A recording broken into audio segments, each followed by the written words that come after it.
With every rule they shatter, new threats rise in their path. Bella and Edward must face the world they defied, and each other. Welcome to part 3 of What If Bella and Edward Broke All the Rules. The rebellion reaches its breaking point. EPOV. Leaving my face buried in Bella's neck, I try to think of a good way to explain what I just said. Several seconds tick by. I got nothing. She grips my hair in her hands and tugs, not hard enough to hurt, but hard enough to make me lift my head, forcing me to look at her. What the fuck did you just say? She asks quietly, her voice sharp as steel. I can't stop the soft laugh that erupts from my chest. I've heard her cuss, of course, but really only when she's drunk or pissed off. Oh, shit. She lowers her hands to my chest and shoves. This time it does hurt. Ouch. Fuck, ballerina, I say, pushing back onto my knees. I shove one hand into the top of my hair and watch as she sits up and scoots away to lean against the headboard. Her feet on either side of my knees. Even in the darkness of the room, I can see the anger sizzling in her eyes as she holds my gaze. I reach for her calves, sliding my fingers between her smooth skin and the cool sheets, then squeezing gently a couple of times. Swallowing loudly, I try to think of something to say. She jerks her legs out of my grasp, pulling her knees to her chest and wrapping her arms around them. So you and Rose are playing a game and I'm the what? The pawn. The prize, she asks calmly. But it's not a good calm. It's the kind of calm that comes before the fucking shitstorm blows everything to hell. No, Bella, please, baby, listen. Let me explain, I plead, hearing the panic in my own voice. All right, baby, she says snidely. Talk your way out of this one. I move to sit cross-legged, but don't scoot closer to her. Rose made me promise I begin, stumbling over the words. I heard that part, she interrupts. I want to know why and why you agreed. Why? I ask incredulously. I'm kind of surprised she'd have to ask that. I know they told you when you first moved in next door that I haven't been very respectful of women, not for a long time. Rose liked you, she didn't want me to treat you that way, I say. Yeah, that sounded pretty good, I think. And I should get bonus points because that's actually the truth. So why did you agree?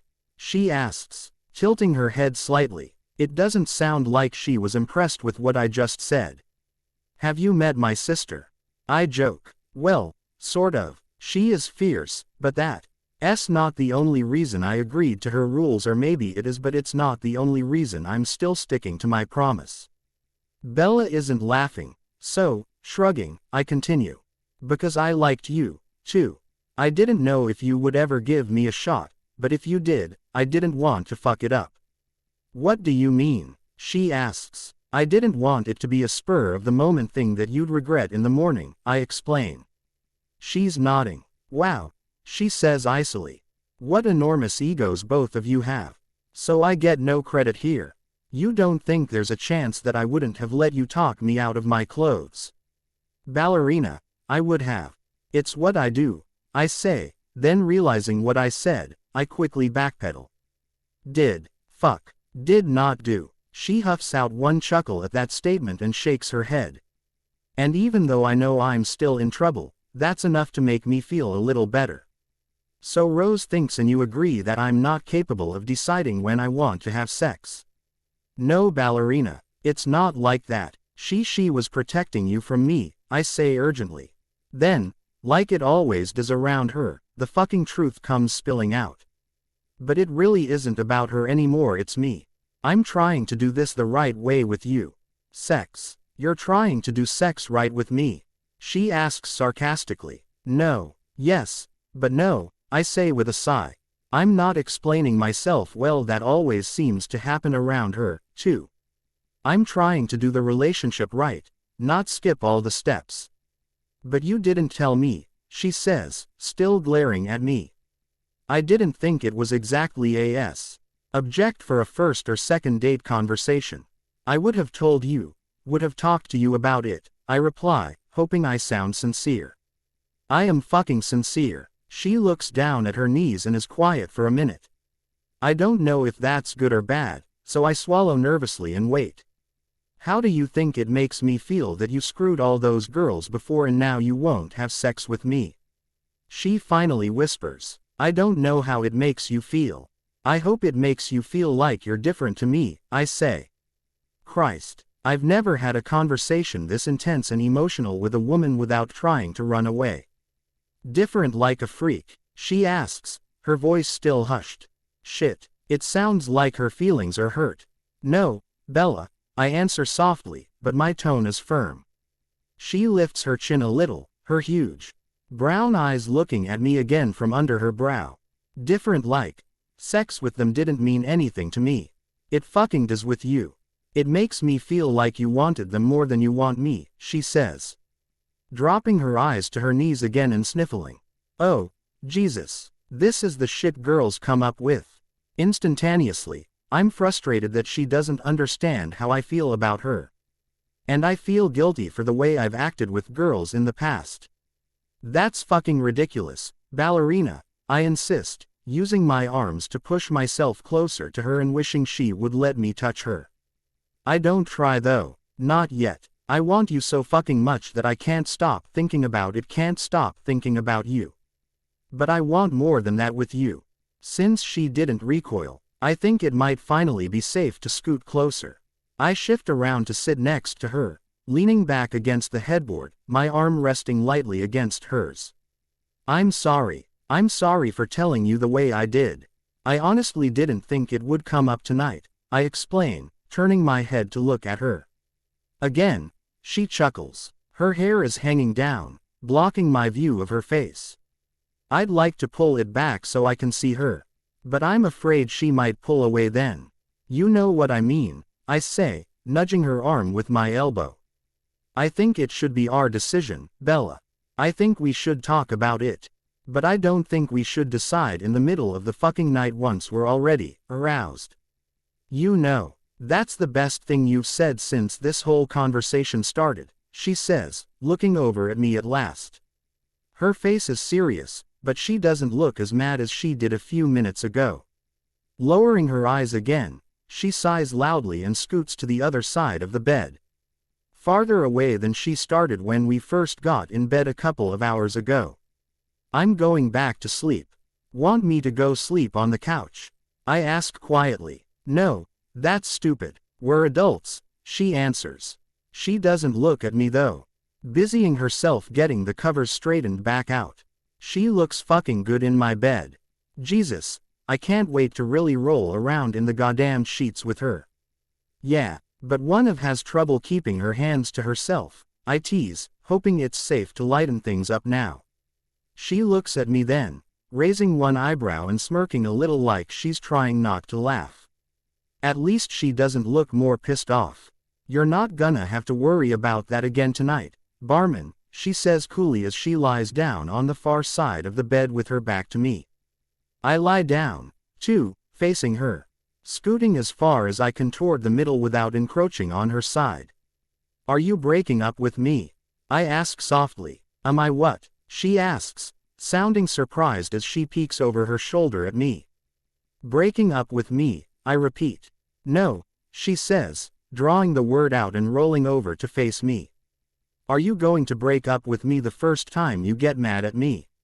I smile slightly. NNNU, I say, repeating the way she said it.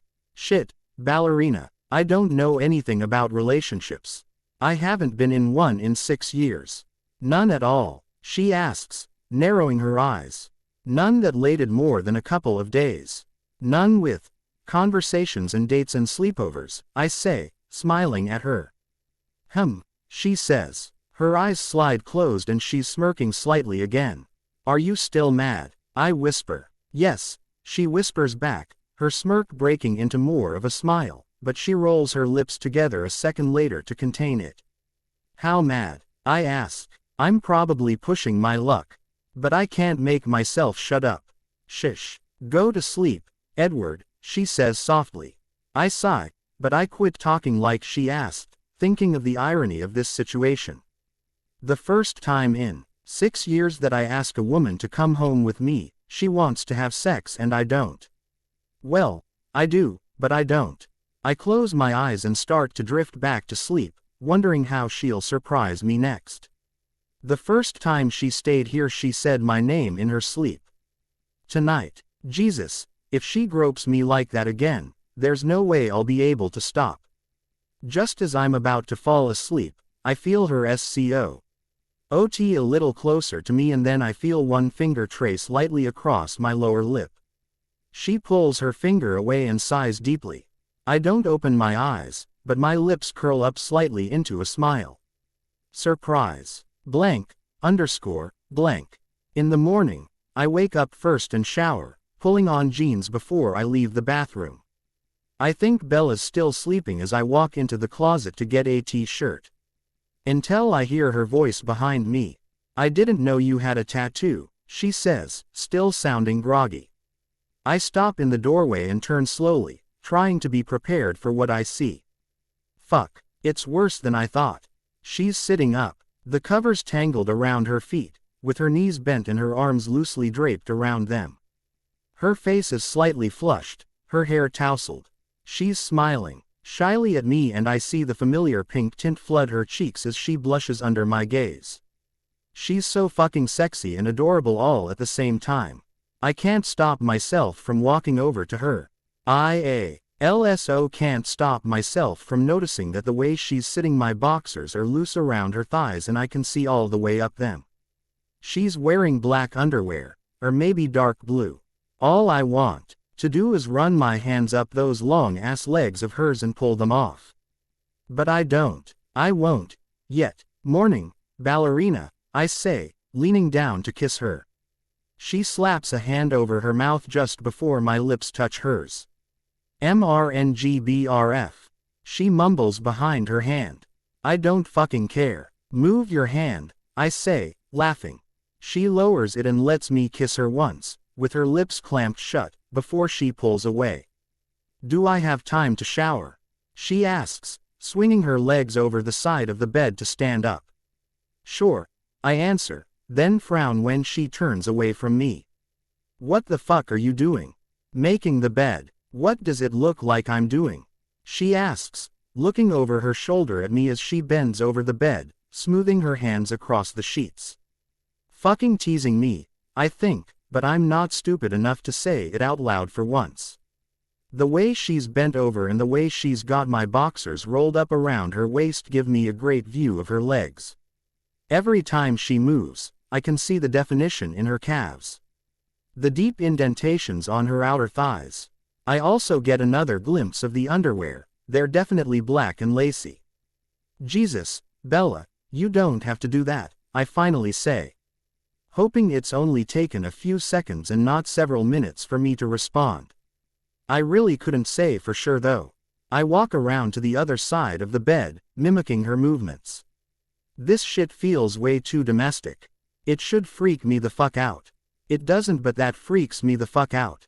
Panicking slightly, I finish my side without waiting for her, then step back to look at her. Damn, the view from the front is even better. She's smiling slightly. She repeatedly tosses her messy hair over her shoulder, and when she looks up at me, her eyes are warm and shining. There goes my panic. I swallow and then smile back at her. What? I ask when she continues looking at me. You really cuss a lot, she observes bemusedly. Thanks for the update, I reply, making her laugh. Fuck. I mean, Jesus. I can try to tone it down if it bugs you. She shrugs one shoulder as she smooths the comforter once more and then pulls at the bottom of the boxer shorts, tugging them down an inch or so. It doesn't bother me, I guess. She says unconvincingly. I'll try to watch my language, alright.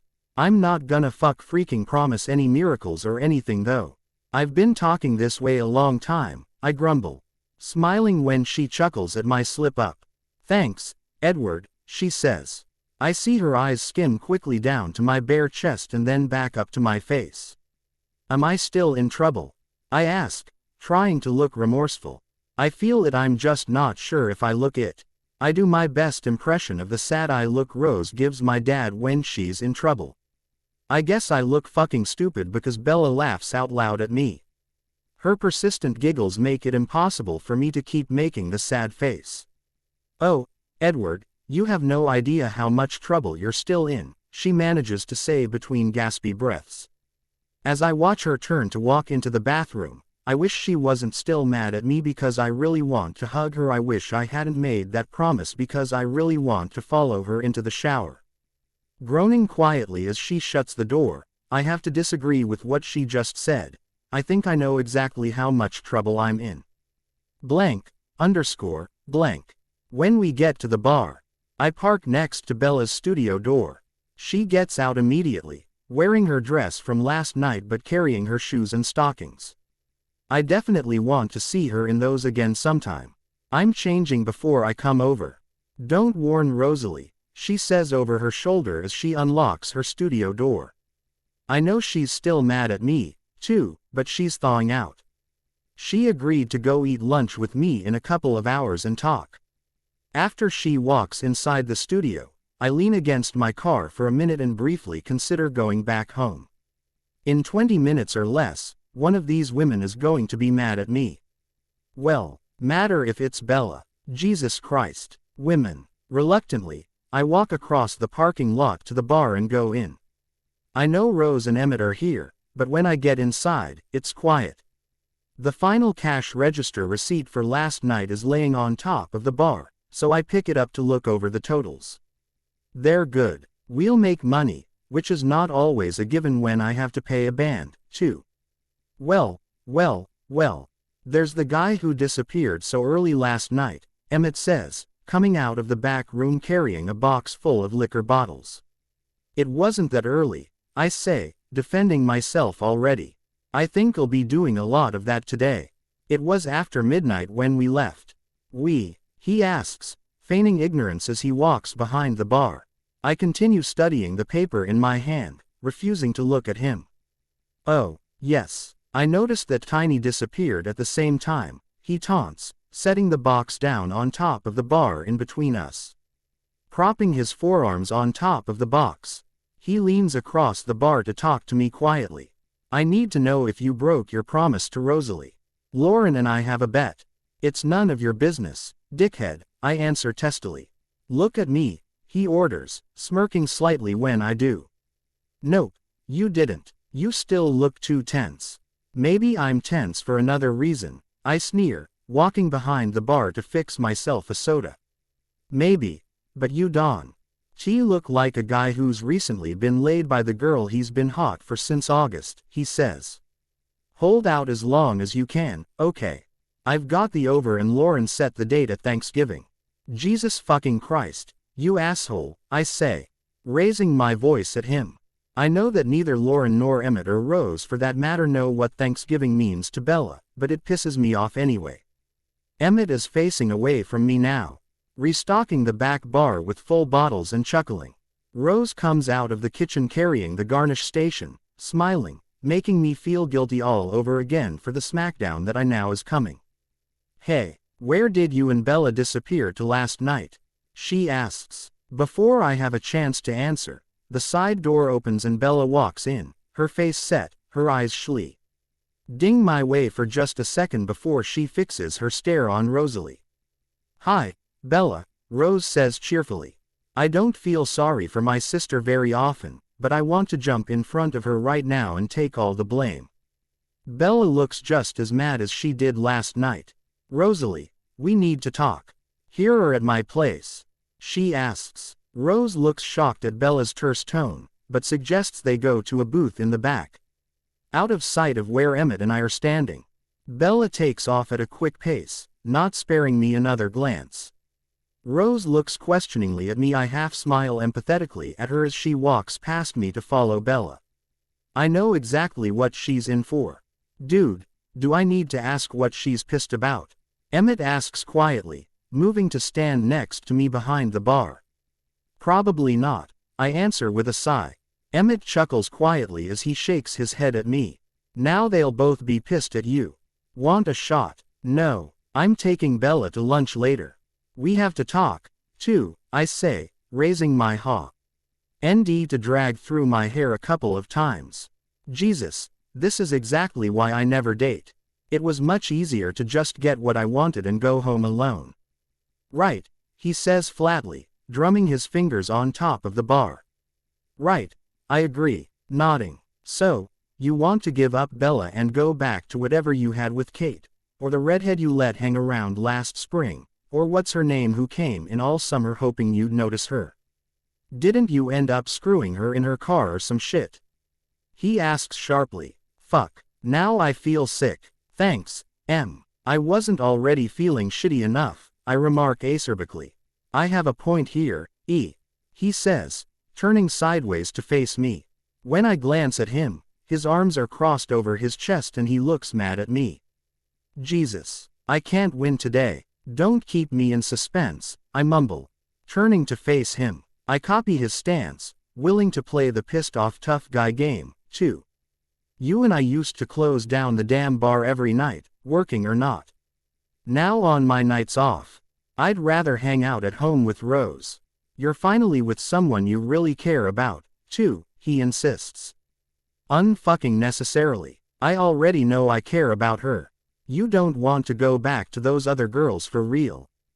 Do you? No, I grumble, dropping my eyes and losing the tough guy game. I want Bella. That's what I thought, he replies smugly, smacking my shoulder painfully before he turns to finish arranging the liquor bottles on the back bar. But really, dude, after Thanksgiving, okay. He grunts lowly and then chuckles when I elbow him in the back as I pass him. Blank, underscore, blank. BPOV. Bella, what's wrong? Rose asks with a frown as she slides in the other side of the booth. Her blue eyes are darkened with concern. Who the hell do you think you are? My protector, my defender, my mother, I ask sharply, answering her question with one of my own. No, she answers, her tone hesitant. What's going on? Nothing, thanks to you. Your brother won't touch me with a 10-foot pole because you made him promise not to, I say angrily. Please tell me you didn't believe him when he said it was 10 feet long, she jokes, laughing until she sees that I'm not joining in. Oh, come on, Bella, that was funny. Rosalie, I can honestly say that nothing about this is funny to me right now, I reply, feeling like I could burst into tears at any second. I'm pissed. I'm hurt. I feel like an idiot. I am not amused or entertained by the way you and Edward have teamed up to run my sex life. She sighs and looks pleadingly at me. I'm sorry. It was necessary. I'm not sure if you recognized the way he was looking at you 2 months ago, but I sure did. Fine, I say curtly. That's the past. Let him out of the promise now. Rose looks down at the table where her hands are clasped before slowly looking back up at me. She shakes her head slowly, her face serious. I'm sorry, I can't do that, she whispers. Oh, my God, Rosalie, I exclaim loudly, before lowering my volume and leaning across the table toward her. After all the lessons I've given you, you won't do this for me. You won't let Edward and me make up our own minds. Bella, if you let him make up his own mind right now, he'll have you flat on your back in your office in 5 minutes, she says intently, leaning across the table toward me, too. So what? Why is it your business? I hiss, anger flashing through me again. She inhales loudly and sits back, leveling her steel blue eyes at me. It's not really, but I love him and I want what's best for him. And, believe it or not, I love you, too. So you're substituting your judgment for mine, I seethe, ignoring her heartfelt declaration for the moment. I can't get sidetracked now. I guess I am, and I know that's crappy of me. I know I'm a shitty friend. That's probably why I don't have many, she says, laughing humorlessly.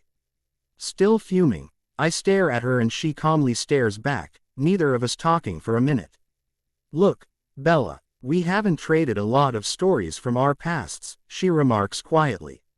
You probably don't know that I used to be the same way Edward was before he met you. Sex didn't mean anything to me. You know who taught me different. I shake my head. I can probably guess who, but this is her story. Emmett, she confirms, smiling softly. He taught me to respect myself and to respect Respect our relationship enough not to rush through the beginning just to get to the sex. Because you can't go back. This is a really great time in your relationship, the beginning, the learning. We've done some of that, I reply. No, you haven't, she insists, dismissing my argument. You guys have dated for 1 week. You have a really good thing going here. Don't get so busy getting to the next stage that you don't enjoy the stage you're in. You know how long Emmett and I waited? 2 days. I ask, snark plainly evident in my tone. She smirks slightly at me. No, smartass. 4.5 months. And that was after we'd been friends for over a year. And you know what? I wouldn't change it. Because when we finally slept together, we were ready physically and emotionally. I knew how he felt about me and vice versa. Holy hell, she sounds like a mother, not my mother, but a mother. Lift the ban, I say through gritted teeth, trying again. Even though Edward told me last night that he feels we should make the decision. I don't want Rosalie to think that our decision has anything to do with her. I don't want her thinking she has any control over our relationship. No, she answers quietly again. My eyes fill with tears. Why are you doing this to me? I whisper. Her eyes shine with unshed tears, too, when she answers. I'm trying to be a good friend. Trying to watch out for you, and him. I think you guys could have something really good. I just want you both to have the full experience. My mouth is gaping open a little. This is not how I expected our conversation to go at all. My feelings are still hurt, I'm still pissed, but I think that Rose and I are eventually going to be really close friends. So, we're back to the part where Rose knows best. I ask spitefully, pushing away my tender-hearted feelings of a second ago. Are you going to constantly insert yourself in my relationship with Edward? Because if you are, I need to get out of it now. Keeping my eyes locked on hers, I slide toward the edge of the seat.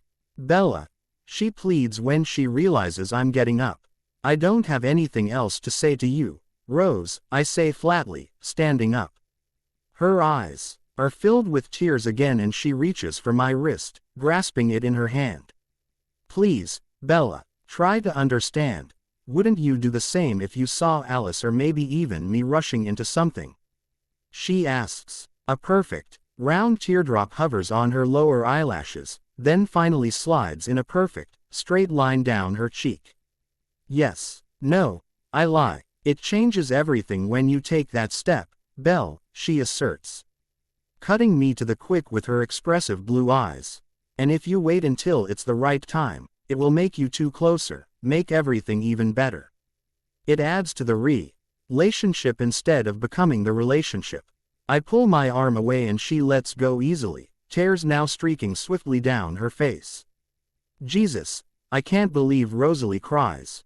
She works so hard at maintaining her tough outer shell that I never imagined I'd get past it this fast. I have to go, I mumble, trying to guard my own emotions as I walk away from the table. Ballerina, Edward asks cautiously as I pass by the front of the bar. I don't turn to look at him, but I can see him looking at me out of the corner of my eye.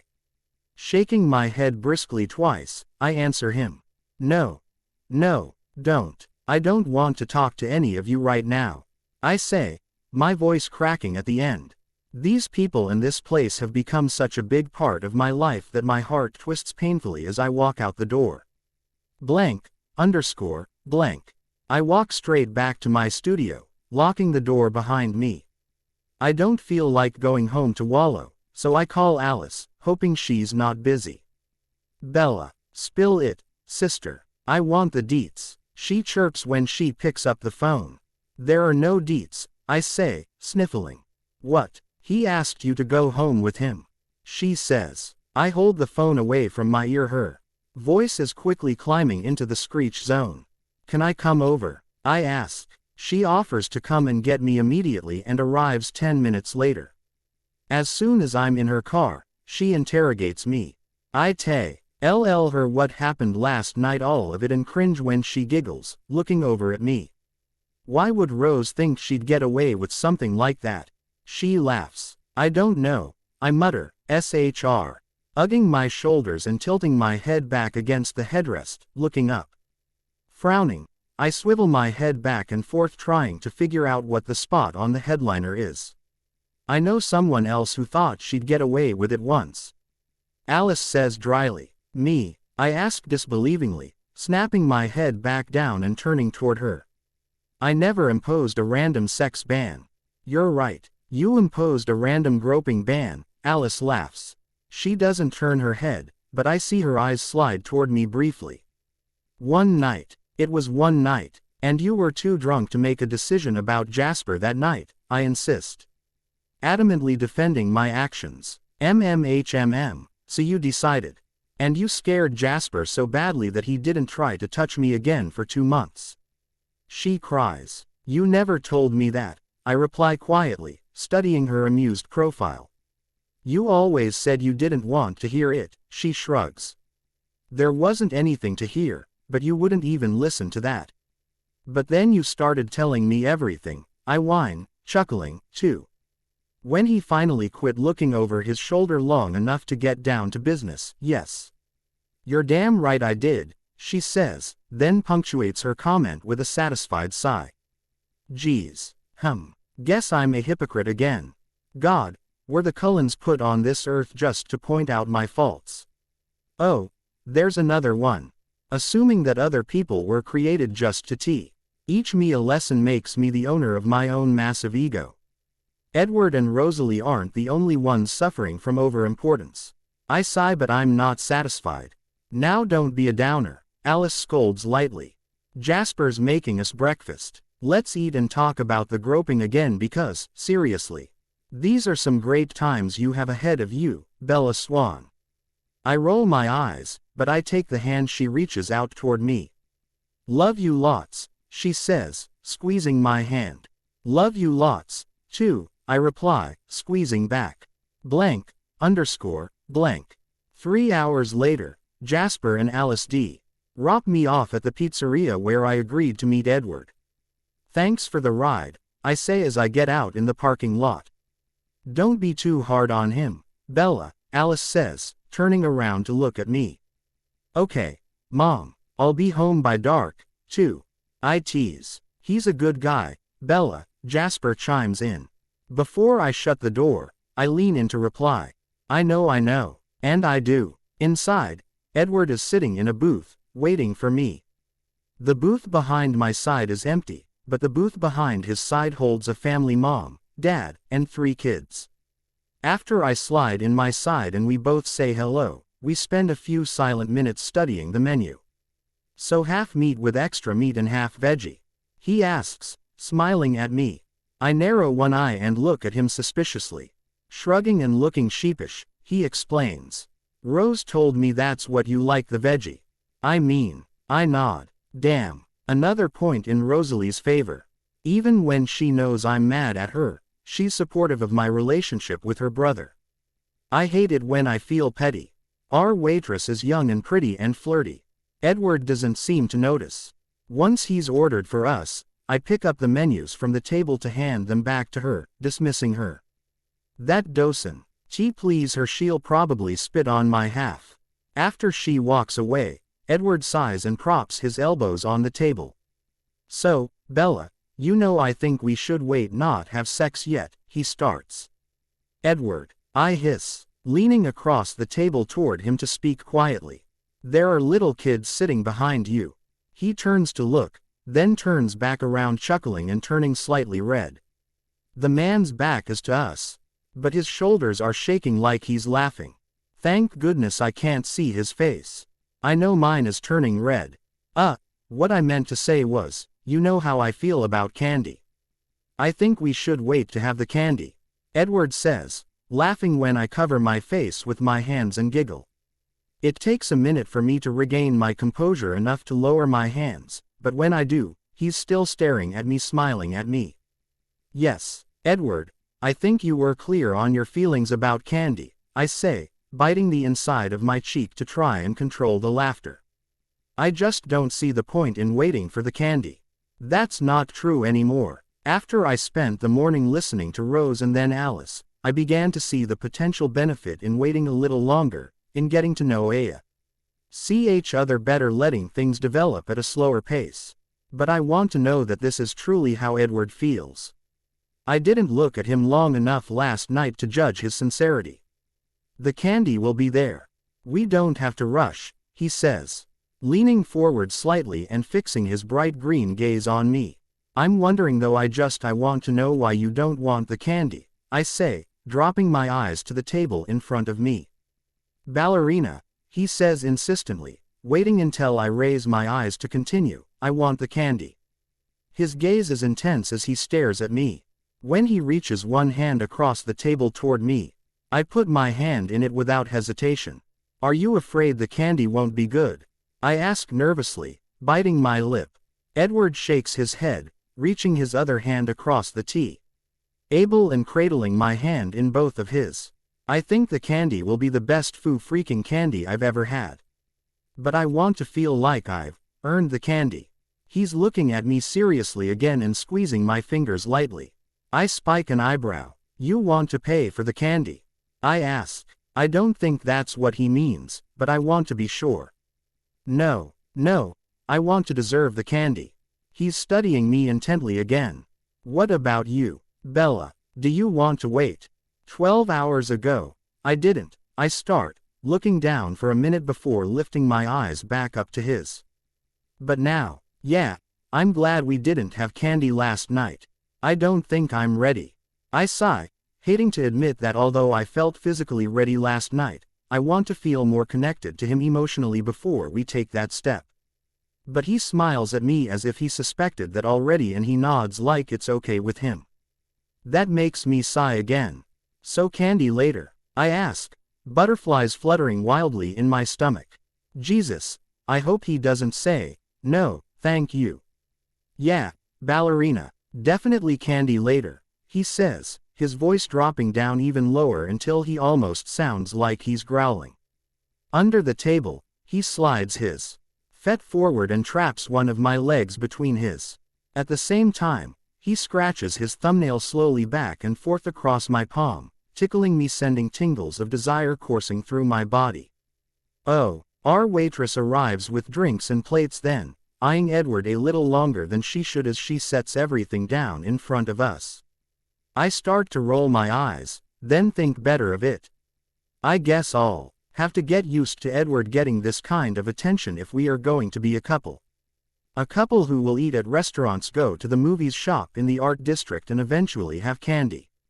Crazy good candy. That thought makes me giggle quietly. Edward smiles back at me even though our waitress is leaning way over the table as she sets Edward's drink down, her versus neck t-shirt gaping so at Edward could see right down her shirt if he was looking, but he's not. He's still looking at me.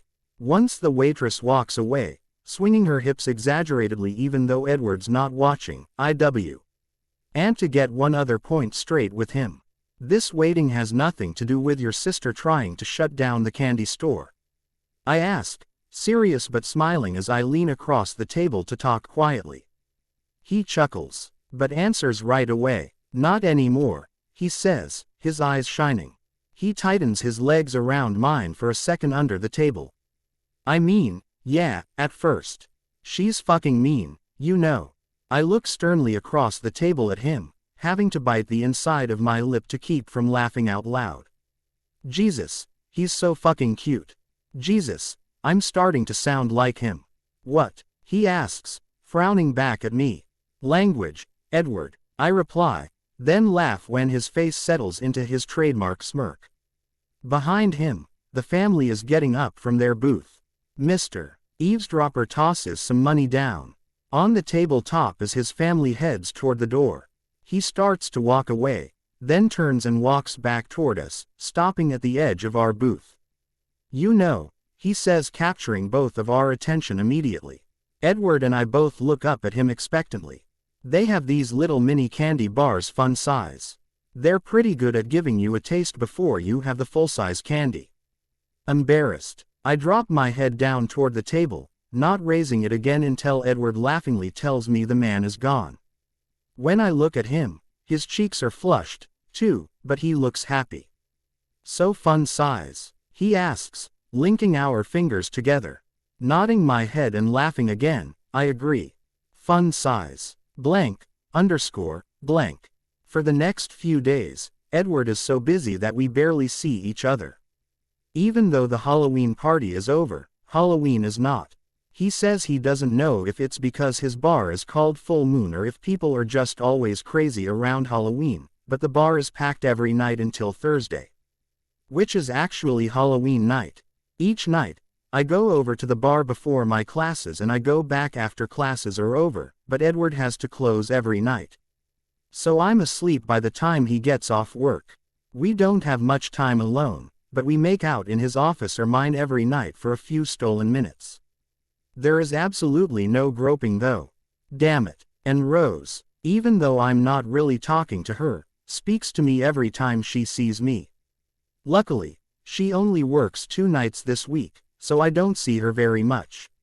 I know that I will forgive her, but first I want her to understand that I'm not the pushover that she seems to believe I am. Finally, it's Friday night and Edward's not working. He picks me up for dinner and takes me to a great Italian restaurant where we eat leisurely by candlelight. He orders us after dinner liquors when we're finished eating and we spend another hour talking at our table while we sip the licorice-flavored drinks. By the time we leave the restaurant, it's too late to see an early movie and I'm too tired to see a late movie. There's nothing playing that I want to see anyway. When I suggest watching a movie at my apartment instead, he agrees, smirking like he knows that I'm hoping for more than just kissing once we're alone. When we get inside my place, Edward opens a bottle of wine for us while I go to change. I wore a black wrap dress and boots to dinner, but want to be more comfortable now. A few minutes later, I walk back into the living room wearing gray yoga pants and a black tank top and cardigan. Edward smiles at me when I sit down beside him and take the wineglass he offers me. We spend the next few minutes talking before we finally settle on a movie to watch. We're only about 5 minutes into the film when he pulls me close to kiss me. Sighing, I twine my arms around his neck as he strokes his tongue lazily against mine. After several minutes, I pull on him as I lean back and he follows easily, shifting us until we're lying side by side on the couch.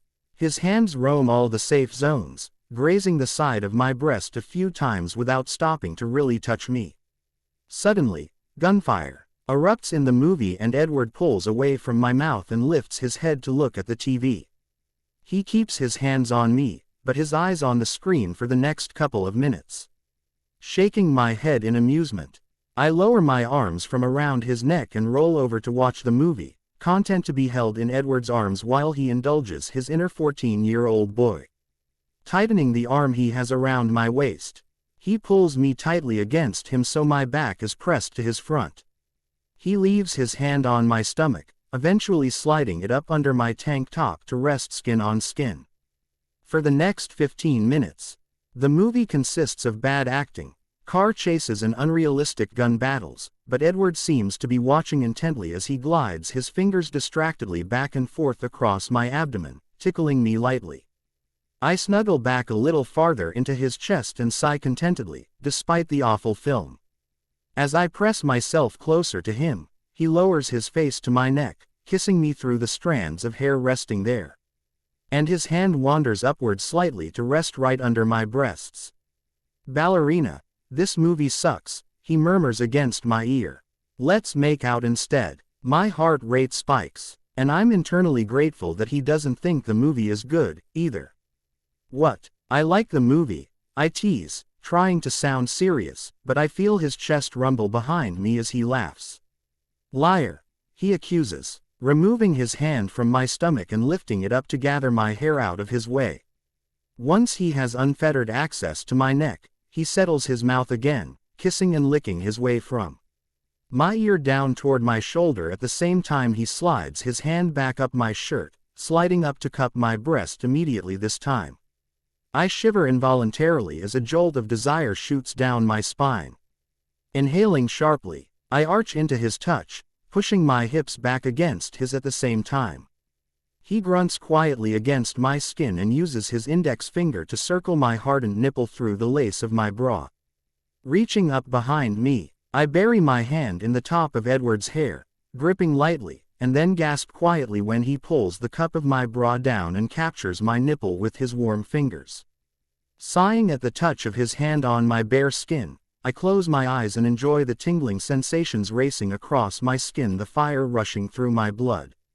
Letting go of his hair, I start to turn over to face him. But he stops me when I'm on my back, putting his mouth on mine and sliding his top leg in between mine. As he glides his tongue along my lower lip, he reaches for the front clasp of my bra and flicks it open just like I hoped he would when I got dressed tonight. After pushing the lacy scrap of material out of the way, he spends several minutes caressing me, giving equal attention on each side. By the time he begins slowly inching the fabric of my tank top up to uncover me, I'm squirming with anticipation. I wrap my arms around his shoulders and try to pull him on top of me, but he resists. Drawing his mouth away from mine to slide down my neck. I feel him scoot a little lower beside me, but leave my eyes shut until I feel the chill of the air on my bare chest when my shirt is pushed all the way up. Raising my head up slightly, I open my eyes to see him looking at what he's uncovered. His eyes snap up to mine and he smiles slightly at me. "You're gorgeous, Bella," he says softly, his darkened gaze staying locked with mine as he squeezes my right breast gently. Before I can respond, he lowers his eyes and his mouth to my chest again, closing his lips around my left breast and sucking slowly.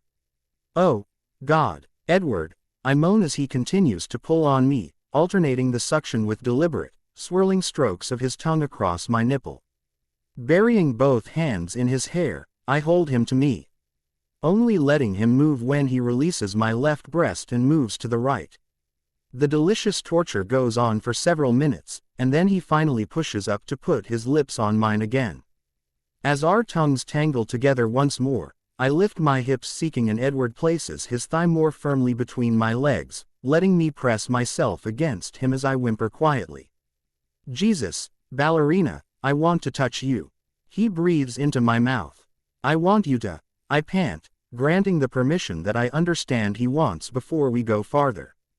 He immediately moves the hand he still had on my chest to slide down my side and the outside of my hip and then curve around to cup my behind, guiding me gently as I rock myself against his leg again.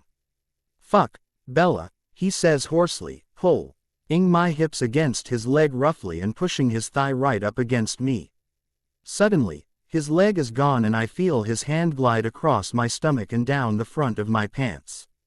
I gasp sharply and open my eyes to find him looking at me, watching me.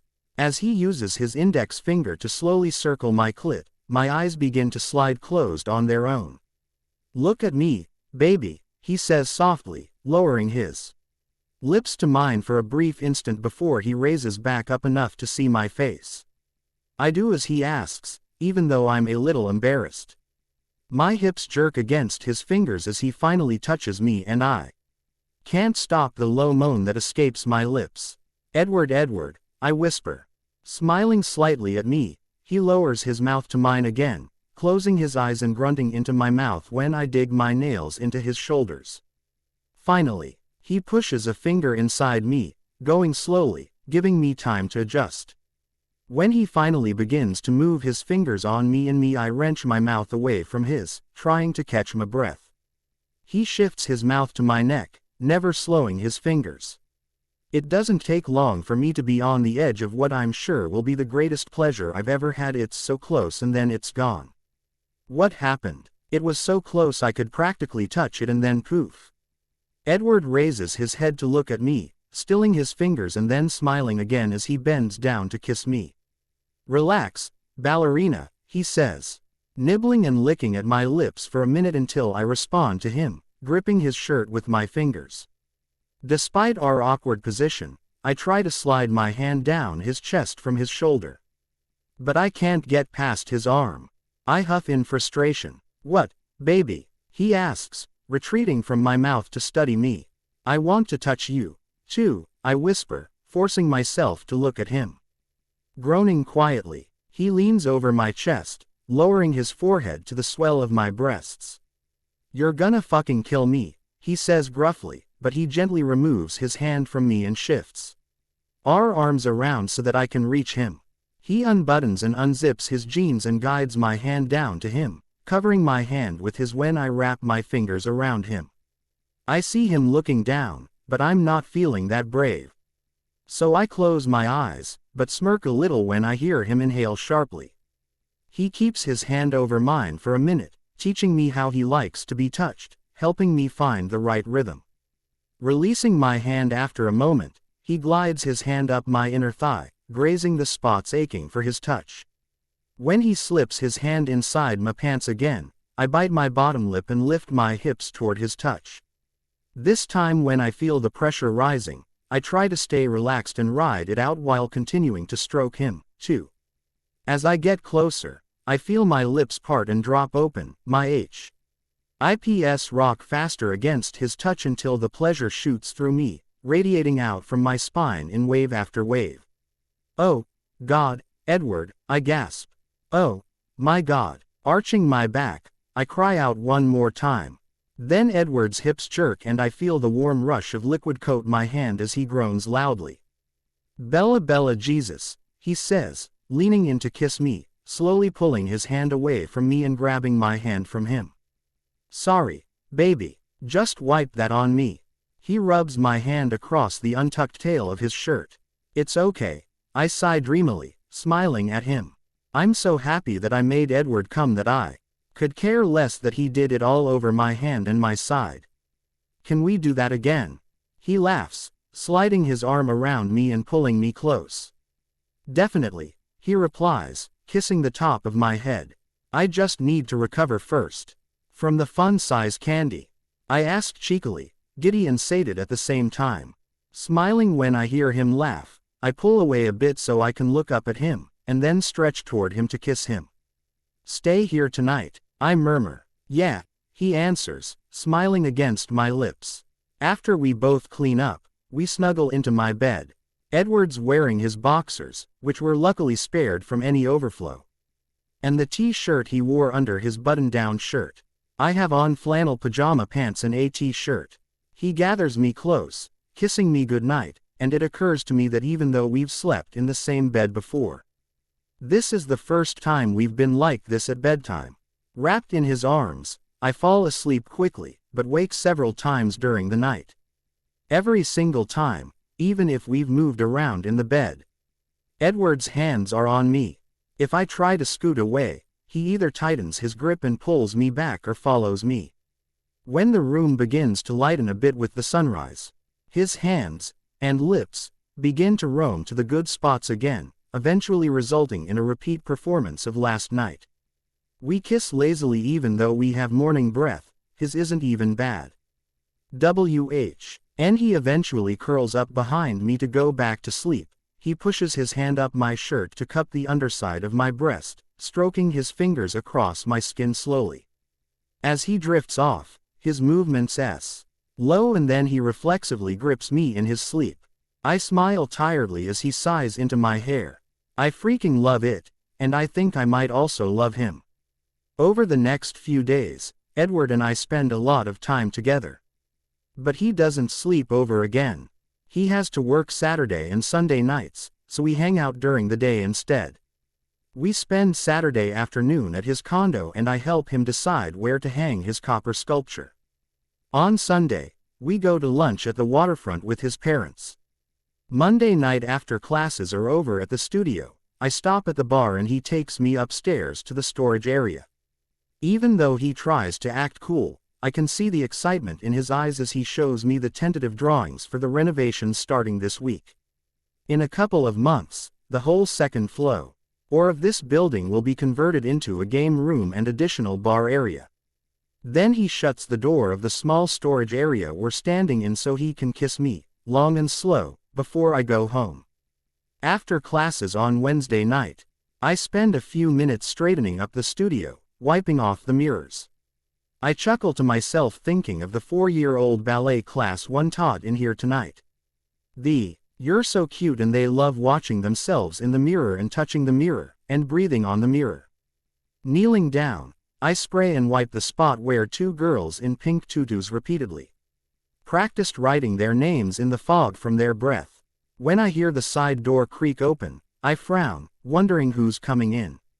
Since I told Edward the first would stop by the bar, I doubt if it's him.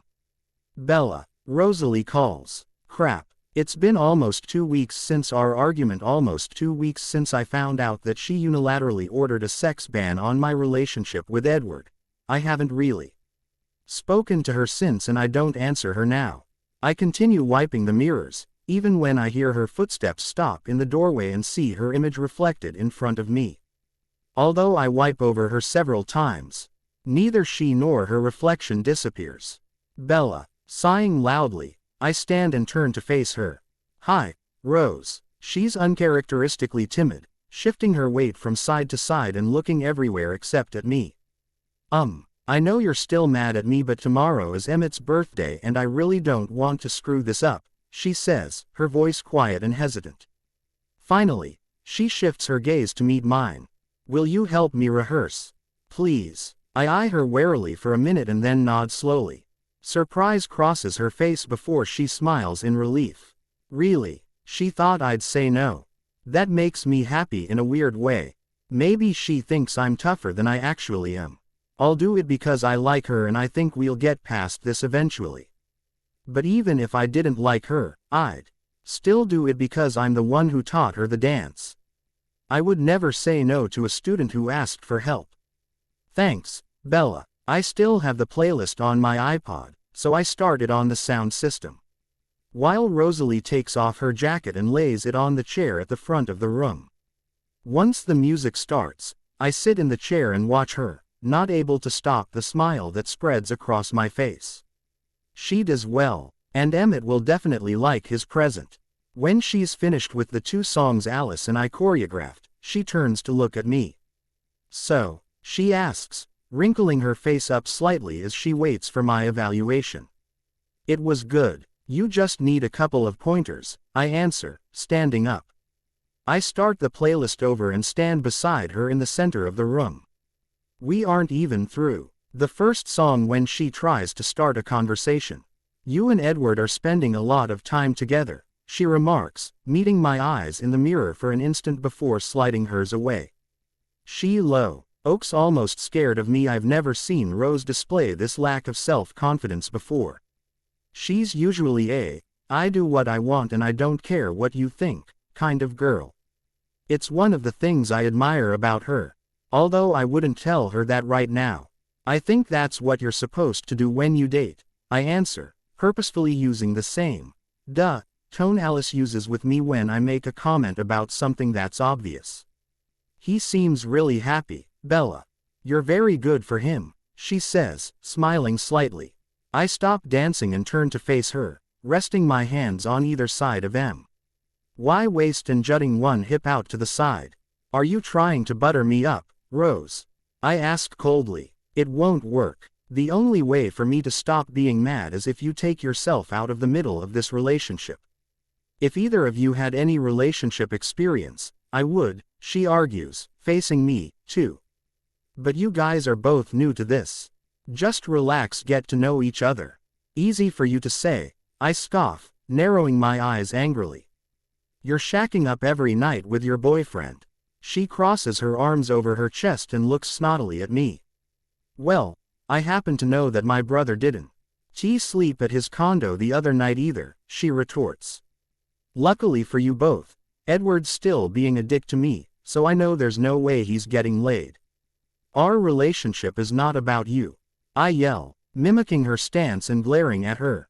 You're exactly right, but this relationship is partly about me, she answers angrily, waving one of her hands back and forth between us. If you and Edward screw up your relationship, how the hell will we ever be sisters? My mouth drops open and I stare, flabbergasted, at Rosalie, all the fight draining out of me instantly. She sniffles twice, then stomps to the front of the room to get her jacket. Barely breathing, still unable to form coherent sentences from the jumbled words running through my head, I can only watch as she picks it up and rushes from the room. After I hear the side door open and shut, I finally allow my knees to buckle and lower myself to the ground. Rose wants us to be, she wants Edward and me too. Holy crap. I didn't kn. Ow, that's where all this was coming from. I know how I feel about Edward, know that I'm falling hard for him. But I'm not certain he feels the same. It's obvious that he likes me, but Rose must think he's falling in love with me, too. And that knowledge makes me simultaneously elated and terrified. Blowing out a shaky breath, I pull my legs into my chest and wrap my arms around them, dropping my forehead to rest on my knees. At times I worry that Edward will figure out I'm boring, or decide he doesn't want to be with me.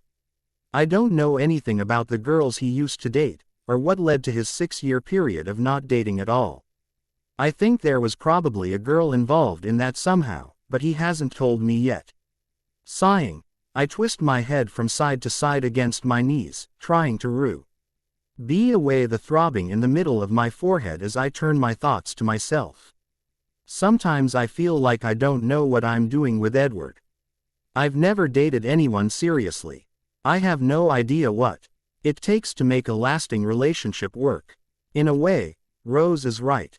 Edward and I are new to this kind of relationship, but that doesn't mean we need her telling us what to do. We're figuring out hat feels right to us, and I think we're doing okay so far. We're getting to know each other, growing closer. We see each other every day. We talk or text several times a day. I've never wanted to spend as much time with anyone as I want to spend with him. So why the hell can't she just let us make our own decision? My irritation flares again, and I have the urge to go find her and tell her how I feel. I don't think that would be helpful in the long run, though. I'll wait a day or two before I seek her out and have my say. Rose's playlist is still going, now blaring AC/DC from the speakers, but I can hear the side door open again, followed by footsteps in the hall. Assuming it's her, I don't get up. Rockin' out, ballerina, Edward calls from the hallway. I lift my head from my knees just as he appears in the doorway. Bella, what's wrong? He walks quickly to where I'm sitting and crouches down in front of me. Launching myself into his arms, I hit him with so much force that he has to pee. Oop, one hand down on the floor behind him. He pulls me with him as he sits down, settling me sideways with both of my legs draped over one of his. What's going on? He asks quietly. Your sister didn't know, she still won't. I don't know if, I say against his shoulder, my broken phrases uttered between stuttering breaths. Baby, I don't understand. Was Rose over here being mean to you? He asks, holding me tightly with one arm and trailing his other hand soothingly up and down my leg. No, I cry. I screamed at her and I didn't know, and I'm still pissed, but now I know. Know what? I can't talk about this with you. I whine, pulling back to look in his eyes. It's just between Rose and me. Okay, he answers with a quiet chuckle. I'm probably better off not knowing then. Are you all right? Sighing, considering, I slide my eyes away from his and then back. Yeah, I nod, slightly surprised that I've calmed down so quickly. Are you on a break? Yep, he says, checking his watch. 10 minutes left, so we can make out for 9.5. I ask, quirking an eyebrow at him. Sounds good, ballerina, he answers, lowering his head to mine. As I'm driving home 20 minutes later, I laugh out loud when I get a text from Edward. Best fucking break ever. Blank, _ blank. Is it lunchtime yet? I'm starving, Jessica complains. Nope, you've got another hour, I answer, glancing at the clock on my computer monitor. I'm bored. Why does Arrow always give you the typing stuff? She gripes. I don't answer, but I think it has something to do with the errors always present in her documents. He asked me to get this brief done today since I don't work tomorrow. He didn't want Jess finishing it up. She stands up and rolls her desk chair in front of my desk, then drops into it with an exaggerated huff. What's new with you, Bella? You give in and go out with Tyler yet? Smiling, I turn to look at her. She's nice and we're casual friends, but I haven't told her that I'm dating Edward or that we made out for 9.5 perfect minutes last night. In fact, I haven't told her anything about Edward. I'm too afraid to jinx it.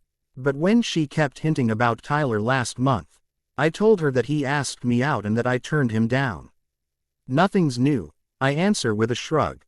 What about you? One question is all it takes. Jessica goes on and on about her husband's new job, their holiday plans, their baby plans. When Arrow's office door opens several minutes later and he strides out to the reception area where we sit, she rolls her eyes at me and pushes herself back behind her own desk. Bella, I need you to type this contract, he says as he hands me the folder he's carrying. He remains standing in front of me as I begin typing. Hen walks around my desk to stand behind me. I can bring it into you when I'm done, I hint, hoping he'll go back to his office. I'll wait. It won't take you long, he answers, hovering over my shoulder as he reads the words on the screen. I bite my bottom lip to keep from arguing and type as fast as I can. You put the wrong date here, he says, leaning forward, leaning on me to point out the line on my screen. I hear the door to the office open, but don't turn my head to see who's coming in. When Jessica clears her throat before she speaks her unspoken signal to me that a good-looking guy has come in, I suppress my smile. Hello there. What can I do for you? She asks flirtatiously, dropping her voice an octave. I need to see Arrow. Recognizing Edward's voice, I turn to smile at him, but he's not looking at me. He's glaring at Arrow. Cullen, Arrow says tersely, straightening up. What are you doing here? I came to talk to you about some renovations I'm going to make at the bar. I need you to sign the construction permit application, Edward answers, walking over to stand in front of my desk. And I came to see if Bella is available for lunch. Hey, ballerina. He drops the glare as he lowers his eyes to meet mine. When I say hi and smile at him, he smiles crookedly back at me. You have an appointment with me, Arrow snaps, recapturing Edward's attention. Nope, but since I'm starting demo tomorrow, I figured I'd better get you to sign off today, Edward retorts, his face impassive, but the taunting tone in his voice has me fighting the urge to laugh. My office. Right now, Arrow barks. Stalking across the room, he pauses in his office doorway and turns expectantly, waiting for Edward, but Edward's looking at me. Can you get away for lunch? He asks quietly, ching his palms on my desk and leaning down toward me. Sure. Smiling again, he stands back up and turns to walk across the office, taking his time despite the fact that Arrow's face is getting redder by the second. Once Edward's inside, Arrow scowls at me and then slams the door. For a moment, I remain staring at it, listening to Arrow bellow behind the wooden glass. But from the corner of my eye, I see Jessica come to stand in front of my desk. Hello, ballerina, she mocks, sounding amused. Who's the hot guy with the attitude? Smiling widely again, I turn to look at her. That is Edward. Yum. I couldn't agree more. Blank. By the time Edward emerges from Arrow's office, I've explained everything to Jess. She seemed a little hurt at first that I hadn't mentioned him before. But I think she understood that it's a potentially sticky situation since we both rent business space from Arrow and Edward clearly don't get along. Ready, Bella? He asks after I've introduced him to Jessica. Sure, I'll just grab my coat, I respond, getting up and going into the small office kitchen where our coat closet is. When I walk back out, Arrow is standing just outside his office, sneering at me. Fortunately, Edward's looking at me, not Arrow, so I grab his hand and pull him outside before he notices. After we've ordered at the diner down the street, Edward tells me about his meeting with Arrow. He signed everything, but he was pissed, he chuckles. Especially about you. Gave me the fucking third degree about us. Why? He shrugs. No idea. You'd tell me if he was fucking with you again. Right. Why the fuck was he leaning over you when I got there? Does he always do that shit? He asks, his amusement fading quickly to irritation. It was work, Edward, I reply. He was just pointing out something I needed to fix. That part is true, but I was uncomfortable with the way he remained bent over, kept his chest pressed against my shoulder. I don't think it would be helpful to tell Edward that right now though. I still think you should reconsider working for him, he suggests. I still think you should reconsider bringing it up all the time, I retort. Lifting one eyebrow at him. Feeling feisty today, ballerina? He asks, quirking an eyebrow back at me. I'll drop it for now. Smiling, I reach my hand across the table. Edward takes it immediately, linking our fingers together. I feel like I've hardly seen you since Sunday, I complain. I know, baby, and I have to close tonight, it's Emmett's birthday. Rose is taking him out or something, he says.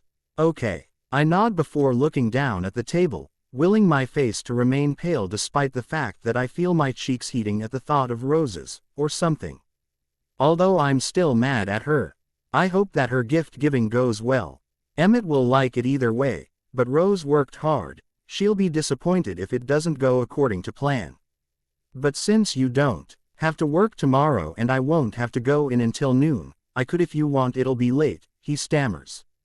Edward, will you come over tonight after work? I ask, raising my eyes to his and smiling.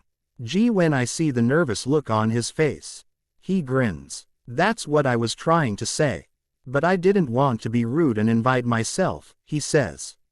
Edward, you can invite yourself over anytime, I insist. Oh, shit, you're in trouble now, ballerina. He laughs, his green eyes shining.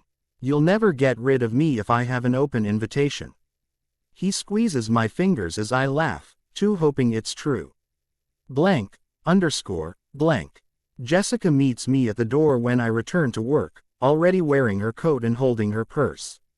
Oh, my God, finally, she whines. I'm so hungry. I want to hear all about your lunch when I get back though. She slides by me, rushing into the hallway as I call out my assent to her back. Chuckling happily, I walk into the kitchen to hang up my jacket. You're not his type, you know. Arrow says from behind me. Startled since I didn't hear him approach, I jump and inhale sharply, then hope he didn't notice that he frightened me. As his footsteps come closer, I quickly replace the hanger and turn to face him. I can see by the unpleasant look on his face that I'm not going to enjoy this conversation. Cullen has a pattern, and it doesn't involve long-term relationships, he continues. I guess we'll see, I answer haughtily, smiling icily at him even though my stomach just dropped and my pulse is racing. Yes, Bella, you will see. Cullen will be chasing after the next tall, beautiful woman that walks into his bar wearing a short skirt, he sneers. That's his type. Excuse me, Arrow, I mumble, turning sideways to scoot by him and walk to my desk. You know, when that giant Native American came and threatened me in September, I assumed he was the one you were involved with, he calls from behind me. Giant Native American. That has Jake written all over it. I haven't talked to him in a couple of weeks, but he'll be hearing from me later today. I never dreamed you would be foolish enough to think someone like Cullen would really be interested in someone like you. Arrow continues, laughing scornfully. Immediately, I feel sick and take a deep breath to try and tamp down the nausea. He's wrong, no he's wrong. Edward does care about me, he does want to spend time with me. Why am I letting Arrow's words affect me this way? If you're right, I'll know soon enough, I reply evenly, refusing to let Arrow see that he's rattled me ag. Aim that he's hit on one of my biggest fears about Edward. I sit down at my desk and begin working on his brief again, trying to hide the fact that my hands are shaking. Don't worry, Bella, my offer still stands, he says smoothly as he stops in front of my desk. Involuntarily, my eyes lift to his face. I'll be here to pick up the pieces when Cullen's through with you. Deliberately, his eyes drop to my chest, lingering there long enough to make me shift nervously on my chair. When he looks up and winks at me, it sends a shiver up my spine. He turns and walks into his office, shutting the door behind himself. I stay seated at my desk staring into space until Jessica gets back, then I force myself to smile and tell her about my lunch with Edward. Blank, _ blank. I continue to feel unsettled all afternoon, so I don't stop at the bar before my classes. I text Edward when classes are over to let him know I'm heading home, still not ready to see him still Afra. It of what I might see or might not see in his eyes. After taking a shower and putting on pajamas, I lie down on the couch and cover up with the Afghan that was my dad's, seeking comfort. Edward S. 8 He'd call or text when he was on his way, so I keep my phone beside me. It's a little after 2 when he calls to tell me something's wrong with the credit card machine and it will be a while before he's done. Sleepily, I insist that I still want him to come and am relieved when he agrees without hesitation. I fall asleep again until I hear the text chime on my phone. I'm at your door. I rush to the door and open it. He looks tired but happy to see me. He's only stepped 1 foot forward when I wrap my arms around his neck, feeling the cold of his leather jacket through my thin pajama top. He chuckles quietly as he picks me up and walks in, kicking the door shut. "Hi, baby," he murmurs into my hair. "I'm sorry I'm so late." "What time is it?" I ask. "4, he says, yawning. "Tanya did something to the credit card machine and it ran some of her tabs twice. I had to go back through every fucking receipt and find the duplicates so I could back them out. Fucking bitch." "I'm sorry," I whisper. Then press my lips to his neck. "You're cold." In response, he presses his lips to my neck. "You're warm," he says, then yawns again. "I've been up for 22 fucking hours." I hug him more tightly for a moment. "Let's go to bed," I say. "Ballerina, it's a good thing I'm so fucking tired," he says, rearing back to look at me and smiling. Hearing those words come out of your mouth, shit. Smiling, I peck his lips quickly. "Put me down so I can lock the door," I say. Instead, he turns and locks it without putting me down, then starts down the hallway to my room. He finally sets me down beside the bed and takes off his jacket, jeans and shirt, climbing into bed beside me in just his t-shirt and boxers. "I'm sorry about tonight," he says, sighing and pulling me to his side. "But I don't have to go in until noon tomorrow. And I'm taking Saturday night off." "Okay. It's fine, Edward," I say, wrapping my arm across his torso. "I'm just glad you're here now." He hmms sleepily and grips me more tightly for a second. But I hear his breathing drop into a slow, deep rhythm almost immediately after. I snuggle in a little closer to his side, breathing him in. He smells good, a faint mixture of leather, cologne, mint and cigarettes. Even though he says he quit, I know he still sneaks them when he's stressed out. And I know he's worried about the changes he's making at the full moon. Sinking a lot of his profit back into a building he doesn't own. Resolving to talk to him about it more tomorrow, I inhale deeply again and close my eyes, drifting off to sleep effortlessly. Blank. Several hours later, I wake up lying on my back. Edward is on his side next to me, his arm draped heavily across my waist. Turning my head, I look over at him, smiling when I see the dark beard growth along his jaw. I'm definitely getting my hands on that when he wakes up. I study the angles of his face, the way his long, dark eyelashes fan out against his cheekbones. I struggle against my desire to kiss him. It's only 9 and he was so exhausted when he got here. I should let him sleep. Sighing quietly, I slip out from under his arm and move out of the room. After getting a bottle of water from the fridge, I use the bathroom, and then go back to the bedroom. As I get back under the covers, Edward opens his eyes and blinks at me sleepily. "Where'd you go?" he mumbles. "Bathroom and to get a drink," I whisper, turning onto my side to face him. "I thought you left," he mutters, moving closer to me and wrapping one arm around my back. Laughing quietly, I tilt my head up to look at him. "Edward, we're at my apartment," I remind him. "I know, but I still woke up alone," he grumbles, letting his eyes slide closed. "I'm sorry," I soothe, scooting up to press my lips to his. He smiles before he puckers back. "I knew I could get you to kiss me," he teases as I pull away. Laughing, I raise my fingers to his cheek and rub back and forth lightly, feeling the slight prickle of his stubble. "Are you petting me again?" "Uh-huh," I whisper as I listen to the quiet rasp of my fingers sliding across his whiskered skin. "All right," he shrugs. I lean in to kiss him once more. moving my hand from his jaw into his hair. At the same time I skim my foot up and down his calf, and then hook my heel behind his ankle to pull his leg in between mine. Grunting quietly, he glides his hand down my back, stopping to rest on my behind for a moment, then continuing along my leg until his fingers grip the back of my knee. He tugs gently, lifting my leg higher on his hip and pushing his thigh more firmly between my legs. Once he's satisfied with my leg position, he skims his hand back up my leg, finally coming to rest on my lower back. "Morning, ballerina," he murmurs against my lips, nipping lightly before moving his mouth down my neck.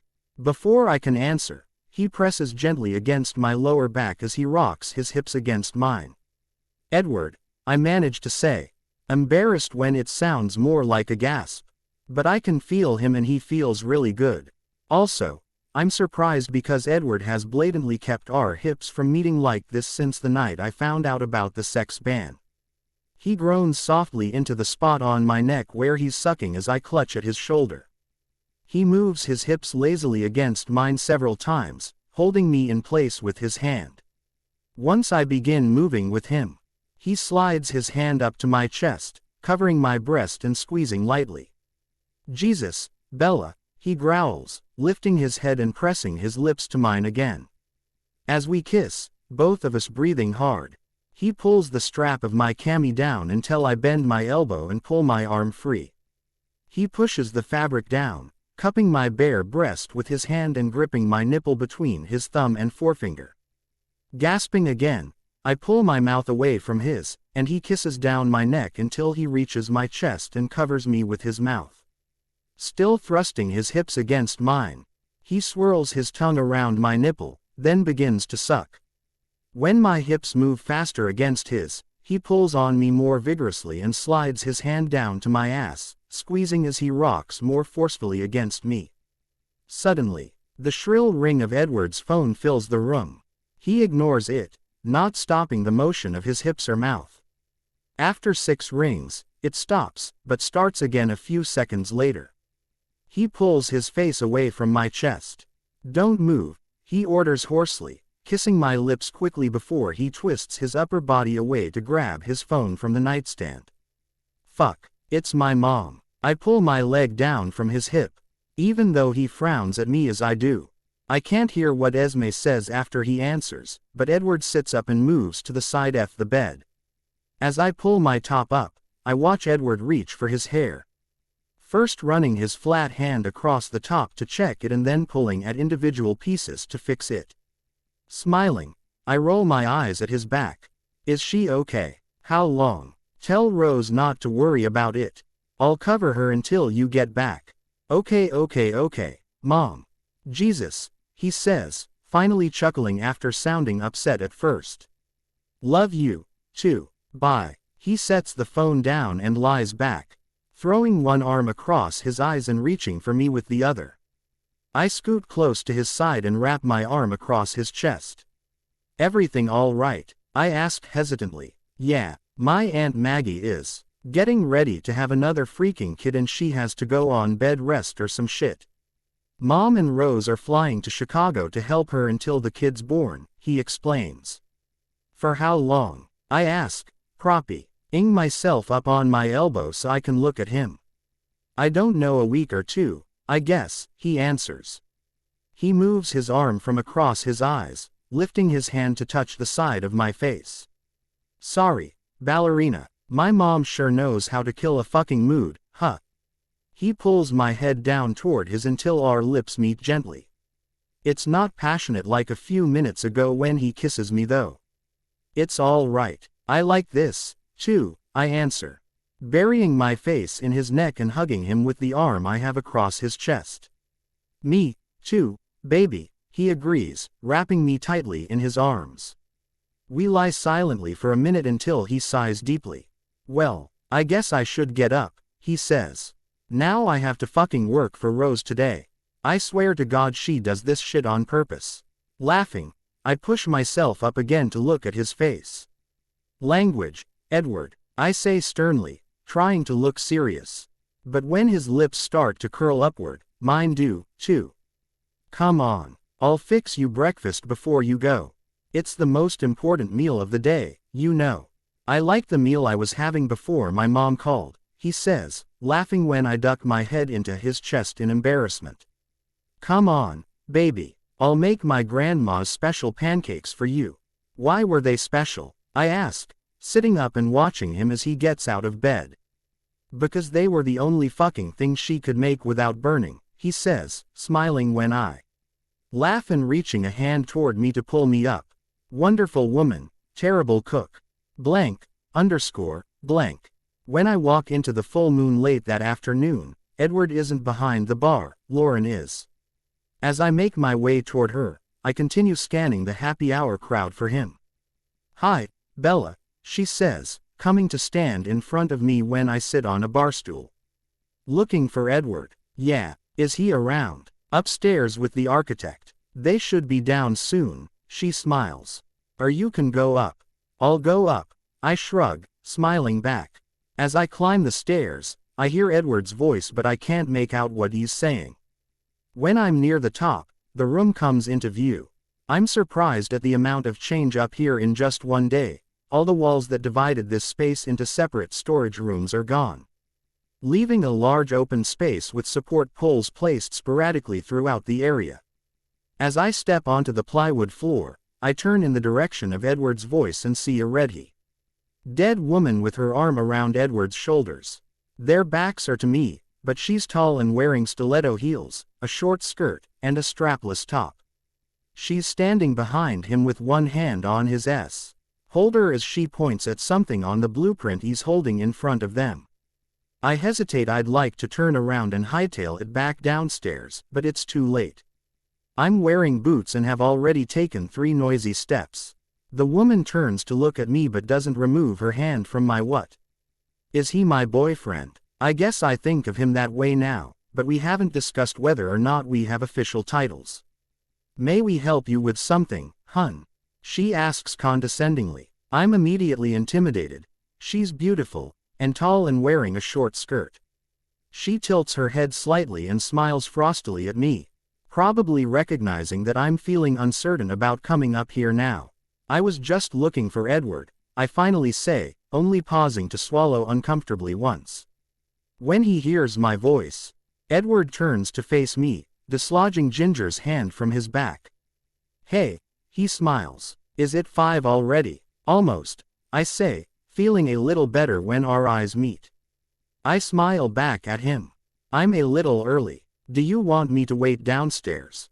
No, come here a sec. I want your opinion, he says. Bella, this is Victoria, the architect. Hi, I say, turning my attention back to her. Hello, she answers coolly. You are Bella. She extends her hand, the one that was previously resting on Edward, toward me to shake my hand as I approach. Swan. I own the dance studio next door, I answer, shaking her hand. She squeezes harder than is necessary or polite, so I do, too. When she frowns fleetingly, I know I've either surprised or hurt her. Hopefully both. I'm stronger than I look. Dropping her hand, I look her in the eye before looking at Edward. We have a disagreement about the bathroom, he says, stepping over to me to show me the plans. Victoria thinks nay, stall unisex bathroom is the best bet for up here. What do you think? Depends. Do you want women to come up here at all? I laugh, looking at him. Well, yeah, if the women don't come up, the men won't come up, he reasons. I nod, agreeing with him. Then forget the unisex bathroom. Women do not want to share a bathroom with a bunch of men, especially drunk men. It's gross. Edward laughs, releasing one side of the plans and wrapping that arm around my shoulders to pull me close. He presses his lips against my forehead. That's the perfect answer, he says, pulling back to look at me, not icing the gift bag hanging from my left hand. What's in the bag? Emmett's present, I answer. Is he here? Yep. You want to go find him while I finish up with Victoria? He asks quietly, completely ignoring the statuesque unisex bathroom proposer. I'll be down in a few minutes. I nod and turn to go downstairs, then gather the courage to turn back. Fixing my gaze on Victoria, I warn with my eyes and smile with my lips. Nice to meet you, I say pleasantly. I'm sure I'll see you again soon.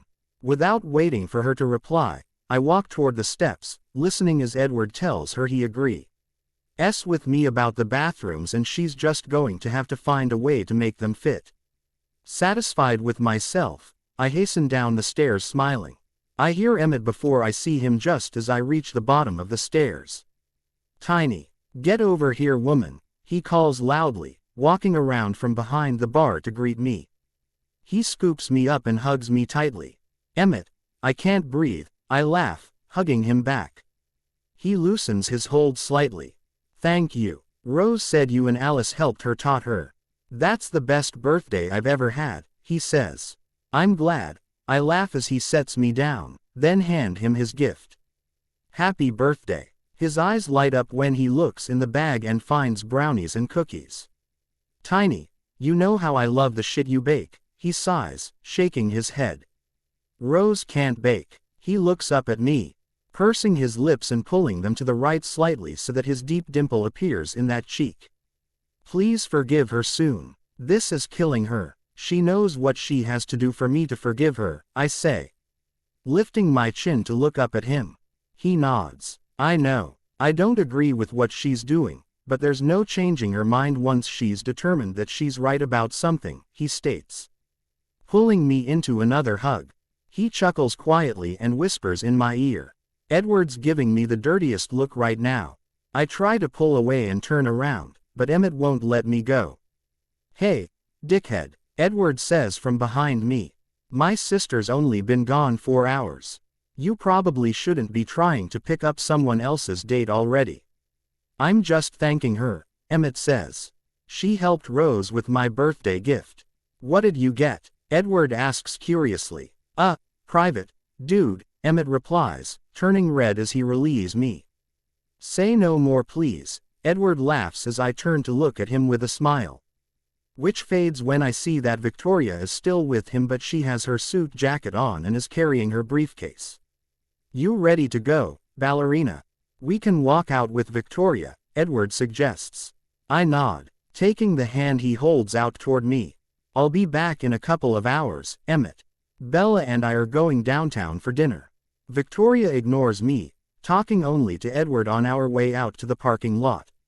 She tells him she'll have new plans ready early next week and suggests they meet for lunch or dinner to look at them.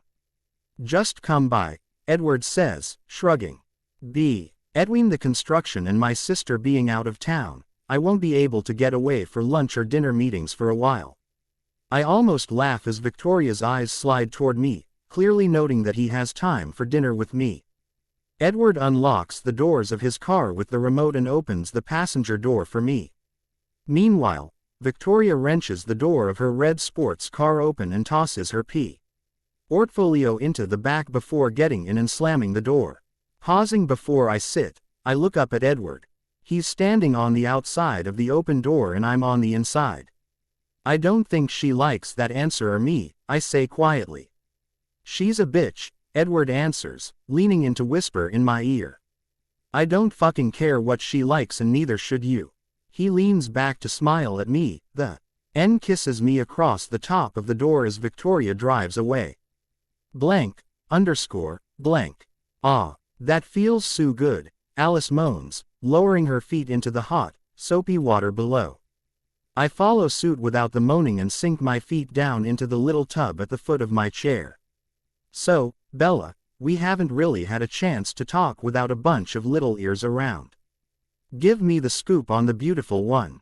There's no real scoop, I say, eyeing the pedicurist coming toward us with a tray of multicolored little bottles.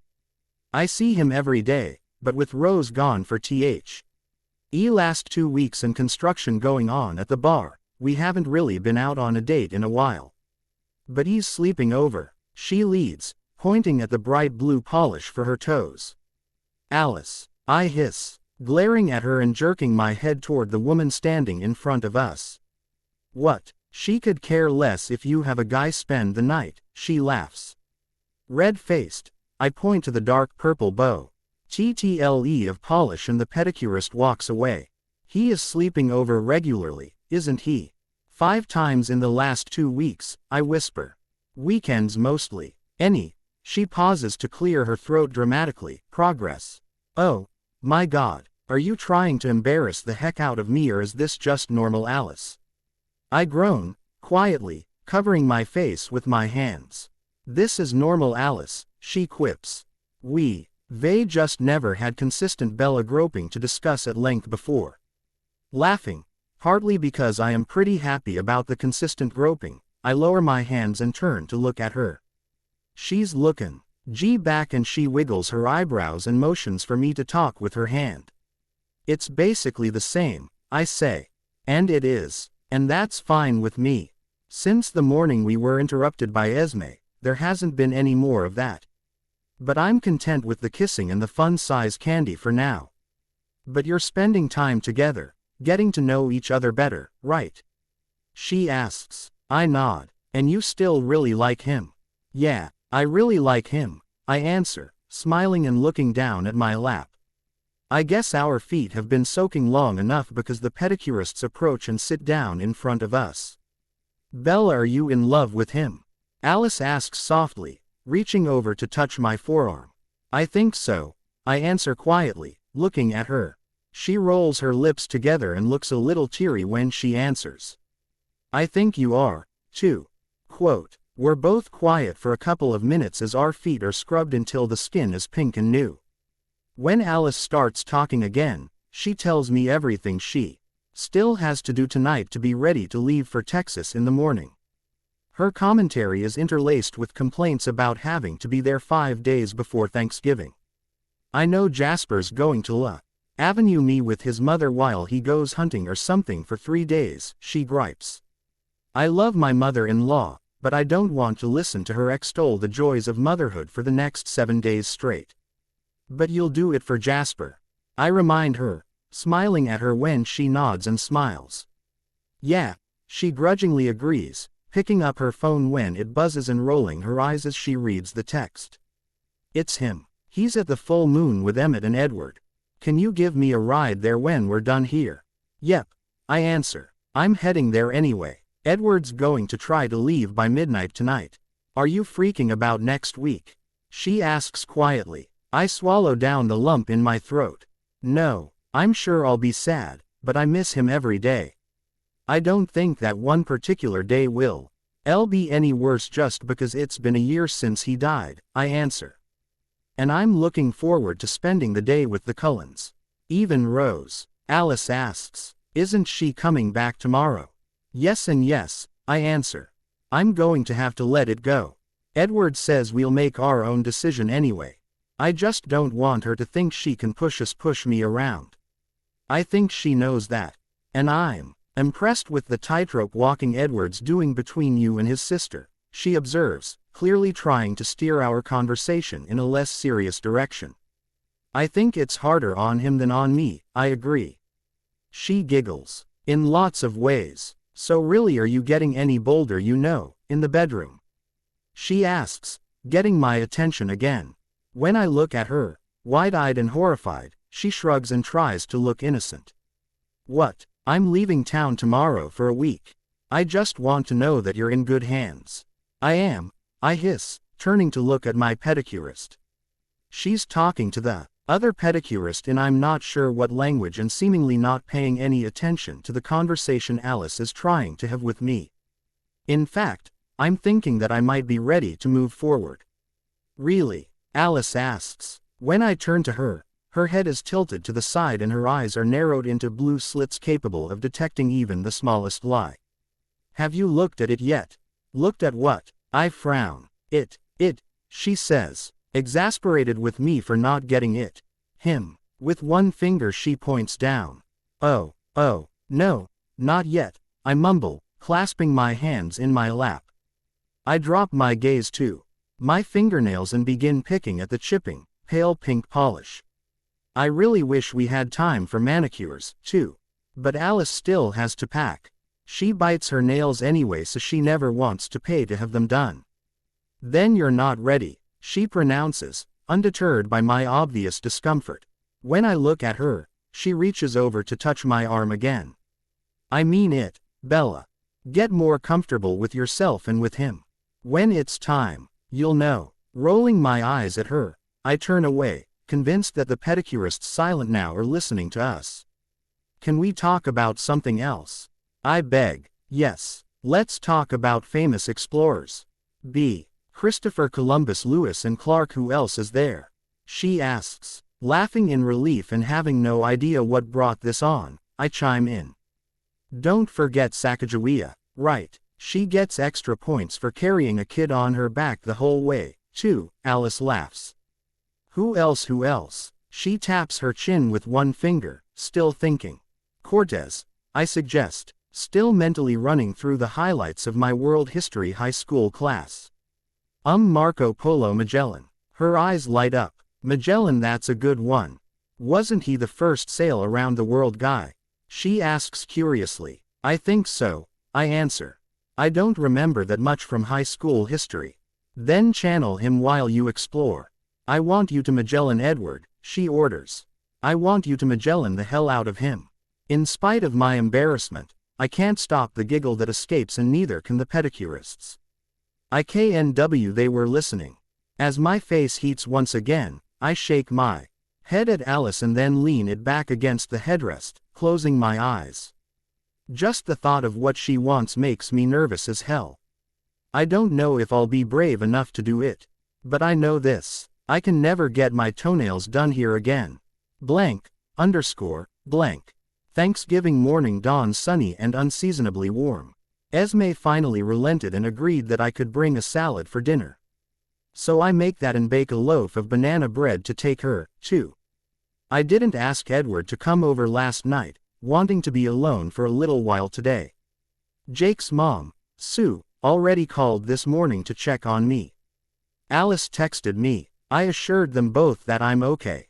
After the food is done, I walk to the bookshelf and remove a couple of my dad's photo albums, then sit on the couch. As I look through them, tears fill my eyes several times, but I also laugh a lot remembering holidays, fishing trips, dance recitals. For the first time since he died, it's more sweet than bitter too. See the pictures of him and recall all the things we used to do together. After an hour, I put the books back on the shelf and go to get ready. I've just finished when Edward knocks on the door. Hey, ballerina, he says softly, studying my face before stepping inside and putting his arms around me. Hi, I answer, hugging back. How are you? He asks, pulling away to look at me. I'm okay. All TALK to you about it, but I'd rather get through the day first, I say.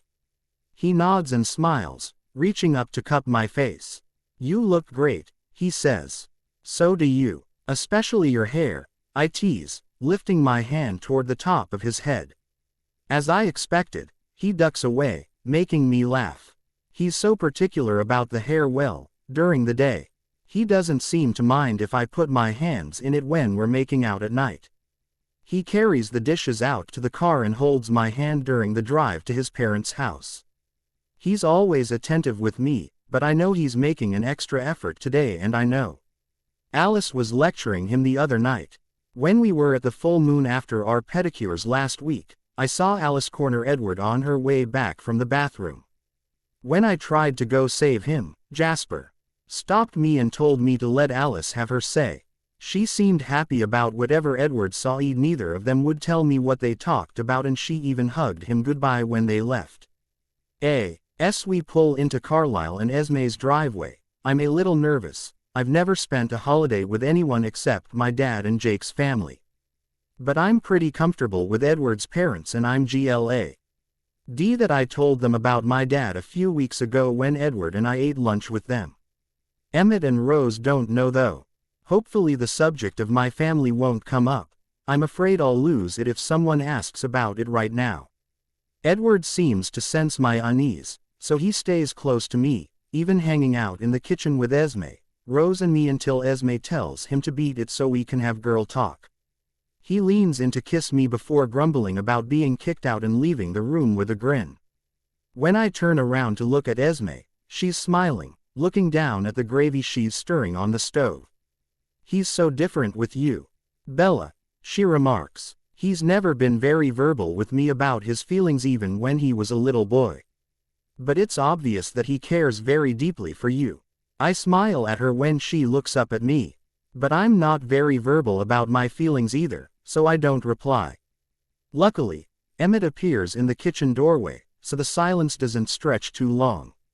Esme, the doc says he wants his dinner on the table right now, he says, sounding serious. I said no such thing. Carlisle calls from the other room, laughing. I know you wouldn't be that stupid, Esme answers. Then turns her attention to Emmett. You, on the other hand, apparently don't know what I do to my children when they lie to me. Using her apron, she wipes off her wooden spoon and then whacks it against her palm a couple of times. Time to run, big boy, Rose advises. We both laugh when Emmett squeals and leaves the room with Esme and her spoon hot on his heels. Since the food is ready, Rose and I begin putting everything in serving dishes and carrying them to the dining room. As we're arranging everything on the table, she quietly asks, "Are we on a one-day truce?" "No, Rosalie, we're on a permanent truce," I answer. "I don't want to fight. Let's just not discuss your brother and me, okay?" "Okay," she replies. "I'm glad you're here today, Bella." "Me, too," I answer, smiling at her. Once again, the serious moment is broken by Emmett as he runs into the room, causing all the glassware on the tabletop to clink together. He slides into a seat and ties his napkin around his neck. "Hey, Rose," he teases. "Your mom says Tiny and I get to do the wishbone because she likes us best." "That's not what I said, Emmett," Esme answers, stepping up beside me and putting an arm around my shoulders. "I said you two get to do the wishbone since you're the newest members of the family." Edward and his dad are walking in and I'm afraid that he'll freak out when he hears what his mom just said. But he just smiles at me, leaning against the wide doorway of the dining room with his hands in his front pockets. Esme leans close to whisper in my ear as she hands me the wishbone. "Hold on to the big side," she says. "And don't forget to make a wish. Blank, _, blank." Late that night, at Edward's insistence, I tell him in detail about last Thanksgiving celebrating early at the Black's house because my dad was working the evening shift, drinking wine with Jake and Jared, my confusion when my dad's deputy came to find me and sitting up all night in my dad's bedroom hoping it was all a mistake. Sitting on the couch wrapped in Edward's arms and my dad's Afghan, it hurts, but I feel protected, too, by both of them. He rubs my back and whispers that he's sorry. "I wish you had met him. Wish he had met you," I say, smiling at him sadly. "Me too, ballerina," he says, lifting his hand to cup my cheek. "He would like you," I predict, then chuckle. Well, until he heard all the cussing. He smiles and leans down to kiss me. "What can I do for you tonight, baby?" "Stay," I ask. He nods and kisses me again. "And just hang on tight, okay?" Several hours later, I wake up still curled against Edward's chest but my arm is asleep. Rolling over, I shake it out a couple of times, wincing when it begins to wake up. I adjust the pillow under my head and burrow down under the covers. I haven't gone back to sleep yet when I feel Edward roll toward me, molding his body to mine and tenderly putting his arm around my waist to hug me. "Thank you," I whisper, taking his hand and pulling it to my lips. I kiss his hand twice before I put it back on my stomach and cover it with mine. He doesn't answer me except to lower his lips to my shoulder, searching till he finds a spot not covered by the wide strap of my tank top and placing a lingering kiss on my bare skin. I lie awake for a long time and I think Edward's awake, too. But neither of us says a word as we lie intertwined and hanging on. Blank, _, blank. On Saturday, Edward comes Christmas shopping with me, following me from store to store and helping pick out gifts for his parents and for Rose and Emmett and only saying the F word 27 times. Exhausted by the time we're finished, we go back to his condo, where we decide to order dinner in and watch a movie. I'm afraid that he'll think it's a boring way to spend a Saturday night, but he seems happy. We split a bottle of wine with dinner. Then I load the dishes in the dishwasher while Edward packs up the leftovers and puts them away. Can we finally fucking sit down and relax? He asks, laughing when I frown over my shoulder at him. Most of the time, he's better about the cussing, but I think he licks it when I pretend to be mad if he slips. As I start the dishwasher, I hear him loading the DVD player in the other room. I gave in earlier on the movie since he was such a good sport today, so he's putting on some boy movie with fast cars and guns. That's all right, I'll just stare at him during the movie. When I get in the living room, he's sitting in the middle of the couch.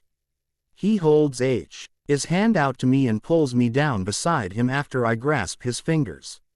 He pulls me close, and I rest my head against his shoulder.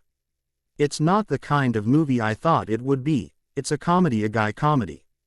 I'm not really paying attention, but Edward laughs a lot.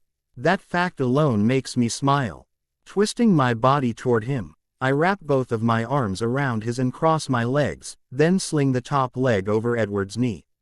He runs his hand up and down my leg absently while he watches the screen. I wait a while longer, trying to work up the courage to do what I want to do. I turn my head and study his profile, his neck. Those 3 little moles that I always want to put my tongue on. What? He asks, looking at me from the corner of his eye. Just looking at you, I reply. You like this movie, huh? Yeah, it's one of my favorites, he answers, then swiftly turns his head to look at me with a frown. Is something wrong? I've seen this a lot, you know, if you want to talk. I sit up suddenly and turn, swinging my leg over to straddle his lap. First surprise and then amusement settle on his face. He puts his hands on my hips, squeezes gently, and looks up at me. I don't want to talk, I say quietly as I lean forward. Bracing my palms on his chest, I kiss him gently twice, then rest my forehead against his, keeping my eyes closed. I feel safe with you. You are safe with me, ballerina, he says, moving one hand up to cup the back of my neck, tangling his fingers in my hair. I want to I say, then huff out a breath when I can't find the words to say what I want. What is it, baby? What do you want to do? He asks, bringing his other hand up to my neck and pushing gently so that I sit back a bit. He puts 2 fingers under my chin, forcing my head up, and I hesitantly open my eyes and look into his. I want to look at you, touch you, I whisper. He chuckles quietly, his eyes shining. Okay, what are you waiting for? You won't laugh at me? I ask, looking down at his chest again and unbuttoning the first 2 buttons of his shirt. Not unless you hit a ticklish spot, he says. My eyes dart back to his. You're ticklish, I ask, smiling at him. Very, he says, nodding slowly. Where? I ask excitedly. Why don't you find out? He says, settling against the back of the couch, sliding his hands down to my thighs and cocking one eyebrow at me. Smiling, I lean forward to kiss him again, lifting my hands up to cup each side of his jaw. He kisses back, but lets me lead, holding still as I pull at his lips with mine. When I gently bite his lower lip and suck it into my mouth, he groans quietly and skims his hands up my thighs to my hips. Letting go of his lip, I move my mouth across his cheek to his ear and trace the tip of my tongue along the outline of his ear while I use my fingers to do the same on the other side. When I move my mouth and kiss down his neck, he tilts his head back to rest against the top of the couch and slides one hand into my hair, gripping lightly. For several minutes, I kiss and suck along both sides of his neck, pausing twice to put my lips against his briefly. By the time I sit back slightly and finish unbuttoning his shirt, he's panting, watching me with dark, heavy-lidded green eyes. Leaning forward, I kiss his upper chest as I spread the sides of the shirt apart. Slowly, I skim my hands down his chest, stopping to circle his nipples pleased when I hear him inhale sharply. Jesus, ballerina, he breathes quietly. I hum against his chest and then sit up to push the shirt from his shoulders and down his arms. He leans forward slightly to help, then I pull the shirt completely away and toss it to the side. Burying my hands in his hair, I press my lips to his and kiss him deeply before letting my hands and mouth wander down to his shoulders. When I trace my nails lightly down his ribcage, I hit the first ticklish spot, chuckling softly with him when he shivers and tries to push my hands away. "Hold still, baby," I murmur, kissing the spot over his heart, feeling the thundering beat under my lips. "I warned you," he replies, sounding amused and still out of breath. "I want to look at your tattoo," I announce, shifting off of his lap and pressing his left shoulder until he turns slightly sideways, letting me get behind him. "What is this?" I ask, using my index fingers to trace along the dark lines. "A Celtic cross," he replies, reaching back to grab my leg with his hand and pulling until I hook my leg over one of his. "When did you get it?" I ask, rising up on my other knee behind him. I wrap one arm around his chest and hang the other one over his shoulder as I lean forward and put my open mouth at the top of the ink. He inhales sharply and covers my hand with his. Like 5 years ago," he answers as I kiss across his upper back. "Fuck." Chuckling quietly, I pull my mouth away from his skin and trace the artwork with my finger again. "It's pretty, Edward. I like it," I whisper. "Thanks, but Christ," he says hurriedly, "please come back up here so I can touch you." Immediately, we both shift and he lifts me as he sits back, putting me in my previous spot straddling his legs. I lower my mouth to his and kiss him hungrily, sliding my hands through his hair repeatedly as he reaches for the hem of my shirt. I let him pull it off and go right back to kissing him, sighing deeply as he glides his hands up and down my sides. Sitting up, I brush my hands down his chest again, then look into his eyes as I reach for the button of his jeans. "Jesus, Bella," he breathes, as I unbutton his jeans and slowly pull the zipper down. "What the fuck's gotten into you tonight?" "Language, Edward," I remind him teasingly, leaning forward to kiss his neck as I stroke T. He backs of my fingers up and down the front of his boxers. He groans quietly as his hands move to my hips and then around to my behind. I suck on his skin gently, feeling him grow harder under my hand. Hearing his breathing become more ragged. "Fuck," he breathes. I lift my head and put my lips on his again, kissing him desperately breathless, too, now. After a minute, I sit up to look at him, smiling when I see that he's looking down. "Baby," he breathes, still watching the movement of my hand. I push myself off of him and stand on trembling legs. When I grasp the waistband of his jeans, he helps, quickly pushing both his jeans and boxers down around his knees and then kicking them off. He reaches for me, sitting forward to kiss my stomach as his hands grasp my breasts, squeezing gently, and then plucking at my nipples through the sheer fabric of my bra. "God, Edward," I whisper, sinking my fingers in his hair. Lowering one hand to the button of my jeans, he pulls it loose. "Please," he asks, looking up at me. Breathing hard, I nod slightly and step back, out of his hold, to lower the zipper. I push the jeans off quickly and stand in front of him in just my sheer black bra and lacy underwear. "Fucking Christ, you're gorgeous," he growls, leaning forward to pull me toward him. For a minute, I let him kiss across my bare stomach again while he runs his hands up and down the back of my thighs. Then, remembering my intention, I wiggle away. "Sit back, baby," I whisper. When he does, I finally drop my eyes and look, inhaling shakily. I've never really looked at a guy before. Since I've had my hands on Edward before. I'm not surprised by the size, but I am surprised that I'm not scared or disgusted when I see it. Lifting my eyes back to his face, I smile at him and take the hand he holds out to steady me as I straddle him again. I wrap my arms around his shoulders tightly, pressing my body against his. Digging his hands into my hair, he pulls gently until I kiss him again, although we're not kissing so much as heavy breathing with our tongues in each other's mouths. When his hands row down my back, I pull my mouth away and scoot back on his legs.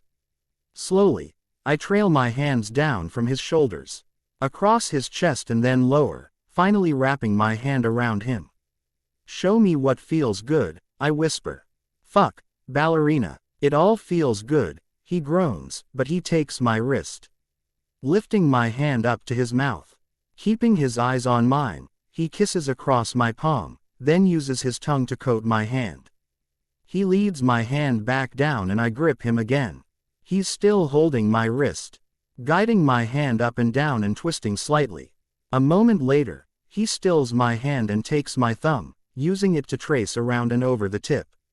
He groans, letting go of my wrist and raising his hand to dig into my hair again.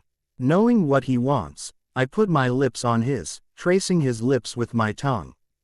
I repeat the hand motion, happy when his eyes slide closed and his head falls back. He grunts several times and moves both of his hands to encircle my thighs. When my hand feels too dry, I lick my other hand and use it to wet his skin again, so that my hand moves up and down more easily. Fuck, he says, again. Bella Bella. He opens his eyes, his green irises dark now, to look at me. His hips buck twice and he moves one hand from my leg to grab the shirt on the couch beside us, putting it in his hand over mine as he comes. I lean forward to kiss his neck down to his shoulder, smiling against his skin. He's still panting when I lean back up to kiss his lips. Baby, he whispers, sorry about your shirt, quote. Straightening up, I look down between us and giggle when I see my crumpled blue tee still laying across him. It's all right, I whisper. He wipes himself and my hand off and tosses the shirt to the side. I'll wash it later, he murmurs, lifting his hands to cup the sides of my face. But right now, it's my turn. Sitting up, he kisses me gently until I imper and try to get my hips closer to his. Then he scoots forward on the couch and gently adjusts me, moving my legs to wrap around his hips and pulling me right up against him at the same time that he raises one hand to my chest, using his thumb to circle my nipple. When I can't breathe anymore, I wrench my mouth away from his, tilting my head to the side slightly as he kisses down my neck and across my collarbone. He wraps his arms around my back as he moves his mouth farther down, kissing and sucking along the top edge of my bra and pressing me backward, supporting me with his arms. Finally, he covers my breast with his mouth, wetting the sheer fabric as he sucks strongly. When he switches sides, I whimper again. Edward, God please, I pant. He continues pulling on me for a moment, then slowly pulls me back up straight. Bella, he whispers, kissing me again, sweeping his tongue into my mouth. Lowering his hands to cup my behind, he pulls my hips against his and I can feel that he's getting hard again. Suddenly, he twists sideways until we've changed positions, so I'm sitting on the couch and he's sinking to kneel on the floor between my legs. I feel his hands at my back, hooking my bra and I pull it off as soon as it's loose. He pushes me back and puts his lips over my bare breast, swirling and sucking as I clutch his shoulders. His hands glide slowly down my sides, ousing to dip under the band of my underwear, then continuing down my thighs. He pulls back from my chest and raises his green gaze to mine. I have a sudden flash of Edward being in this position before, but I can't focus on that now. Where's that fucking scar? He asks, still looking at me, but tracing his fingers lightly along the front of my right knee. That tickles, I whisper, smiling at him, trying not to think about where he is and what he's doing and what I'm wearing, which is only underwear. There it is, he says, finding it with his ring finger and smiling at me. As he bends his head and places his lips gently on my knee, I ask breathlessly, I told you about my surgery. I don't remember talking about it at all. Raising his head up, he smirks at me. He's so cute that I wonder how I ever found this smirk annoying when I first met him. Told me about it and asked me if I wanted to kiss the scar, he answers, grabbing my hand when I try to cover my face with it. I never wanted to kiss someone's knee before that night. Really, he says, pushing himself all the way up on his knees and framing my face with his hands. There are a lot of things I never wanted to do before I met you. Me, too, I breathe, leaning forward to kiss him. The kiss starts out slow and sweet, a silent declaration of my feelings for him, the things I can't say out loud yet. Quickly, the kiss heats up, turning into a frenzy of roving hands and lips. Suddenly, Edward pulls away and turns around, shoving the coffee table away a couple of feet. He reaches behind me to grab the white, furry blanket from the back of the couch and spreads it on the floor behind him. He pulls his boxer briefs out of his discarded jeans and awkwardly puts them back on without standing. Not a good idea for me to be naked with you right now, ballerina, he explains when I frown at him. I don't have that much control. Smiling, I don't hesitate when he reaches for me, wrapping my arms around his shoulders as he lifts me from the couch and puts me down gently on the blanket. He follows me down, settling on top of me and hovering on his elbows. He lowers his lips to mine again, kissing me until I have to pull away to take a breath. When he scoots down and latches onto my neck, I can't stop my hips from pushing up against his. He thrusts against me slowly several times. Unhurriedly, deliberately, he scoots farther down, skimming his lips back and forth across my ribs. Raising his head, he looks up at me as he pushes himself backward again. Edward, I say, not sure I'm comfortable with where I think he's headed. I've pushed myself tonight and am now almost totally naked in front of him and surprisingly not that freaked out about it. Please, baby, he says, his gravelly voice deeper than normal. He dips his head and kisses a trail from my navel down to the top edge of my underwear. Looking up at me again, he rests his chin on me, pressing down gently and smiling when I gasp. Edward, I breathe, unsure of what to say. When I take a shuddering breath a second later, Edward takes it as tacit agreement and lifts up to pull my lacy underwear down. I'm not sure I can't let you. Yes, you can, he argues, shifting my legs together to pull the scrap of lace off and then moving them apart again. He reaches for one of my hands and places it on top of his head. If you want me to stop, just pull. You don't even have to say anything, okay? Rolling my lips together nervously, I nod, looking at him long enough to see his answering smile before I squeeze my eyes shut, partly embarrassed by what he's doing, partly afraid I won't like it. I couldn't have been more wrong. As soon as I feel his warm breath against me, I gasp quietly. With my eyes still shut, I feel his arms come around my thighs and then his tongue there. He varies the motion of his mouth, quick then slower, soft then forceful. Everything he does feels good, so good. The steady rhythm he finally settles into sends me quickly spiraling toward the edge. He pulls away abruptly, making me realize too late that I'm gripping his hair tightly. Do you want me to stop? He asks quietly. No, God, please don't stop, I moan, fleetingly embarrassed by how desperate I sound. But when he puts his mouth back on me, when he sucks this time slowly, gently, I'm not ashamed at all. Unable to stop myself, I thrust my hips up against his mouth. He suddenly sucks faster, more vigorously, and I need to see. Lifting my head, I open my eyes and the sight of him lying between my legs gives me the last little push. My back arches as I collapse back to the blanket, groaning and pulling on Edward's hair again as pleasure races through my body.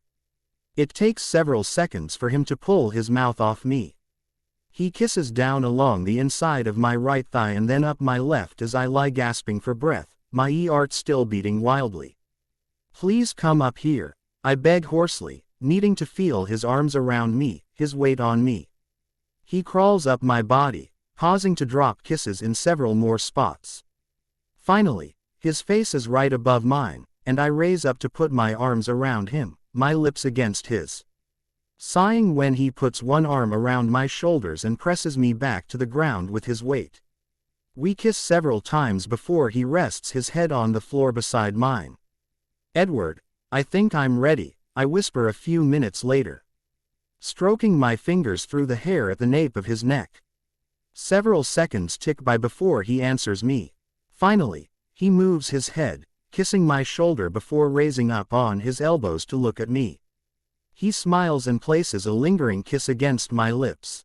Ballerina, You have to know it before we move forward, he says quietly, his green eyes boring into mine as he pushes up again. Irritated, I feel my mouth settle into a pursed, straight line. Why are you always fighting me on this? Baby, believe me, when you're really sure, you won't get any fight from me, he says, chuckling lightly. But you always feel like this at night and then during the day, you're more hesitant.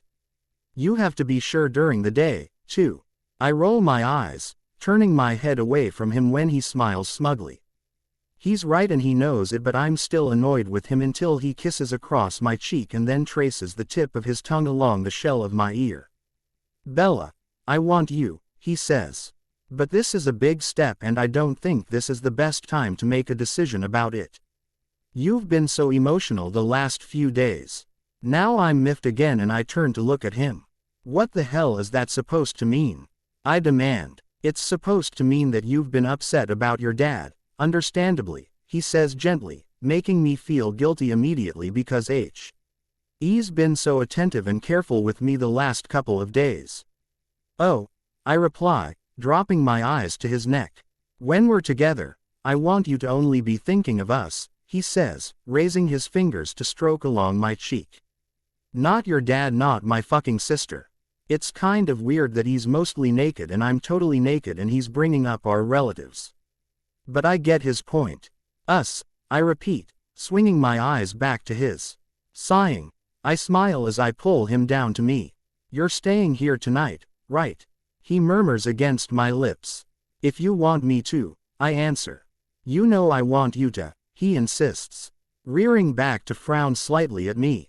Don't you? No, I don't know, I answer. The last few times that we've spent the night together, it's been at my apartment. Usually Edward is coming late from work and just comes there. I want you to stay, he says. I want you to stay whenever you want to. Okay. Will you loan me something to sleep in? Nope. I like you like this, he says, trailing a hand down my side and leaning down to kiss me again. I kiss him back for a few seconds, then skim my hands down his back and around to his sides. I hit the tickle spot I found earlier, and then slide up under his arms. No, stop, he begs, squirming and laughing until I pull my hands away. Okay, I'll give you a shirt, but no boxers. Edward, I warn, tapping my fingers lightly on his sides again. Jesus, ballerina, he replies, acting irritated. I'll give you the fucking boxers, too. He pushes back onto his knees, offering me a hand to help me sit up. He grabs his shirt from the couch and hands it to me, watching as I slip my arms into the two big sleeves and pull it closed in front of me. What? I ask, looking sideways at him and smiling because he is. He stands and then helps me up, too. You look fucking good in my shirt, he says, leaning down to kiss me. But after we when you're ready, you're never wearing clothes in my fucking condo again.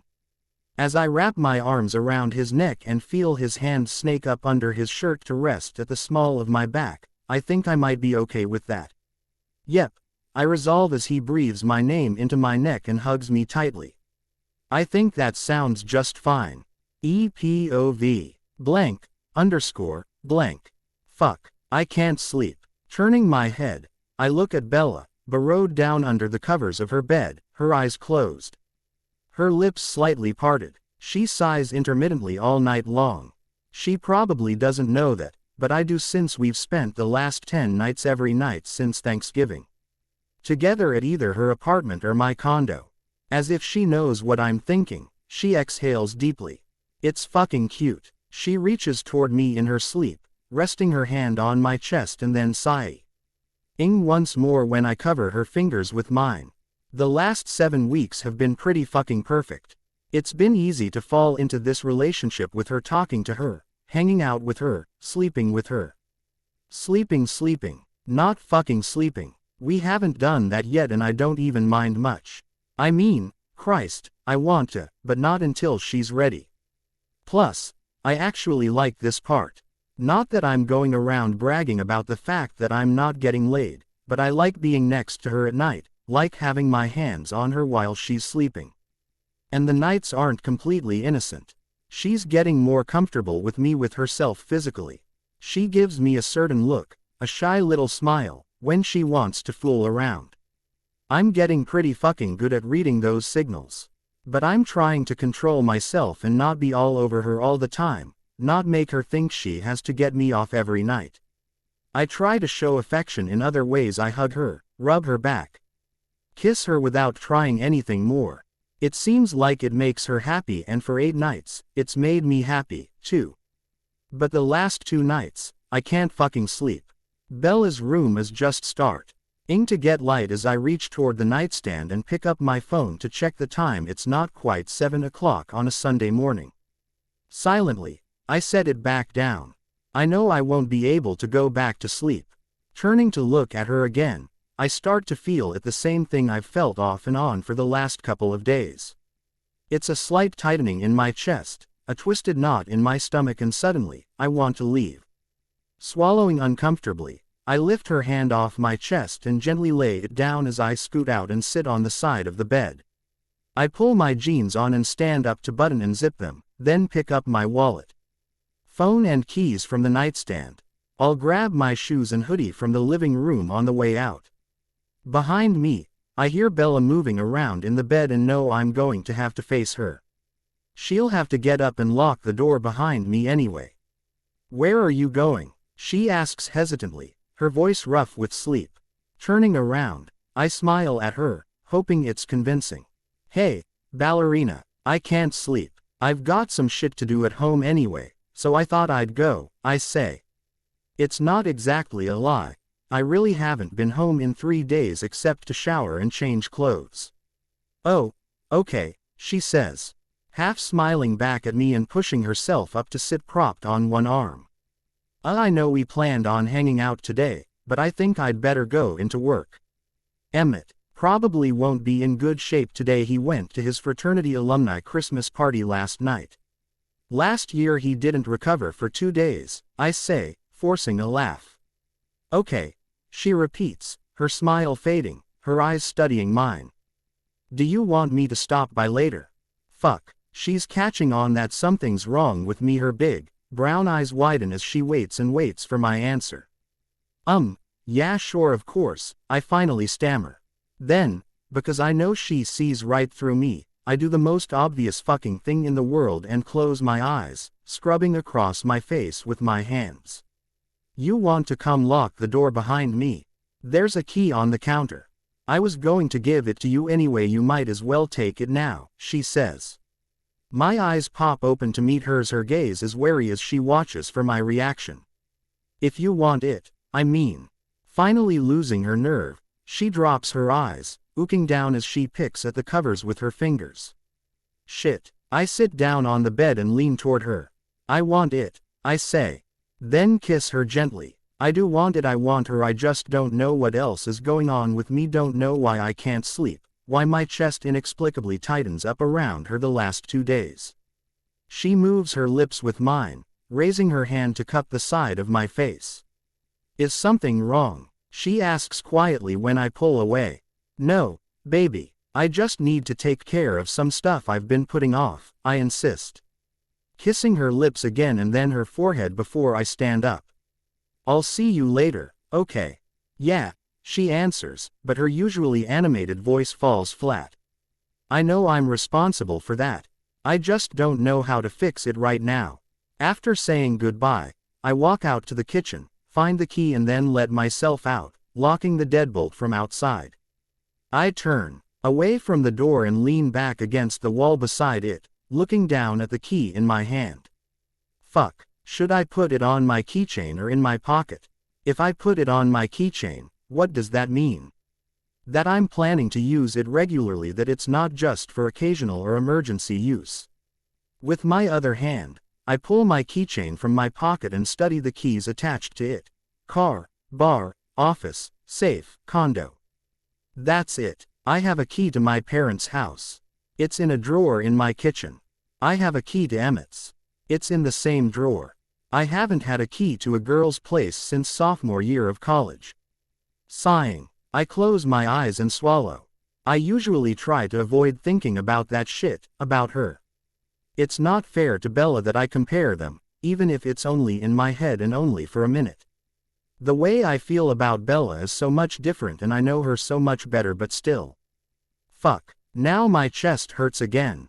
Pushing off the wall, I walk down the stairs to the parking lot and out to my car. Pressing the unlock button on the car remote, I take one last look at the single key in my left hand, then put it in my pocket. Blank, _ blank. When I get home, I text Emmett and tell him to take the day off if he's feeling shitty. I'm tired, so I flop down on the couch and channel surf for a few minutes. After scanning through every fucking cable channel 3 times without finding anything to watch, I sit up. I'm still fucking jumpy. I don't want to go to the bar this early though. Pushing myself up with a sigh, I head for the treadmill. It only takes me a few minutes to build up to a decent pace. Grabbing the clicker, I turn the television in here onto ESPN, my usual, but it doesn't hold my attention for long. My mind keeps drifting back to Bella. I can't understand what's changed in the last 3 days, can't understand what's wrong with me. I'm not even sure if I want to see her later today, and I don't know why. Maybe it's because everybody is pushing me around with her. Rose and her sex ban. Emmett constantly bugs me about treating her right. My parents invited us to the fucking Nutcracker Ballet next Friday night, which is exactly what I wanted to do, spend my night off double dating with my parents. Little Alice got in on it right before Thanksgiving, too, cornering me at the bar one night to fucking lecture me. More agitated now, I push the treadmill speed higher as I remember that conversation. Edward, can I talk to you for a minute? She asks as I come out of the storage room. Sure, I answer hesitantly, stopping and leaning back against the wall of the hallway. I look out toward the bar and see Bella sitting beside Jasper. I know Bella told you about her dad, she begins, then waits until I turn back to her before she continues. She's going to be very emotional this week, you know. I mean, she won't show it 'cause she's always trying to be tough. You know that about her, right? Right, I answer slowly, no. Letting my guard down yet unsure what she wants. I mean, that's how she was raised with her dad. She's doesn't like to show weakness, she says. She's not weak, I argue, frowning. Alice pauses, in her diatribe, to look at me with surprise, her dark, archy eyebrows shooting halfway up her forehead. Well, that's encouraging the way you immediately jumped to her defense, she nods. I didn't mean she's weak. I just meant that she will try to act like nothing's bothering her. She won't ask for what she needs. You're wrong, Alice, I think to myself. Bella does ask me for what she needs. I glance over to the bar again. Jasper is turned toward Bella, talking to her with his hand on her forearm, but she's looking nervously at me. I smile at her so she'll know I'm okay, then wait until she smiles back before I look at Alice again. I know Rose went all 18th Amendment on you and made you an involuntary sex teetotaler, and I know that you and Bella are planning to make your own decision. She informs me as I raise my right hand to stretch across my forehead, using my thumb and middle finger to rub my suddenly throbbing temples. Just don't let her make that decision this week, okay? Fucking Christ. If one more person tries to tell us what to do about our goddamned relationship, I'm going to lose it. But I don't think yelling at Alice will help the situation. So I take a deep breath before I lower my hand and start talking. Alice, look, I say, then raise my voice a little when I see her getting ready to interrupt. I will do anything I can to help Bella get through this week. But all the other stuff, that's really just between her and me. And the best thing for us would be if all of you would butt the fuck out. I know you have good intentions, but please just back off, okay? Amazingly, that shut her up, at least temporarily. And I beat a path back out front before she could get her thoughts together enough to say anything else. She seemed okay though, and she even hugged me goodbye when she and Jasper left. So I guess I passed whatever the fuck test that was. Breathing hard now, I take a drink from my water bottle, still running fast. I grab the bottom of my shirt.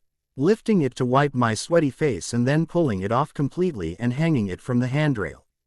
I try to pay attention to the NFL pregame show that's on, but my fucking brain wanders right back to Bella on its own within a couple of minutes. Maybe we've been spending too much time together. I mean, fuck, I can't remember the last time I hung out this much with one person. I've always liked having my own space. Before Rose and Emmett hooked up, I used to get irritated at him because he never fucking left my place. But it's different with guys. I could just tell him to fucking get lost when I wanted to be alone. I would never say that to Bella. I don't want to hurt her. Fucking hell. My chest feels tight again. I stop the treadmill and get off, bending over to put my hands on my knees as I try to catch my breath. When I look up at the television, the camera is zooming in on some blonde cheerleader in Boston as the show fades to commercial. She's hot, big blue eyes, pouty red lips, great fucking tits. I stare at her until she's gone, then stand up and walk to my room to shower. As I stand under the steamy spray, I close my eyes and picture the cheerleader from TV. She reminds me of a little blonde that hung around the bar early last summer. She made no secret of the fact that she wanted me. Reaching down, I stroke myself as I think about the night she pulled me into the backseat of her car. Groaning quietly, I remember how she sucked me into her warm mouth, didn't protest when I came there, and then hand-jobbed me back into hardness and rode the hell out of me. I ignored her when she came into the bar the next night and the night after that and the night after that. It was 4 goddamned days before she finally got the hint that I wasn't interested in a repeat fuck. But I jacked off for the rest of the summer remembering that night. Until I met Bella. Christ. I let go of my dick. It wasn't working anyway. I wash my hair and body, standing face first under the spray to rinse. This time when I close my eyes, I see Bella, her smiling face, her beautiful eyes, the way she bites her lip when she's close to coming. Jesus, 8 nights ago she was all over me, undressing me on the couch, kissing me, touching me. It was one of the best nights of my life, and not just because of the physical stuff. It was also the way I felt when she said she feels safe with me. And when she let me strip her bare, let me put my mouth on her, I knew she really trusts me. I haven't tried to get her naked since then. I know I don't have the willpower to keep doing that shit without going farther. Opening my eyes, I look down at my cock fucking hard as hell now that I've been thinking about Bella. I wrap my hand around myself, stroking slowly as I remember her small hands on me, her soft skin under me. I let my eyes slide closed and my head drop back, feel the water beating against my neck and chest. Tugging myself faster, I imagine how fucking great it will feel when I finally get inside her. I wonder if she'll ever be comfortable enough to give me head. Fucking shit. Just the thought of her lips wrapped around me is enough to drive me over the edge, panting and groaning her name. Still gasping for breath a minute later, I lower my head again and lean forward, putting my hands against the cool tile wall in front of me. What the fuck is wrong with me? Jesus. I'm crazy about this girl, so why the feeling of dread? Why do I feel a little bit resentful toward her the last couple of days? As I get out and dry off, I try to come up with an answer. While I pick up the dirty clothes I've left lying around for the last few days, I try to come up with an answer. When I turn into the bar parking lot and sigh in relief that Bella's truck isn't parked beside her studio door, I settle on the only reason that makes sense to me. I'm a prick who doesn't fucking deserve her. Blank, _ blank. Inside the bar, I put glasses away, fill the garnish station, wipe down the bar stools. The whole time, the key to Bella's apartment is burning a hole in my pocket. I constantly rub my hand over the denim to make sure I haven't lost it. But I haven't put it on my keychain either. I don't know what to do, and if I keep acting like an asshole, she'll probably just ask for it back anyway before I get a chance to use it. Fuck. That makes my chest hurt and pisses me off at the same time. Irritated as hell with myself, I finally take the key out of my pocket and angrily toss it down on top of my desk next to my car keys and smokes. By the time other employees arrive, My negative attitude has deteriorated into pure animosity. I can tolerate Lauren and the kitchen guys, but Tanya starts needling me as soon as she gets here, asking stupid questions. Making fucking annoying comments. I huff at her, snap at her, cuss at her, and she keeps coming back for more. A few minutes before we open, I head to the storage room. I know Lauren's following me, but I don't acknowledge her. You know she takes that as encouragement, right? Lauren asks me quietly as soon as we're alone in the room. What? I shrug, walking to the back shelf to get extra coasters and napkins. Behind me, I hear Lauren filling a box with bottles of liquor on the small table in the middle of the room. The bickering. Tanya thinks you're interested when you pay her the slightest bit of attention. Lauren insists. Turning around from the shelves to look at her, I see she has assumed Rose's favorite impatient stance, arms crossed over her chest and one foot tapping impatiently. I'm not interested, I grumble, turning back around. No shit, I'm just saying, don't egg her on. She'll do something to screw you over or something to try to screw up what you have with Bella, Lauren says. Jesus fucking Christ, I mutter at her, not even trying to hide the frustration in my voice. Typically, Lauren is unflappable and laughs at me. Don't be an ass to me, Edward. What the hell is wrong with you today? Nothing, I answer, but I know I still sound cranky. I turn around just in time to see Lauren roll her eyes my way as she grabs the box from the table and walks out.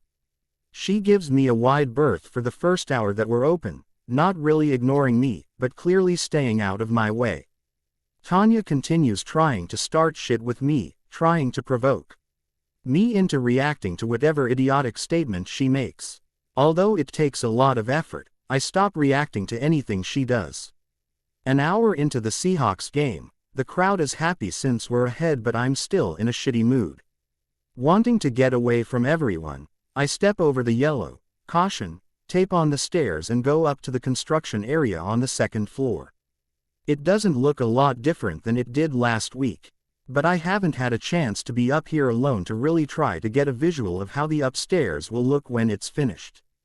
For several minutes, I walk around slowly, studying the room from different angles, figuring out how I want it to look: the bar, the tables, the games. The blueprints are hanging on the exposed brick wall for the framers and I stand staring at them for a couple of minutes. I'm starting to feel better until I hear footsteps on the stairs. Fuck, it's probably Bella. I'm definitely not ready to see her. I take a deep breath and try to formulate what I want to say. Hey, I begin as I turn around, but it's not Bella who's standing at the top of the stairs. Victoria, what are you doing here? I came by last night, but missed you. I took a chance that I could catch you today, she says, smiling at me. She's advancing toward me slowly, wearing her trademark short-ass skirt and high heels. As she walks, she shifts her hips aggravatingly from side to side and tosses her hair as she grins slyly at me. Or are you already caught? She asks throatily as she stops in front of me. What the fuck does that mean? I'm not in the mood to play games today, Victoria. I say tiredly, reaching one hand up to grasp the back of my neck. She knows I was pissed at her early last week. It took her 3 days longer than she said it would to do the bathroom redraws. The whole fucking construction crew was sitting around waiting on her. It means, are you and that little dancer serious? She asks, leaning forward so that her chest is almost touching mine. Or are you still available for fooling around? Sorry, Victoria, I say, my eyes darting around the room. I take a step back, leaning against the wall because I feel like she's standing too close. I force myself to look her in the eye as I continue. I'm pretty tied up right now. She says, tilting her head to the side a bit and then licking her lips. I'd be willing to bet she practices this look in the mirror. Are you sure? No one would have to know, you know. For a second, I think, well, my dick thinks this could be a good idea. She's pretty. She has a great body. At our first meeting in July, she flirted with me and I flirted back, but I wasn't about to risk screwing up this project by screwing her before it was completed. Back then, I figured we'd fuck once it was over though. But then Bella moved in next door and everything changed. Since the first time I kissed her, I haven't really considered being with anyone else, and that kind of pisses me off. There's a good-looking woman with long fucking legs standing in front of me, propositioning me, but I couldn't be less interested. Looking into Victoria's blue eyes doesn't make my heart race. The thought of my hands on her skin doesn't twist my gut. I don't smile when I see her just because it's her.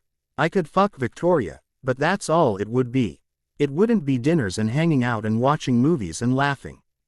It wouldn't be sneaking my hand under her shirt to rest on her warm back while she's sleeping. It wouldn't be listening to the fucking sighing all night long. Or trying to pull her out from under the covers where she burrows every goddamned night. I could fuck her, but I realized a few months ago that just fucking isn't enough for me anymore. I chuckle lightly and Victoria smiles, probably thinking that I'm considering her offer. I'm not. I nod. I'm sure, Victoria, I answer. Her eyes turn ice cold as her smile twists into a sneer. Then you can forget about me doing all these redraws for free. She hisses. She's probably not used to being turned down. Hell, I'm not used to turning women down either. No problem, I answer, stepping around her and heading for the stairs. Anxious now to get the fuck away from her. Just send me a bill. You'll regret this, she predicts, her high heels clicking quickly across the floor to catch up with me. I doubt it. I can't think of any bitch I've ever regretted not fucking. Who the fuck replaced the fun guy the first met last summer with a 16-year-old pussy-whipped boy? Jesus, Victoria, shut up, I seethe, walking down the stairs. I'm even more aggravated when I get to the bottom and see that she pulled the yellow tape completely down. I pick it up, then wait for her to pass so I can reattach it. She stops right in front of me, standing a stare above me, and pressing her tits into my face. People like us don't change, Edward. Call me when you come to your senses, she whispers huskily, trailing a finger down my cheek. I keep my eyes on hers. Not because I'm attracted to her, because I don't fucking trust her. When she finally passes me, I fix the tape and then turn around. She's walking out, shaking her hips the same way she did upstairs, and I watch for a few seconds. I know I shouldn't, but she really does have a nice ass. Running my hand through the top of my hair, I turn to my left to head back behind the bar and meet a harsh blue glare. Motherfuck, I whisper under my breath as I walk toward him. What the fuck are you up to, Edward? He growls when I reach him. What the fuck are you doing here, Emmett? I retort, turning sideways to pass behind him. One of the guys I was waiting on earlier catches my eye and signals for another round. I told you to stay home. Are you cheating on Tiny? What? I ask, whipping around to face his piercing eagle eyes again. You were upstairs with that red-headed witch alone, then you were checking out the view from the back as she left, he fumes. You two screwing around? No, dickhead, I answer as I grab beers for the guy and his two friends. I open them, set them down in front of the men and add it to their tab. For the next few minutes, I ignore Emmett completely as I pick up empty glasses, noisily put away liquor bottles and repeatedly huff when I have to step around Emmett, who's intentionally blocking my way every time. I slide my eyes his way the 30th time I pass him and see that instead of glaring at me, he's now studying me intently. There's no one to wait on right now, so I cross my arms over my chest, lean back against the bar, and look up at the flat screen just in time to see the Seahawks score. The room erupts in cheers and applause. You and Tiny fighting or something? Emmett asks quietly, moving to stand beside me. Neither of us looks at the other, but I know this is his peace offering.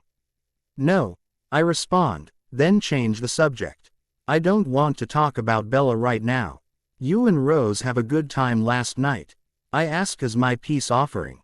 You mean at the party or once we got home? He replies, then grunts lowly a couple of times. Emmett's not ever really crude about my sister, so I know he's trying to amuse me. Jesus, you fucker. That's disgusting. I don't want to hear it, I groan, laughing for the first time today. The laughter is short-lived though, and I'm right back to acting like an ass in a few minutes. He lets me simmer for a while, then corners me again at one end of the bar to ask what my problem is, saying he knows it has something to do with Bella.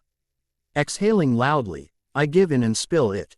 I don't know what the fuck's bugging me, I complain.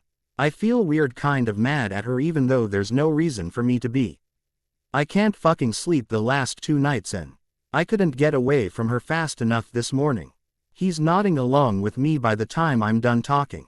Yeah, you're freaking out, he states simply, then turns away. What the fuck are you talking about? I ask, gripping his shoulder until he faces me again. You are freaking out, he repeats loudly and slowly like I'm 90 fucking years old and can't hear him. Don't worry, it's a classic reaction for most guys. You're in a relationship with a woman that's starting to feel kinda serious, right? Not like you're just dating. He looks expectantly at me, but I'm not ready to talk about that. I shrug ambiguously, nodding as if I answered him. He continues. No matter how happy you are with her, your psyche will start trying to fuck it up so you don't end up in a. He pauses and clutches his throat as if he has to struggle to say the next words. Committed relationship. Did you freak out with Rose? I ask as he drops his hands, laughing at his own stupid stunt. Nah, he answers dismissively, pausing to look up at the television when the room erupts in applause again. Niece. Seahawks intercepted, but I'm not afraid to commit. He lowers his gaze to meet mine again. Neither am I insist. He laughs like a goddamned hyena at that statement. Yeah, that's why you haven't dated anyone in 6 years, he says, raising his eyebrows at me. I glare at him angrily for a moment. Fuck you, I say under my breath, turning away from him. He steps away to fill an order for Tanya, leaving me alone to think about what he said. When he gets back to me, I ask quietly, so you think I'm just freaking out about the relationship part? He shrugs, ramping my irritation right back up. Probably. Tiny doesn't annoy you otherwise, right? Right, I answer. You're no. She pissed that you guys aren't having sex, right? Right, I nod. He shrugs again. You gonna see her later? Before I have a chance to answer, Lauren appears beside Emmett. If you 2 chicks are done talking about your feelings over here, I could use some help, she jokes, sliding in between us. Unless you're heading to the back room to have a pillow fight in your undies. Laughing, Emmett GS an arm around her shoulders and walks to the other end of the bar with her.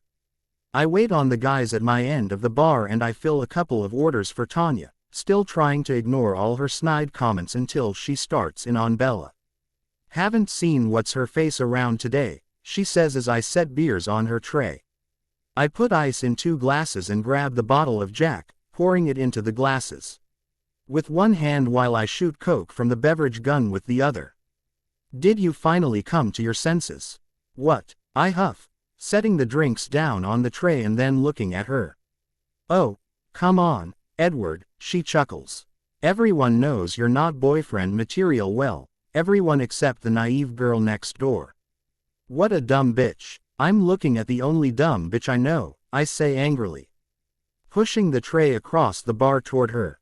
Tanya cackles loudly as she walks away after getting the outburst she probably wanted. Since everyone's on my last fucking nerve, I tell Emmett that I'm taking a break and go back to my office.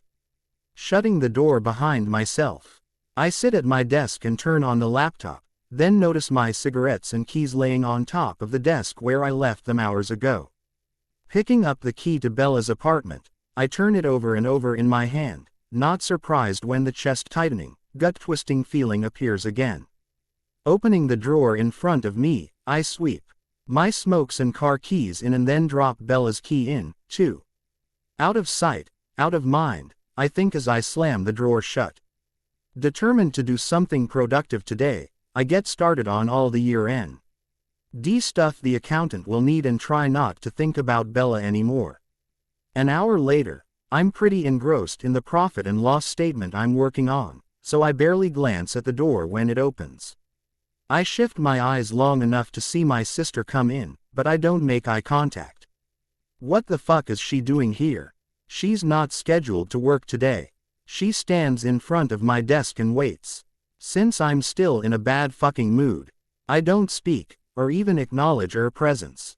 I know this will get me in trouble with her, but I really don't give a shit at the moment. Well, hello, Edward. I'm fine, thanks for asking. She says sarcastically. She heaves a big shopping bag up and drops it onto my desk with a thud. I look out of the corner of my eye, wondering what's in the big crate and barrel bag. But not wanting her to know I'm curious. She stands still in front of me for another minute, then sighs loudly. I know she's gonna really get pissed in about a minute, so I finally look up, pushing my laptop to the side. What the fuck do you want, Rose? Oh, there's my sweet baby brother, she sneers. Emmett said you were being a douche. What's up your ass today? I've got a sister who's bossing me around. A waitress who's a total fucking bitch. A bartender who makes fun of me most of the time and an architect who's trying to get me to stick my dick in her, I complain. Women are up my ass today. Smiling, Rose shakes her head at me. You're so melodramatic, she laughs. Just like Mom. Jesus Christ, I mutter under my breath, covering my face with my hands and leaning back in my desk chair. Why can't everyone just leave me alone?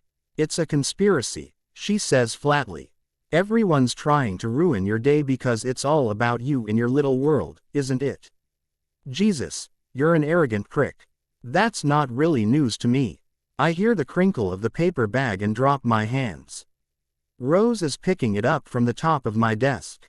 Since I've just admitted to being a prick, I grab it. Yanking it from her grasp and looking inside. What the fuck is this shit? I grumble. Candles, candles, more candles. Jesus. How many motherfucking candles are in here? Enough to make even you look romantic. She says testily. Give them back. I'm not letting you have them now. She leans across my desk, trying to take the bag back. Why do I have to be romantic? Are you lifting the ban? I ask, rolling my chair back a few inches so I'm just out of her reach. No, but I want you to be prepared in case I have a sudden change of heart. And just so we're clear, it's good to be romantic when you're not expecting sex, too, she says, putting a hip on the desk to extend her reach. When I scoot back farther then move the bag around as she grabs for it, she laughs and so do I. You think you're gonna have this change of heart soon? I ask. It doesn't really matter. The decision isn't about Rose at all. I won't do anything until Bella's ready even if Rose gives the green light today. She shrugs. You were pretty sweet on Thanksgiving. You did a good job making her comfortable at Mom and Dad's, she says. She tilts her head and narrows her eyes, looking thoughtfully at me. How come you told Em and me not to ask about her family? I'm not discussing that with you, Rosalie, I say, suddenly serious. Can I ask her about them now? She asks. No, just leave it alone, okay? I insist. Don't push her. Does she not have a family? Goddamn it, Rosalie, I lay loudly. Leave it alone. I expect her to get mad, expect her to cuss me out, stomp out of the room, slam the door. I don't expect her to stand up and walk around the desk. She leans down, putting her arms around my shoulders to hug me and kiss my cheek. That's kind of a perfect answer, Edward, she says quietly. You get to keep the candles. Make it nice for her, okay? I mean, when it's time. Before I have the words to answer her, she's pulled away and gone out my office door, shutting it quietly behind herself. Sighing heavily, I decide to go out for a smoke, hoping to calm my jittery nerves. I stash the bag of candles under my desk and roll my chair forward, yanking the desk drawer open to get my cigs. And there it is, the little gold key taunting me. Holding it again, I close my eyes, rubbing them with the heels of my hands as I tilt my head back against the headrest. When I hear the office door open, I assume it's my sister coming to give me more shit. Fucking Christ, Rosalie, I groan. What now? I hear her laugh before she speaks and my heart starts to race, my lips curve upward all on their own. Apparently your mood hasn't improved since this morning, Bella remarks as she shuts the door. Without lifting my head, I lower my hands and open my eyes to look at her. She's beautiful, smiling, eyes shining, wearing the hoodie I gave her all those weeks ago and leaning against the closed office door. I feel the familiar tightening in my chest, but it doesn't bother me that much right now. Baby, I say, pushing my chair back from the desk. Come here. When she gets close enough, I reach for her, pulling her down to sit sideways on my lap. Wrapping my arms around her tightly, I bury my face in her neck. Fuck, she smells good. I feel her arms wind around my shoulders, her fingers sift through the hair at the nape of my neck, her lips press briefly against my temple. Are you having a bad day? She asks gently. Yes, I mumble into her skin, nodding.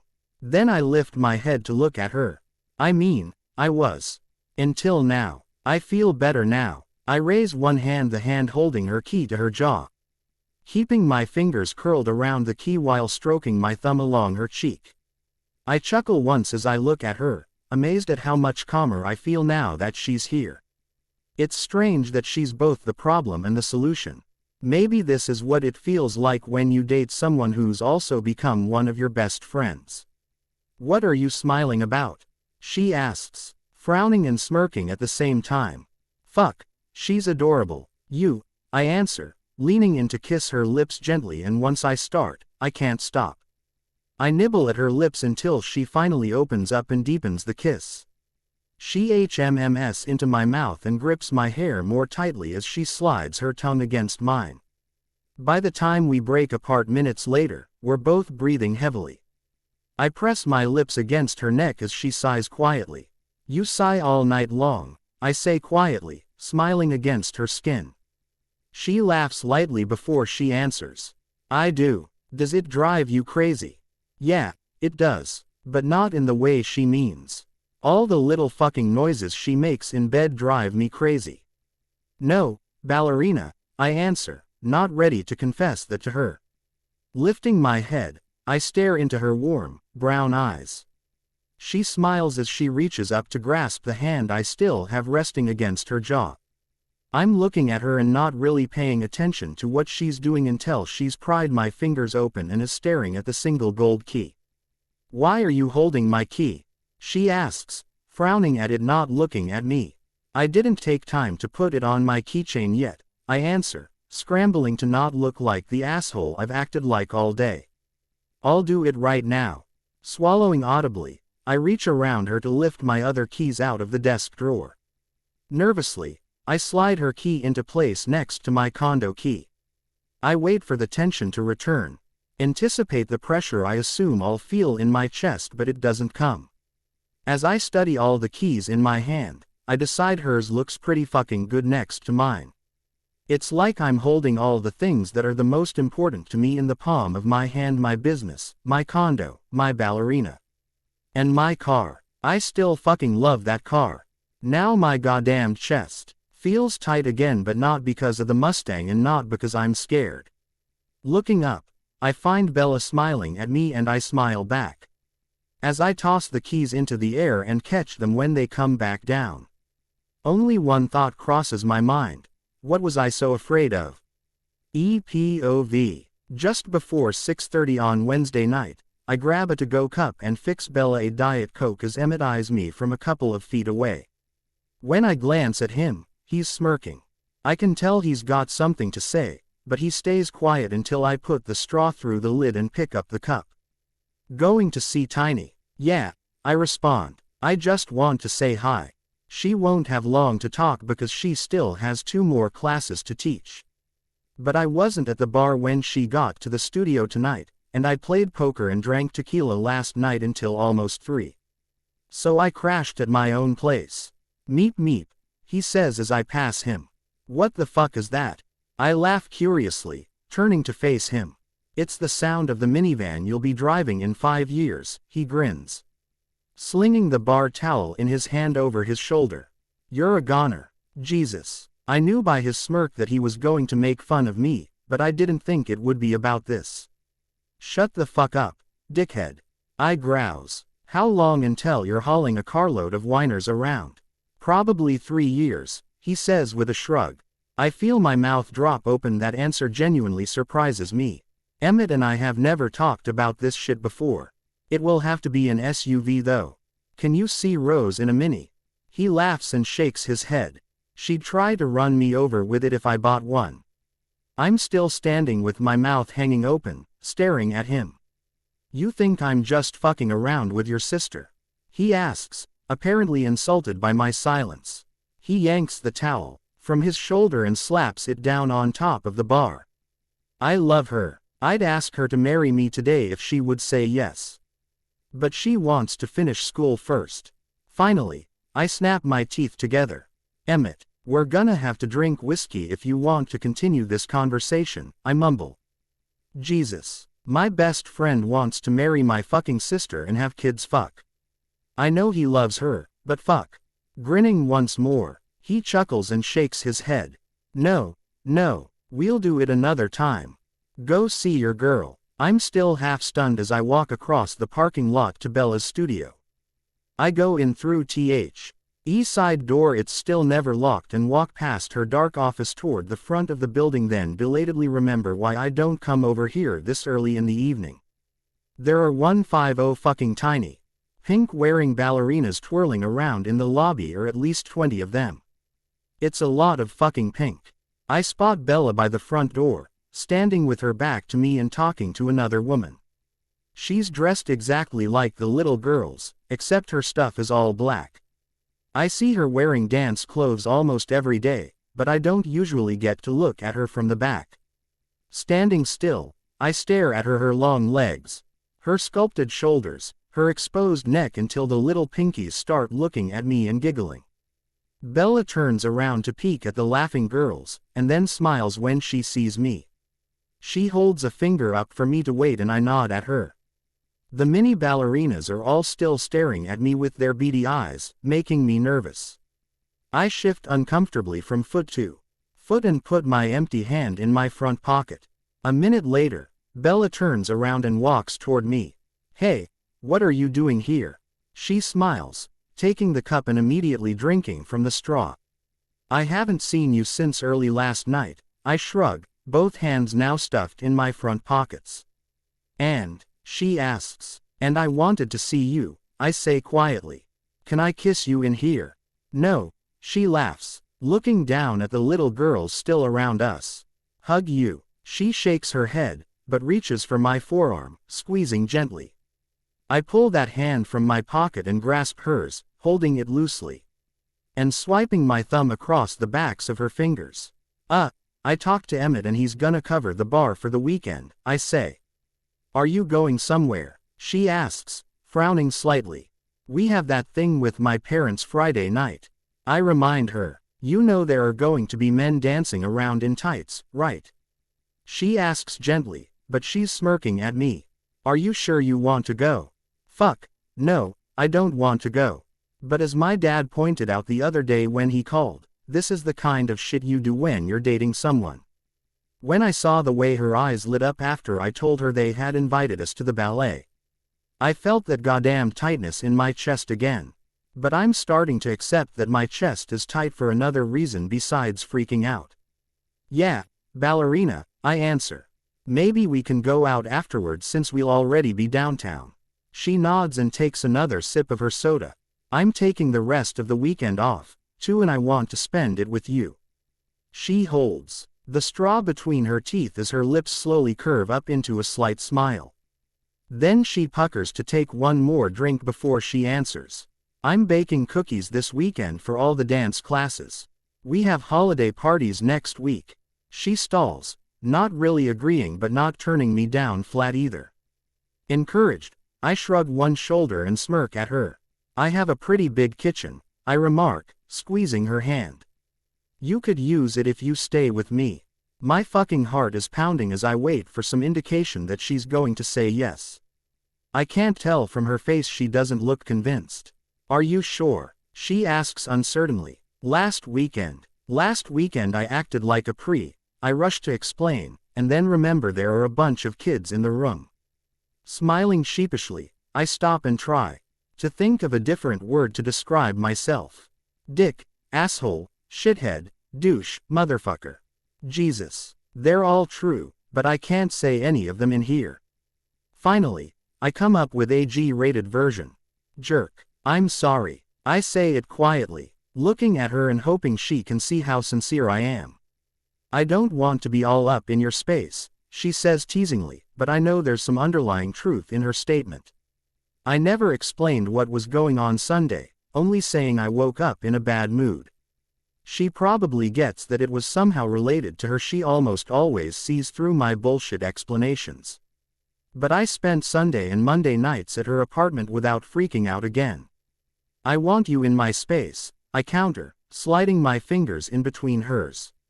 Are you Mr. Bella? A high-pitched voice asks. I turn my head and look down at the kid I didn't even notice approaching. Bella replies before I have to. No, Abby, she says patiently. This is Mr. Cullen. Are you Miss Bella's boyfriend, Mr. Cullen? She asks, her huge brown eyes still fixed on me. What a curious little shit. She's kind of cute in a little shit kind of way though. He's my friend, Abby, Bella states, saving me from having to answer again. What she said surprises me though. She doesn't consider me her boyfriend. What the fuck? I kiss her all the time. I've had my hands and mouth all over her. I think of her as my girlfriend. But I guess we've never talked about it. I never introduce her that way. When she met Victoria a couple of weeks ago, I stayed silent, letting her speak for herself.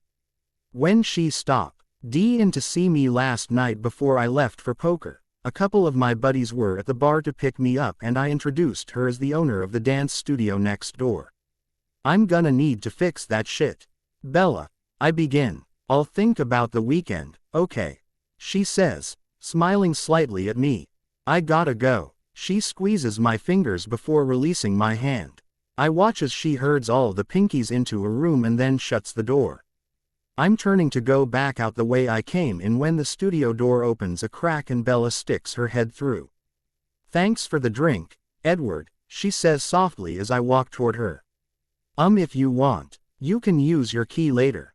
I'm closing, so it will be late, I warn her. She smiles up at me as I stop right in front of her. I remember, she nods, then crooks her finger. When I lean down, she pecks my lips quickly, pulling away before I even have a chance to kiss her back. See y'all later. She disappears and shuts the door, then I hear the music start inside the room. Hear her voice as she calls out instructions to the ballerinas. I just stand there, listening. When I feel the pressure in my chest this time, I'm pretty sure I know what it is and I smile. Blank, _ blank. When we get to the theater Friday night, my parents are waiting in the lobby. Bella and I are a few minutes late. She was ready when I got to her apartment to pick her up.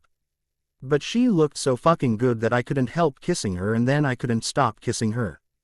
We made out for several minutes standing just inside her door, and then she had put on new lipstick and I had to get her old lipstick off of me. My parents both like Bella, so they'll probably just assume we're late because of me, and I guess that's technically right. My mom is a patron at Macaw Hall, meaning she gives them a shitload of money every year, so someone takes our coats and brings us champagne when we go up to the second level of the auditorium. We have a few anutes to drink it and then we're shown to our VIP box seats. Bella and my mom sit beside each other, leaving Dad and me to sit on each end of the 4-seat box. Once the lights go out, I reach to my left and grab Bella's hand. Then pull it over to rest on my knee. Since I've never been to the ballet before, I'm not exactly sure what to expect. As it turns out, it's fucking boring. There's no talking at all. Just music and dancing, and there's a creepy magician. I have trouble staying awake, and when the lights finally come on, I breathe a sigh of relief. Edward, Bella and I are going to the ladies' room. Why don't you and Dad get us a drink? My mom says as they stand. I feel my eyebrows shoot toward my hairline and glance at my dad. The intermission is about 20 minutes long, son, he says. Interfucking mission. This goddamn thing is only half over. I barely refrain from groaning and dropping my head back, but I manage to nod and smile as I stand up to let the women out. Jesus Christ, Dad, I mutter as we walk out to the bar. You didn't tell me I was gonna need a case of Nodos to make it through this. He laughs and claps a hand on my shoulder. Edward, this is the first of many things you'll attend under silent protest if you stay in a relationship, he advises, which doesn't make me feel any fucking better at all. But did you see Bella's face? She's really enjoying it. Sometimes that's the only pleasure you get out of going to these kinds of events. Yeah, I saw, I admit grudgingly.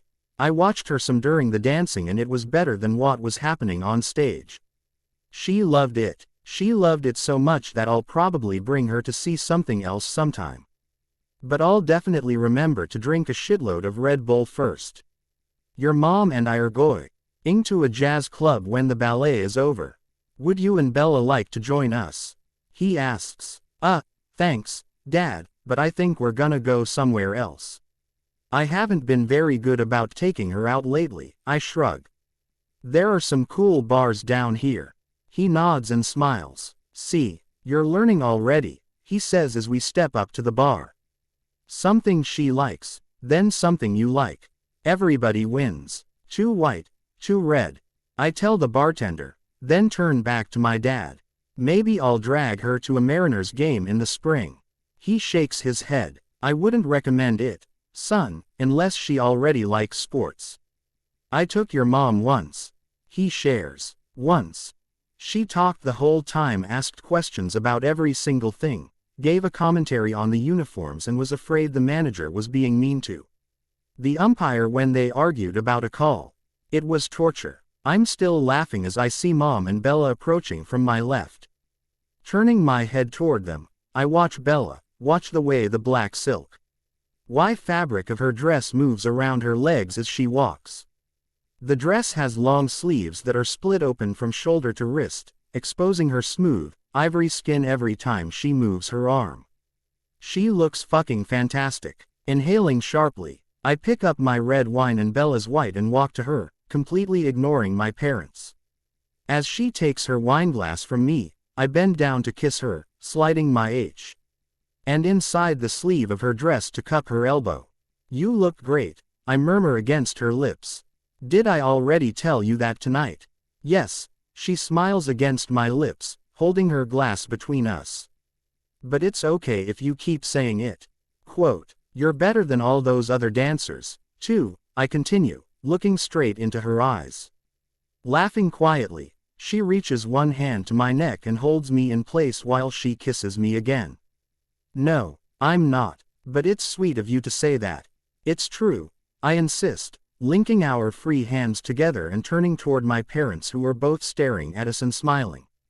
I see Bella turning pink out of the corner of my eye, so I try to get their attention focused on me. What? I ask my parents, not used to seeing me fucking domesticated yet. It works. Hey, laugh even though my mom chides me for cussing, and then we spend the next 10 minutes standing, sipping our wine and talking as couples, which is really weird for me.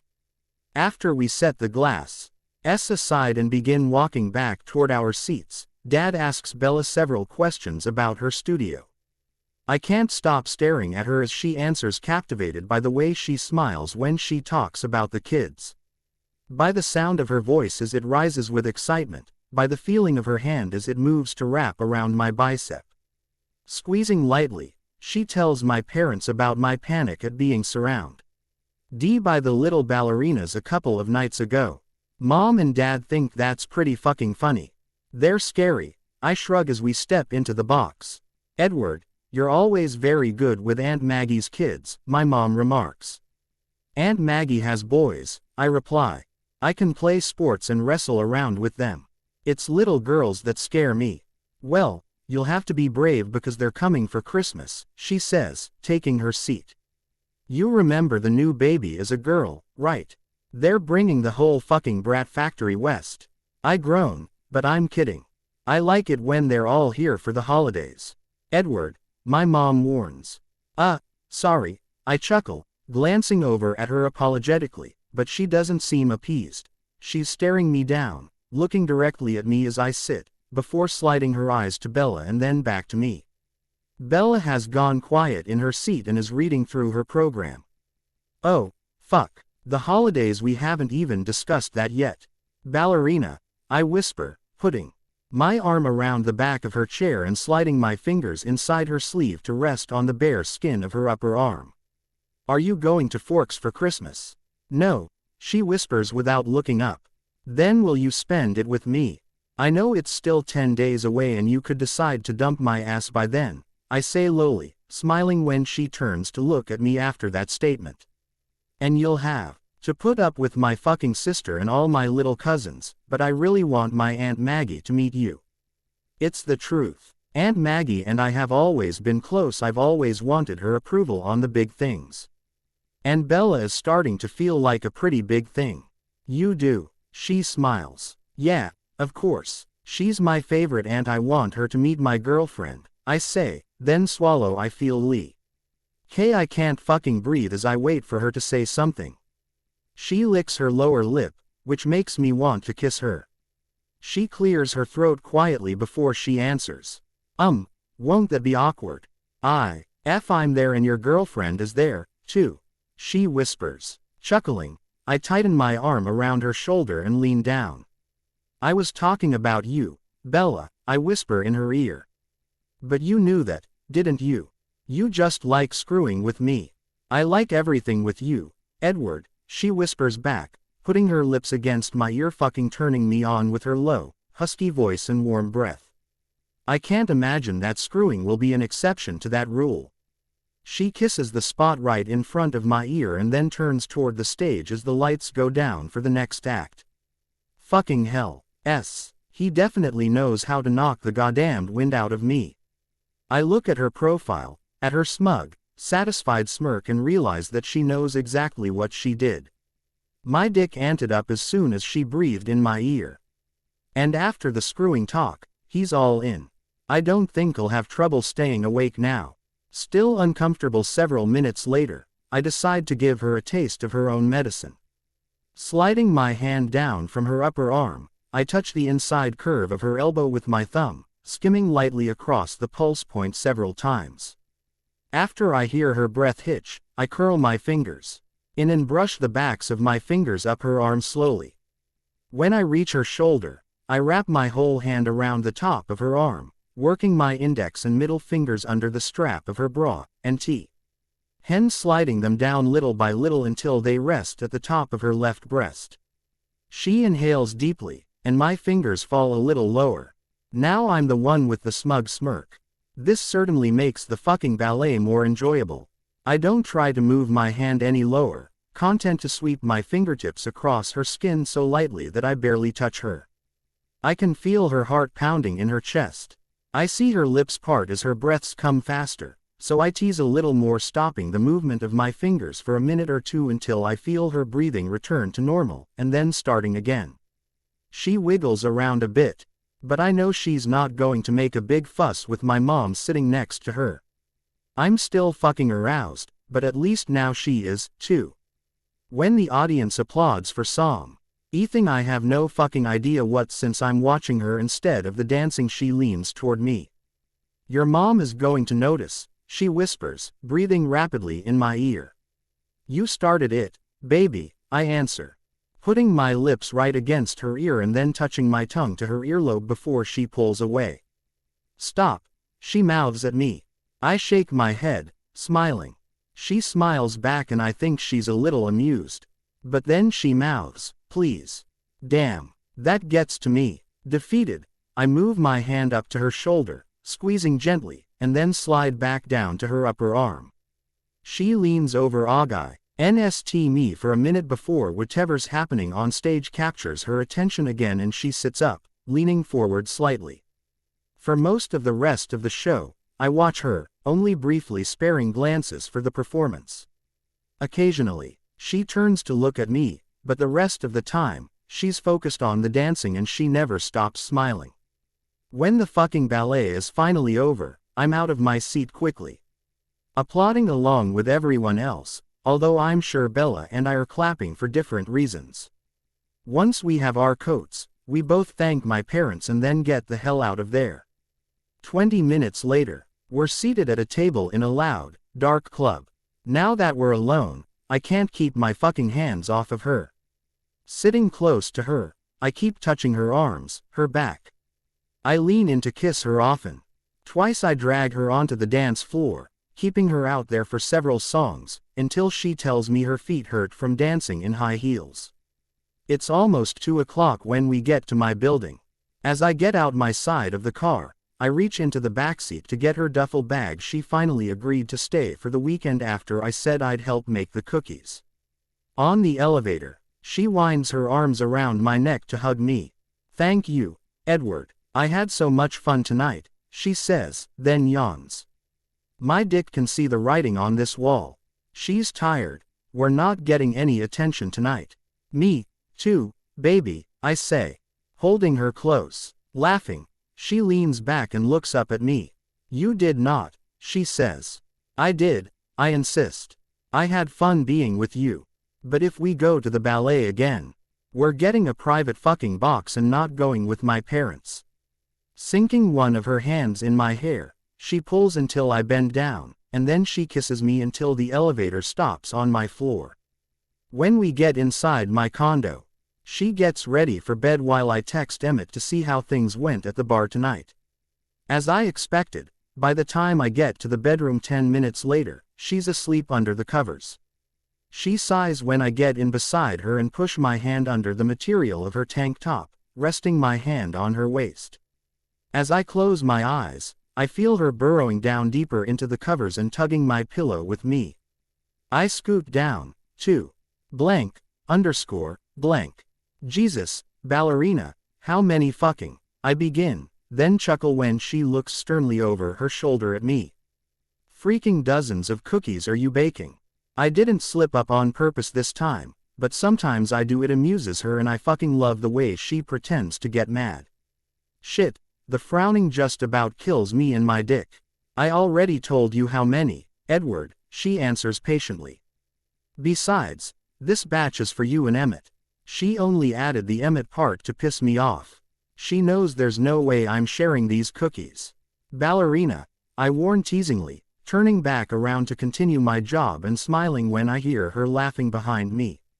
We've been at this all fucking day, well, since W.E. got up at 10 working back to back in my kitchen. I frost the cookies at the counter. She mixes the dough and rolls it out on the island behind me. She told me I could quit after the first batch. But I really don't mind helping and it smells fucking great in here. I'd rather be in here with her than watching television alone in the other room anyway. "Oh, all right, you big baby. You can have them all," she concedes with a laugh. I'm still spreading green frosting on the last batch of tree-shaped cookies for her dance classes. I went to get us coffee and donuts this morning, so maybe it's the caffeine and sugar rush. But she's chattered nonstop today about Jacob's mom teaching her to bake, Alice's mom giving her this recipe, my mom trying to lure her over to do more Christmas baking next weekend. I've never heard her talk this much. It doesn't bug me or anything, it's just different than normal. I've grumbled a little about frosting the cookies while secretly stealing glances at her. She never got dressed, so she's still running around my kitchen in a tank top and plaid pajama pants that are hanging low on her hips. "I do love sugar cookies," I say distractedly, putting the spatula down and turning around to watch as she slides the cookie sheet into the wall oven. She must feel my eyes on her because she turns to look at me over her shoulder again, then closes the oven and turns all the way around. Biting her bottom lip, clearly trying not to laugh. "What?" I ask, frowning. "Lookin' good, chef," she jokes, pointing to my chest. She walks toward me as I glance down. Shit, the whole fucking front of my shirt is covered in frosting. I must have been wiping my hands across my chest without realizing it. She uses her fingernail to scratch some off my face, smiling widely. She's a little too amused by this and a little too clean. Reaching behind me, I dip my finger in the bowl of frosting and smear it across her cheek before she can stop me. "Oh, my God," she cries, batting my hand away. But she's laughing. She grabs the towel off the counter beside me to wipe her face, not paying attention to me, not noticing that I'm reloading. I smear a bright green streak across her other cheek. "Edward, She reaches around me to get her hand in the frosting, then rubs all 4 fingers of one hand across my mouth and down my chin. "You're in for it now, ballerina," I warn, picking up the bowl and dipping my fingers in. Grinning, I set it down and stalk her as she tries to get away by backing toward the island. I grab her around the waist with my clean hand, using my coated hand to wipe frosting from her chin down her neck and onto her chest. Squirming in my grasp, she reaches behind her, getting a handful of flour and rubbing it in my hair. We both laugh hard, looking at the mess we've made of each other. I lean down, intending to affectionately peck her lips. I kiss her twice, smiling as our frosted lips and chin stick together, pulling away to look in her eyes before lowering my head again. The third time, she sighs and wraps her arms around my neck, then licks across my bottom lip. Groaning, I open my lips and suck her tongue into my mouth, wrapping both arms around her slim waist. She digs her fingernails into my upper back, holding me close as she slides her sugary tongue against mine. By the time I pull away a minute later, we're both breathing heavily. Moving my mouth to her chin, I use my teeth to scrape away most of the frosting left there, then sweep my tongue down her neck, pausing to suck lightly at the base of her throat. When she grips my hair tightly in her fist, shift farther down, licking away the faint green streaks on her chest. "Edward," she whispers breathlessly. I pull my face away from her chest to look into her big, brown eyes. I kiss her again, then grasp the sides of her waist and lift her up to sit on the island. When I set her down, my arm bumps the flour sack, knocking it over. It spills all over the goddamned counter, sending up a cloud of white dust as I wedge myself between her legs. "You're making a fucking mess," she teases, her eyes shining as she sweeps her thumb across my chin to gather the frosting still left there. She wipes it off on my t-shirt, then grabs my shoulders, pulling me closer. "I don't fucking care," I reply, smiling back at her. Pressing my lips to hers again, I raise my hands to cup her breasts and squeeze gently, then capture her nipples between my thumbs and index fingers, pulling slightly as she moans into my mouth. Gasping for air a minute later, she twists her mouth away, allowing me to kiss down her neck to her shoulder. Skimming my hands down her ribcage, I grab the bottom of her tank top and lift it up, quickly taking it off and dropping it behind her. Slide my arms around her back as I lean down again to cover her breast with my mouth, swirling my tongue around her nipple while she buries her hands in my hair, holding me to her chest. When she tries to scoot forward, moving her hips closer to mine, I slide one hand from her back to her stomach, and then down, reaching between her legs and stroking her over the fabric of her pants. "Oh, God," she moans, pressing herself against my hand. I pull my mouth away from her chest to look at her, watch her. Her eyes are half closed, her lips open. I feel one of her hands drop to my shoulder and grip my t-shirt tightly. Keeping my eyes on her, I lean down to kiss her when she tugs my shirt. I move my hand up to untie the drawstring of her pants and then slip my hand inside her pants and underwear. I skim across her clit, then push a finger inside her. "Baby, you're so wet," I say, sliding my mouth across her jaw to her ear when she wrenches her mouth away to take a deep breath. I add a second finger, feeling how fucking tight she is around my fingers. She whimpers quietly as I pump my fingers a little bit faster. "Edward, closer, closer," she says, clutching the material of my shirt in her hands. "Are you close, baby?" I whisper, tracing the shell of her ear with my tongue. "No, you. Closer," she replies breathily. "I'm right here, ballerina," I say, tracing my tongue down her neck. "Oh God, Edward," she gasps as I move my fingers faster. "Please no. Stop, I want you closer." Something about the desperation in her voice makes me lift my head, still my fingers. Looking into her eyes, I swallow as she nods at me. "Fuck, Bella, don't do this to me," I groan, finally understanding what she means by wanting me closer. "You said I had to be sure during the day, it's the middle of the afternoon." "And I'm sure," she says, pressing her lips to mine. As we kiss, she shifts her hips, rubbing herself against the hand I still have between her legs. Shit, she feels so good on my fingers. As I slowly pump them into her again that I know I'm not gonna last 2 minutes when she's on my dick. Jesus. I don't know what to do. I'm hesitant to let her decide in the heat of the moment, but if she's ready, fuck, am I ever willing. Breaking our kiss, I bend forward and rest my forehead on her shoulder, watching the movement of my hand under the material of her pants. Edward, she sighs, pulling my face back up, and using her tongue and lips to clean up the rest of the frosting from my cheek. I want you, I finally croak, pulling my hand away from her and out of her pants. Wrapping both arms around her waist, I pick her up, holding her tightly against my chest, and then shifting one arm beneath her ass to support her as I walk out of the kitchen. You have me, she whispers, placid. Her lips against my ear as she hooks her legs around my waist. In the bedroom, I lay her down carefully on my smooth sheets, grateful that we didn't make the bed this morning. I take off my frosting coated t-shirt and then my jeans and boxers, noting that Bella is watching me. When I reach for the waistband of her pants, she lifts her hips and allows me to pull them off. While I'm still deciding if I should take her underwear off, too, she pushes them down her thighs.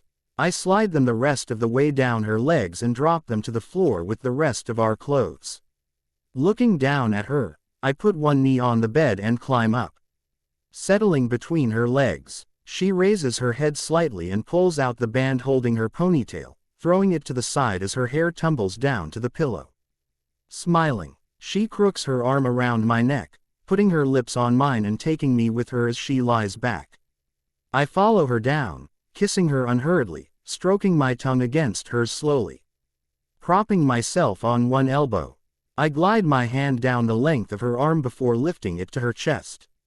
I circle my fingers around her nipple until she moans into my mouth, then cup her breast with my hand, using my index finger to rub across her nipple over and over. When she writhes underneath me, I let go of her breast, gliding the backs of my fingers across her stomach and down between her legs.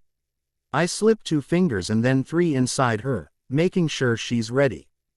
Pulling my mouth away from hers, I reach for the nightstand and open the drawer to get a condom.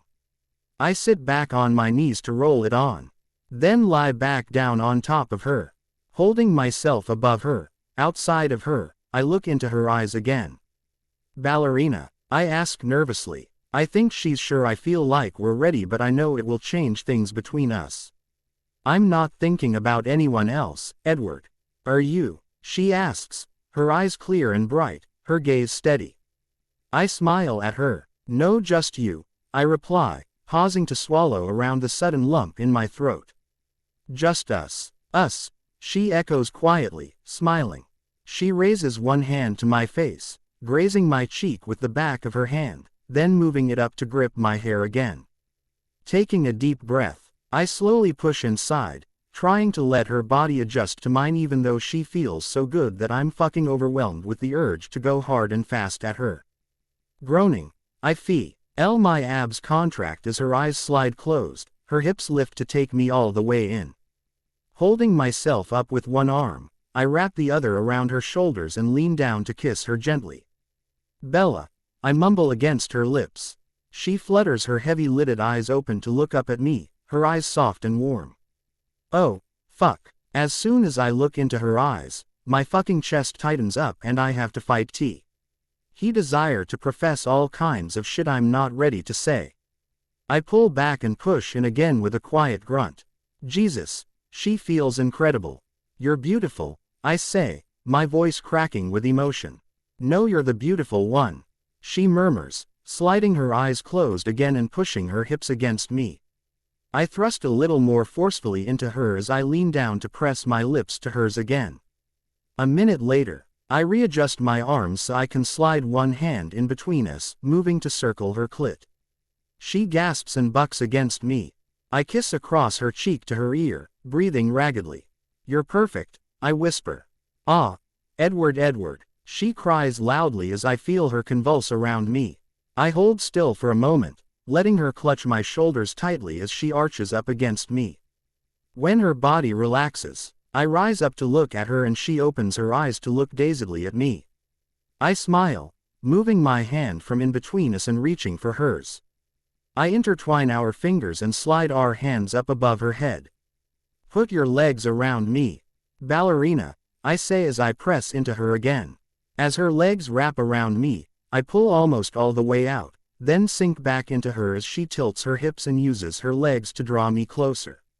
For a split second, I remember looking at her legs the night we met, imagining this exact scene, her fucking gorgeous legs holding us together, imagining feeling this way with her.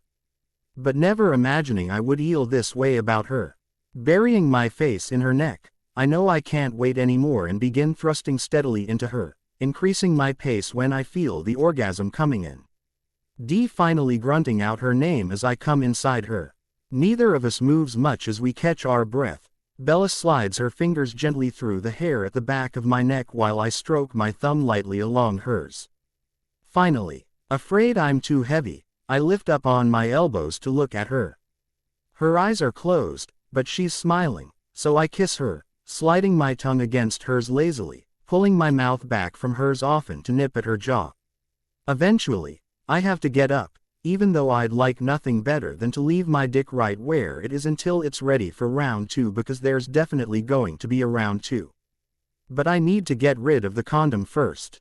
I'll be right back, baby, I murmur against her lips, climbing off of her. With one hand, I pull the sheet and comfort her up around her so she won't get cold. Edward, what's that smell? Oh, my God, the cookies, she exclaims, tossing the covers aside and dashing toward the kitchen deliciously naked. Chuckling, I walk into the bathroom to toss the condom and am washing my hands when I hear her. Ow, fuck, her shout is accompanied by a loud crash. I turn and race for the kitchen. Bella, are you okay? I yell. Yeah, she answers disgustedly. Burned my arm, burned the cookies, ruined your cookie sheet. I get to the kitchen and see her leaning over the sink, holding her forearm under the running water. The only nay of those things I care about is your arm, I say, walking up behind her and peering over her shoulder at the red mark on the inside of her right forearm. Stay here, I'll get something to put on it.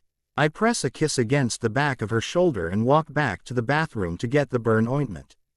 Before I leave the bedroom, I put boxers on and get my Radiohead t-shirt for her in case she's getting cold. When I get back in the kitchen, I turn the water off and gently dry her forearm, being careful not to touch the burn. I help her put the shirt on and then apply the medicine to her skin. Cringing and whispering an apology when she winces and inhales sharply. We'll put some gauze on it tonight, but it's best to let some air get to it for now, I say, kissing the side of her head. Quote, you want to go sit down while I clean this up?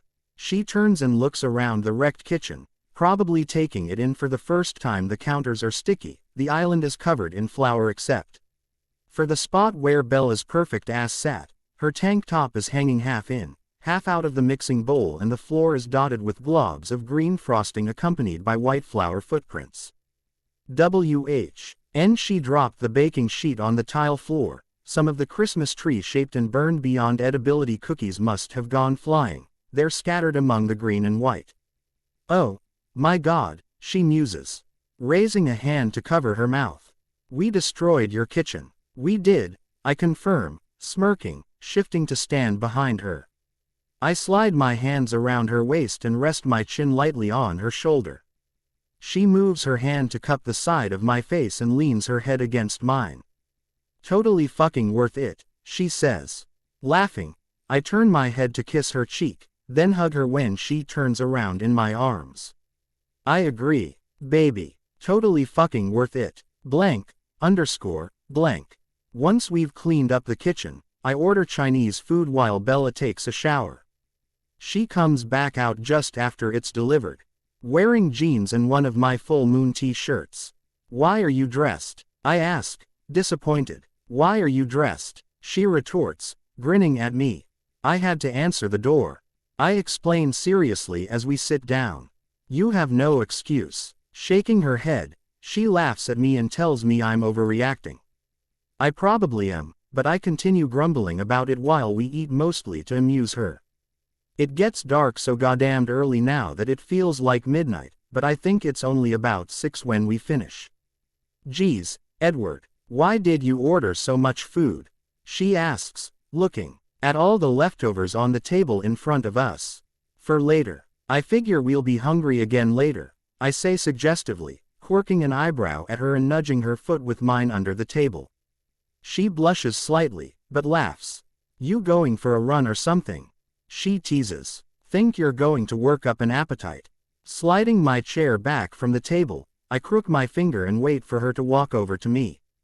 I already have an appetite, I say, pulling her down onto my lap and kissing her. She kisses back, digging her hands into my hair. You also have sticky hair, she mumbles against my lips. Then giggles and lets go of my hair to wipe her hands on my t-shirt. She offers to put away the leftovers while I shower, so I go back to my room. When I see our clothes still lying on the floor beside the bed, I walk over to pick them up and also notice that the sheets have some flower spots and green frosting on them. Chuckling, I strip them off and carry all the dirty stuff into the closet, dumping everything into the hamper. When I turn around, something on the floor catches my eye: the bag of candles. Shit, everything happened so fast earlier that being romantic didn't even occur to me. After making the bed with clean sheets and putting a trash can beside the bed, I set all the candles out, some on each nightstand and some on the dresser. Then I finally go into the bathroom, shutting the door behind me. During dinner, I noticed a little whisker burn on Bella's neck, so I shave carefully before I get in the shower. I have to shampoo twice to get all the shit out of my hair, which makes me smile and gives me a semi as I remember every detail of this afternoon. As I get out and half-ass dry off, I worry that maybe she regrets it. She hasn't acted like she does, but what if she's just scared to tell me? Fuck, it'll kill me if she wants to wait a while to have sex again. I'll do it, but it'll fucking kill me. After pulling boxers on, I fuck with my hair a little, but since I didn't even towel dry it, it won't do anything but lay limply across my forehead. Too hell-bent on finding Bella to mess with my hair any longer, I drop my hand and open the door. I take 3 quick steps into the bedroom, stopping abruptly when I realize she's in here, too, lighting the candles. Hey, I say softly, smiling at her when she looks over at me. I was gonna do that. She nods. I know. She turns her head to finish lighting the candles. She's still wearing my t-shirt, but her legs are bare now. Glancing over at the big chair in the corner, I see her jeans laying neatly across the ottoman with a pair of white, lacy underwear folded on top of them. Christ, I guess she's all right with having sex again. I turn back to her just in time to see her light the last candle and blow out the match. Then she walks toward me. Staggered by the force of the feeling in my chest as I watch her approach, I swallow uncomfortably. Frozen in place, I can't speak. I can only think that I am the luckiest asshole alive to be locked away in this room with her. And it's her, not me, not the motherfucking candles, not even the sex. It's the way I feel about her. I should have done this earlier, I say apologetically, finally finding my voice. For our first time. Huh, she replies, stopping in front of me. She rests her palms on my bare chest and leans forward to lick away a few drops of water that dripped down from my hair. I thought our first time was pretty good the way it was. It was really good, I say, putting one arm around her waist and digging the other hand into her hair, already distracted by the way she's dragging her tongue across my chest. But the candles. She tilts her head back to look at me, sliding her hands up to wrap around my neck. The CAND-less will provide excellent mood lighting for our second time, she murmurs with a chuckle. Her warm breath mixes with mine as she tugs me down and kisses me, opening her lips and sliding her tongue against mine. The kiss quickly heats up, and I slide one hand from her waist to her ass, then reach under her shirt, groaning when I touch her smooth skin. Breaking our kiss, she steps out of my arms, slowly backing toward the bed.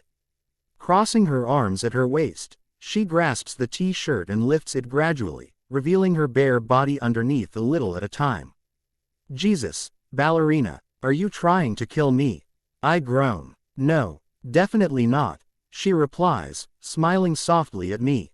But I am trying to get you in bed again. Baby, that's not really gonna be a challenge for you, I respond. When she starts to pull the shirt over her head, she grimaces, inhaling sharply through her gritted teeth and jerking her right arm away. Quickly stepping forward until I'm right in front of her, I help her get the shirt off. Carefully avoiding her burn as I pull it down her arm. You okay? I ask. Yeah, she answers, rolling her eyes as she drops the shirt to the floor. So much for the big seduction scene. Christ, Bella, you don't have to fucking seduce me. I want you all the time, I say honestly, raising my hands to cup the sides of her jaw. I bend down to kiss her, pulling gently at her lips, MPTing to be romantic for at least a minute before I grope her the way I want. She kisses back, and again she's the one who intensifies the kiss immediately, who presses her body against mine a moment later. I can't really be expected to resist that, can I? I try to take it slowly, but she wraps her left arm around my waist and tugs me with her as she backs up to the edge of the bed. I have hands buried in her hair now as I try to figure out how to get on the bed without having to stop kissing her. Then I stop kissing her, pulling my mouth away to gasp when she slides her left hand inside the back waistband of my boxers, scraping her fingernails slowly across my skin. Fuck, I moan as she kisses across my upper chest. I can feel her smiling against my skin, so I press her back gently until she looks up at me. You are trying to kill me and you think it's funny. Her quiet laugh seems to vibrate through my whole body, her eyes, her skin, everything about her pulls me further under her spell. She shakes her head slightly. No, baby, but you have these cute, little indentations right here, she says, circling her fingers on the skin right above my ass. I noticed them when you walked out of the kitchen after I burned myself. You have them, too, I say, smiling. And then there's this, she continues, ignoring my remark. Keeping her hand inside my waistband, she slides it around to the side of my waist. And then traces her fingers down and in across my lower abs toward my dick. Inhaling, I try to stand still, it fucking tickles though. The spot where your abs and hip flexors meet. Very sexy. Jesus. I exhale in a gust, squirming out of her grasp. Another ticklish spot, she asks, grinning at me. I nod dumbly. She turns and climbs onto the bed, scooting to the middle. Are you coming? Jesus fucking Christ, almost. Crawling onto the bed, I straddle one of her legs, lowering my upper body to press gently against hers as I kiss her lips, her neck, her upper chest. Determined to make this last, I shift to lie down on her left side. We both roll to face each other and I carefully lift her right hand to my shoulder to keep her burn from being bumped again. For several minutes, I kiss her, unhurriedly skimming my fingers down her neck, down her chest, between her breasts, down her stomach, pausing to trace around her navel. She shifts her right arm into my hair and throws her top leg over mine as she shivers. Cold, baby, I whisper against her lips. No, she pants, pressing her heel against the back of my knee, forcing my leg in between hers. I glide my hand around to her back, letting my fingers roam up her spine, across her shoulders, down her side. I continue kissing her as I learn her body, memorize her curves. When I finally cup her ass with my hand and pull her hips more tightly against mine, we're panting into each other's mouths. She tilts her head back and pulls my face to her neck, so I suck lightly as we move our hips against each other. I want you, she whispers. Bella, look at me, I answer, my voice low and raspy, as I lift my head. I don't speak again until her big, brown eyes are staring into mine. You fucking have me, she inhales shakily, moving her hand from my hair to my face. Still looking at me, she presses her lips gently to mine, nibbling and licking across my lower lip until I can't fucking take it anymore. Raising my hand to her neck, I hold her in place as I kiss her forcefully, sweeping my tongue into her mouth. Sighing, she starts to roll to her back, trying to pull me with her. But I let Her go and turn the other way to reach for a condom. I've got one, she says as I hear the package rip open. Rolling back toward her, I lie between her legs and push my boxers off. After putting the condom on, I slide 2 fingers into her as she wraps her left arm around my back and straightens her right arm out to her side. When she whimpers and raises her hips, I move my hand away and slowly push inside her.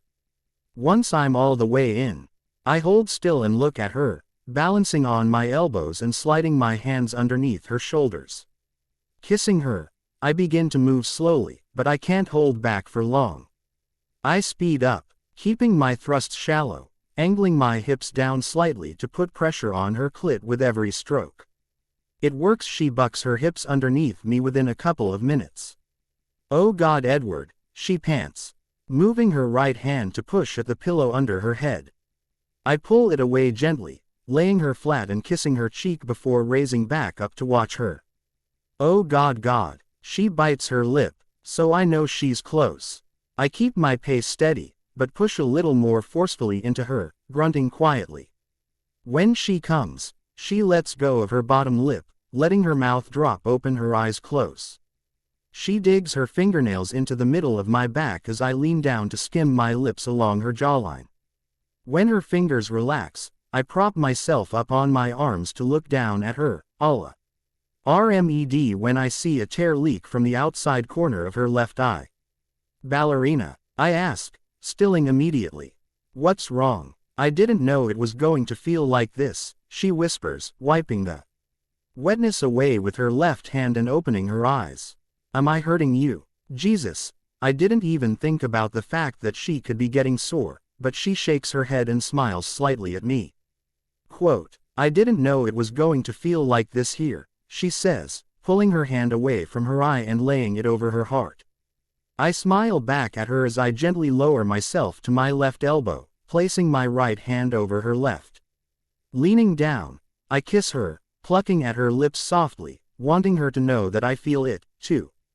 As I'm kissing her, I feel her fingers grip mine and her other hand push my left shoulder. When I lift up slightly, she raises her right hand to rest over my pounding heart. Taking a stuttering breath around the feeling in my chest, I move my lips more heatedly against hers. Until she pulls her mouth away moments later, gasping for breath. Pushing back, I kiss down her neck, letting go of her fingers and nudging her hand out of the way with my nose. I put my mouth over her breast, sucking powerfully on her. After giving equal attention to the other side, I kiss down her ribcage and across her stomach. Scooting down farther, I put my tongue on her, circling her clit until she buries a hand in my hair and tugs. Lifting my head, I look up at her. "You want me up there?" I ask, smiling when she nods at me. As I crawl back up her body, I place several kisses on her chest and neck before putting my lips on hers. Moaning quietly, she raises her legs, her knees gripping my sides as she puts her arms around my neck. I slide into her again, slowly, but when her hips jerk under mine, I know I won't be able to stop. "Bella, Bella," I groan, kissing her once more before I push up on my arms. "You're so fucking beautiful," I say hoarsely, thrusting into her. "You feel so fucking God." I tried to be gentle earlier, but I'm not gentle now. She moves with me, speeds up with me. Jesus Christ, she's fucking perfect. Finally letting my eyes slide shut, I pump faster until I come, panting and whispering her name. When I open my eyes and look down at her, she's staring back. I lower myself to kiss her, letting some of my weight rest on her, smiling when our damp skin meets and sticks together. "You're sweaty," I murmur. "So are you," she replies, then sighs when I lower my forehead to the bed and kiss her shoulder. "Is it going to be like this every time? I mean, this good every time?" "I'll do my best, ballerina," I say, amused as I rise up to look at her. "I can't make any promises though. Everybody has an off day once in a while." "I'll try to help," she replies, her eyes shining with laughter even though she's trying to keep a straight face. "You don't have to do all the work." I laugh, then kiss her again slowly, sweetly as we both catch our breath. After a minute, I move off of her, drop the condom in the trash beside the bed and lie on my side facing her. She sighs and sits up to grab the sheet, draping it over us as I fix the pillows. She lies down facing me, smiling as I sink my fingers into her hair and lean forward to kiss her. We talk quietly about anything nothing and I realize that I haven't done this for years, laid in bed after sex and talked. I was always out of there once I got what I wanted. But I can't imagine doing that with Bella. When she says she's hungry again, I go to heat up the leftovers, warning her not to get dressed while I'm out of the room. I return with a bowl of shrimp fried rice for me and one of kung pao for her. When I sit down and lean back against the headboard, she scoots over next to me and drapes one of her legs across mine. "You know, we got gypped," she announces several minutes later. "How, baby?" I ask as I dig around in the fried rice for the shrimp I know she likes. "They didn't give us fortune cookies," she complains. Then brightens when I hold my chopsticks in front of her. She leans forward and bites the shrimp off the end. Laughing, I kiss the top of her head when she leans against my shoulder. "You want me to give you a fortune, ballerina?" "MMHMM. Confucius say, eat Chinese food in bed, get sticky rice stuck places," I say, pulling the sheet away from her chest. Giggling, she pulls the sheet back to her body. "What are you doing?" "Just checking, baby. As your boyfriend, it's my job to make sure your places are rice-free." Confucius say that, too, I explain. And Confucius say your places look fucking great naked. That one sounds more like Edward than Confucius, she remarks, turning her head to kiss my shoulder. "Really?" I ask skeptically. I could have sworn it was Confucius." Confucius say, "Edward trying to get lucky third time," she laughs. I laugh with her, then turn to set the bowl and chopsticks down on the nightstand so I can put my arms around her. "Nope. Ballerina has worn Edward out," I say. "Edward will have to sleep first." "Okay," she says, reaching up to kiss me and then scooting out of the bed. "You want to watch a movie or something? It's only 9. She stands up beside the bed still naked and I feel my dick start to react. I was lying I could go again right now, but I think she'll be sore. Setting down her bowl, picks up the t-shirt she was wearing earlier and puts it on, arching her back a little as she pulls her hair out from under the collar. Jesus, I don't even think she's doing this shit on purpose right now. Sure, I answer. Watching her walk around the bed to my side, she leans down to kiss me again, then stacks my bowl on top of hers and turns to leave, telling me to pick something to watch while she's in the kitchen. I'm not sure how I thought Bella would act after we had sex. I guess I thought maybe she'd be shy or embarrassed, but other than blushing a couple of times, she hasn't been. She always fucking surprises me. When she comes back into the room, she walks around, blowing out all the candles. Unexpectedly, it makes me a little sad. I guess I must look it, too, because she laughs at me. "Edward, we can light them again sometime," she soothes, putting her hand in my hair after she blows out the one on my nightstand. "I know, but I like them," I say, surprising myself with my honesty. I look up at her, hoping she doesn't think I'm a sap or a pussy. She sits down, facing me. "I like them, too," she says, leaning in to put her hands on either side of my face. "I liked everything today." Reaching up to grasp her forearms, I sit forward to kiss her, but before our lips touch, she pulls her right arm away. "Fuck, you're burned," I say. "Did I hurt you?" She shakes her head, and I tell her to sit still while I get the medicine and some gauze for it. "And, ballerina, don't even think about getting in bed with that fucking t-shirt on." I hear her laughter behind me as I walk into the bathroom. I don't think I'll ever get tired of that sound. After I doctor her arm and get the t-shirt off of her, we spend the next couple of hours lying in bed and watching a movie. Jesus, it's fucking distracting to have all that naked skin pressed up against me, her smooth legs sliding along mine, her arm draped across my stomach. And she constantly moves her head around to look at me. brushing her silky hair against my shoulder and chest. I have no fucking idea what the movie is about, and I hope she doesn't realize what I'm hiding when I bend my knee and slide my foot in, pulling the covers away from my hard dick. By the time the movie is over, I've calmed down. After I turn off the television, I roll toward her as she curls up against me and sighs. Smiling to myself in the dark. I think that a year ago, 6 months ago, this would have been my nightmare. Tying myself to one woman, baking all day, eating takeout and watching a movie in bed. Now, I can't think of a better way to spend a Saturday night. You're smiling, she says sleepily, tracing her fingers across my lips. Yep, I answer, stroking my fingers lightly up and down her smooth back. I'm smiling, too, she yawns. No, you're yawning, and pretty soon you'll be burrowing, I tease. Sleeping with you at night is like trying to chase a goddamned rabbit down the hole. She reaches up to find my lips in the dark. I know, but now I have you to burrow with me. Moving my hand to the back of her head, I hold it against mine as I kiss her again. Well, what the fuck are you waiting for, baby? I ask, chuckling as I let her go. I hear her quiet laughter as she scoots down in the bed, and then I grab my pillow and follow. Blank. Blank. In the morning, we screw around a little in bed. But when I push a finger into her, she winces. I'm sorry, baby, I whisper.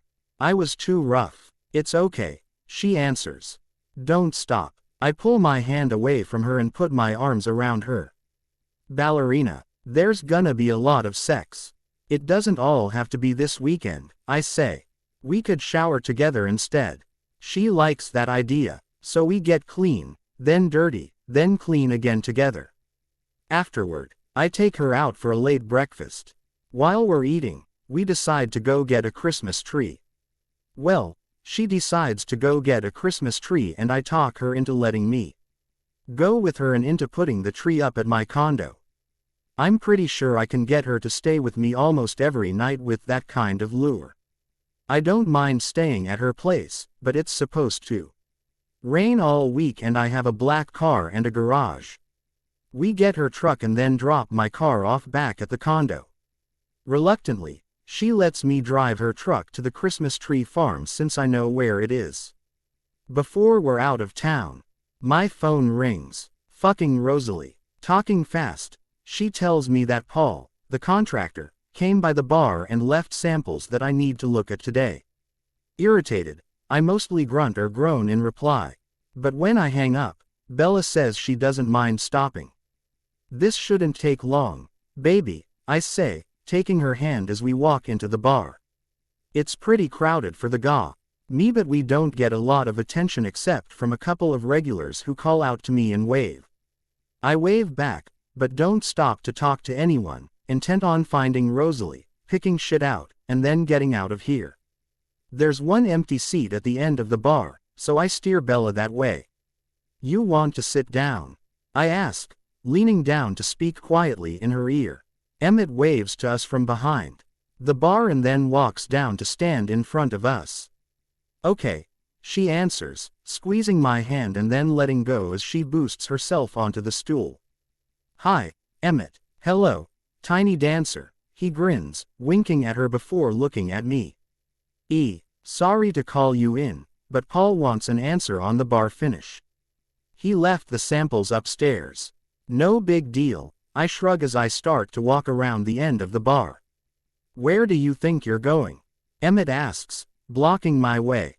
Behind the bar to fix Bella a drink. You're not working today. I'll make it, he says, taking a glass down from the shelf behind him. She likes it with lem, I say. I know. Christ, he mutters, what a control freak.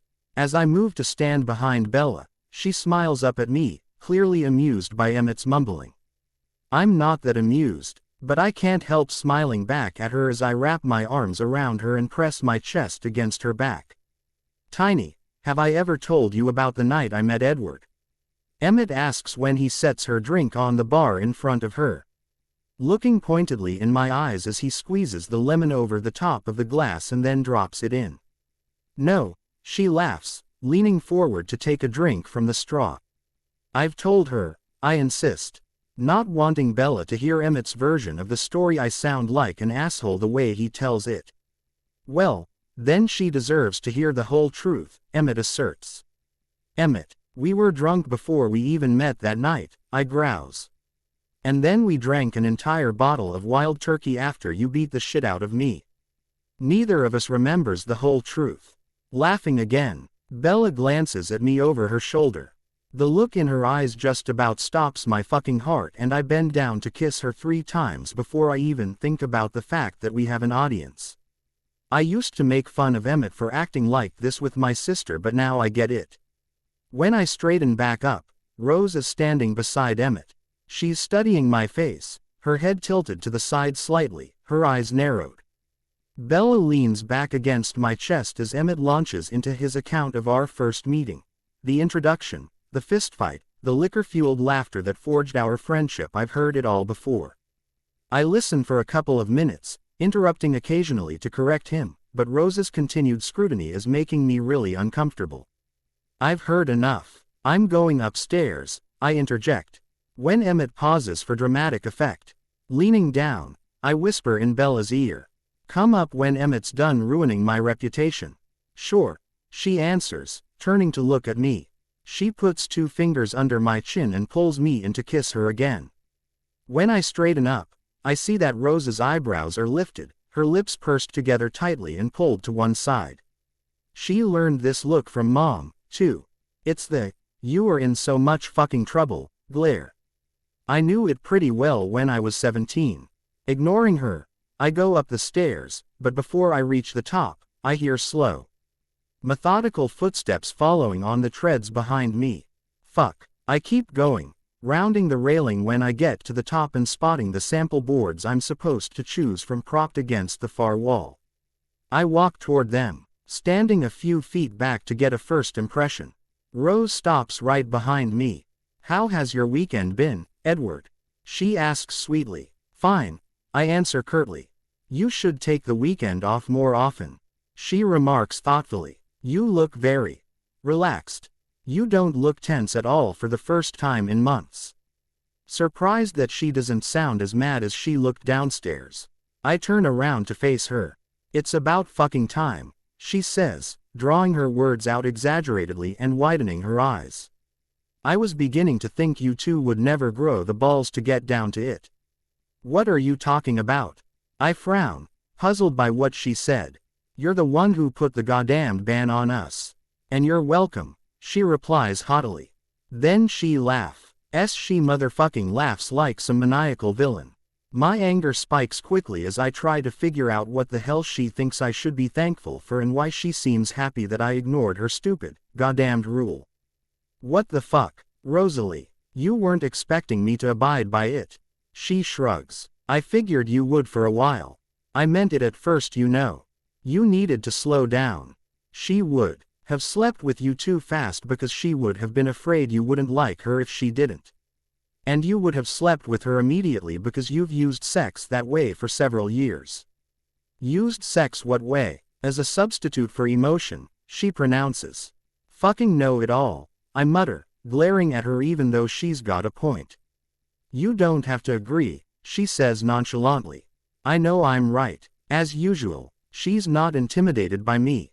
Anyway, I put the ban in place because I figured if you both could blame me, you wouldn't feel so pressured. And then sooner or later, you would get to the point where you wouldn't give a fuck what I said. Open-mouthed, unable to speak, I just stare at her, shaking my head minutely. So, I took one for the team. Had 2 of my favorite people in the world pissed at me for months. She admits proudly. Still speechless, I close my eyes, trying to tame my temper. I can't yell at her right now without everyone downstairs hearing me. When I open them again, she's smiling distractedly, her eyes downcast. I'm kind of like a love whisperer, she pronounces self-righteously, looking back up at me. You're nothing like that, I retort sharply, finally finding my voice. You are even more of a manipulative bitch than I thought though. Well, that's something, she says happily, still not bothered at all. That wasn't a compliment, Rose, I see it. Does this amuse you trying to run my fucking life? Nope, not at all, she states, her face suddenly serious. And now that my duty is done, I won't interfere anymore. You two are on your own. Reet, I say, dragging the word out to show my doubt. I'm not kidding, Edward. The only thing I'm interested in now is repairing my relationship with Bella, she says, looking intently at me. Her eyes are clear and honest. I love her, too. And there goes my ability to speak again. You do love her, right? She asks quietly. Luckily, I hear more footsteps on the stairs, so I turn back around without answering. I'm facing the samples, but I'm not really looking at them. My chest is tight and my fucking heart is pounding. When I take a deep breath, it's uneven and stuttering. And my hands feel shaky as I stuff them in my front pockets. Christ, leave it to Rose to hit on the subject I'm finally able to think about, but nowhere near ready to discuss with anyone. You two are quiet, Bella remarks as she approaches. We're just looking at the samples for the bar up here, I say, turning to look at her. She smiles at me, making my breath hitch again for a different reason. Or, fuck, maybe it's the same reason. I don't fucking know, but I know I want my hands on her, so as soon as she's close enough, I put my arm around her and pull her to stand in front of me. Which one do you like, baby? She reaches for my hand, intertwining our fingers at her waist and leaning back against me. I ignore the gagging noise my sister makes, but Bella laughs, turning her head to look at Rosalie. What? Bella asks. You two are sickening. Get a room or something. Rose deadpans, but she's smiling back at Bella. Bella laughs again and smiles up at me before pulling away to move closer to the samples with Rose. For the next 10 minutes, they look at every fucking sample in every different part of the goddamned room, hauling them over to the natural light and even into the room. Get in bathroom so they can see how it will look in the dark. Finally, they agree on one and it's the same one that I like best. This is the one, Edward. It's dark and distressed, so it looks kind of worn antique like it's always been here, Rose says. What do you think? Bella asks, looking over at me and smiling. I think I don't fucking care as long as we can be done, I say, trying to sound irritated. But I can't help smiling at Bella. All right, you're finished, Rose says exasperatedly. Get out of here. I'll tell Paul when he comes in. Thanks, sis, I say. See you tomorrow. Grabbing Bella's hand, I pull her away as she calls goodbye to Rose. Downstairs, I resist when she tries to veer toward where Emmett is standing at the bar. Can I say goodbye? She asks, sounding annoyed. I huff, but let her lead me over to the stool where she was sitting earlier. Thanks for the drink, Emmett. See you later. You're welcome, Tiny, he answers.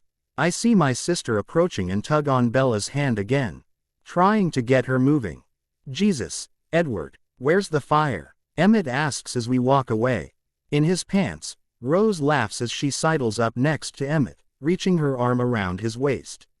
Leaning comfortably against him, hesitantly, I turn to look at Bella, afraid she'll be embarrassed by Rose's remark. She's looking back at me, her lips rolled together as she tries not to laugh. I push the side door of the bar open, letting her step outside before me. She giggles as we walk to the passenger side of the truck, and then leans back against the door to look up at me.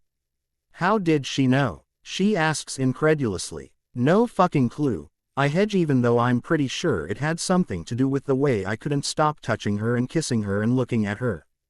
I tell her about the conversation Rose and I had upstairs, relating Rose's ridiculous reasoning for the ban and her promise to butt the fuck out from now on. That's fucked up, Bella says when I'm finished. That's my sister, I say drolly. Then change the subject, needling her a little.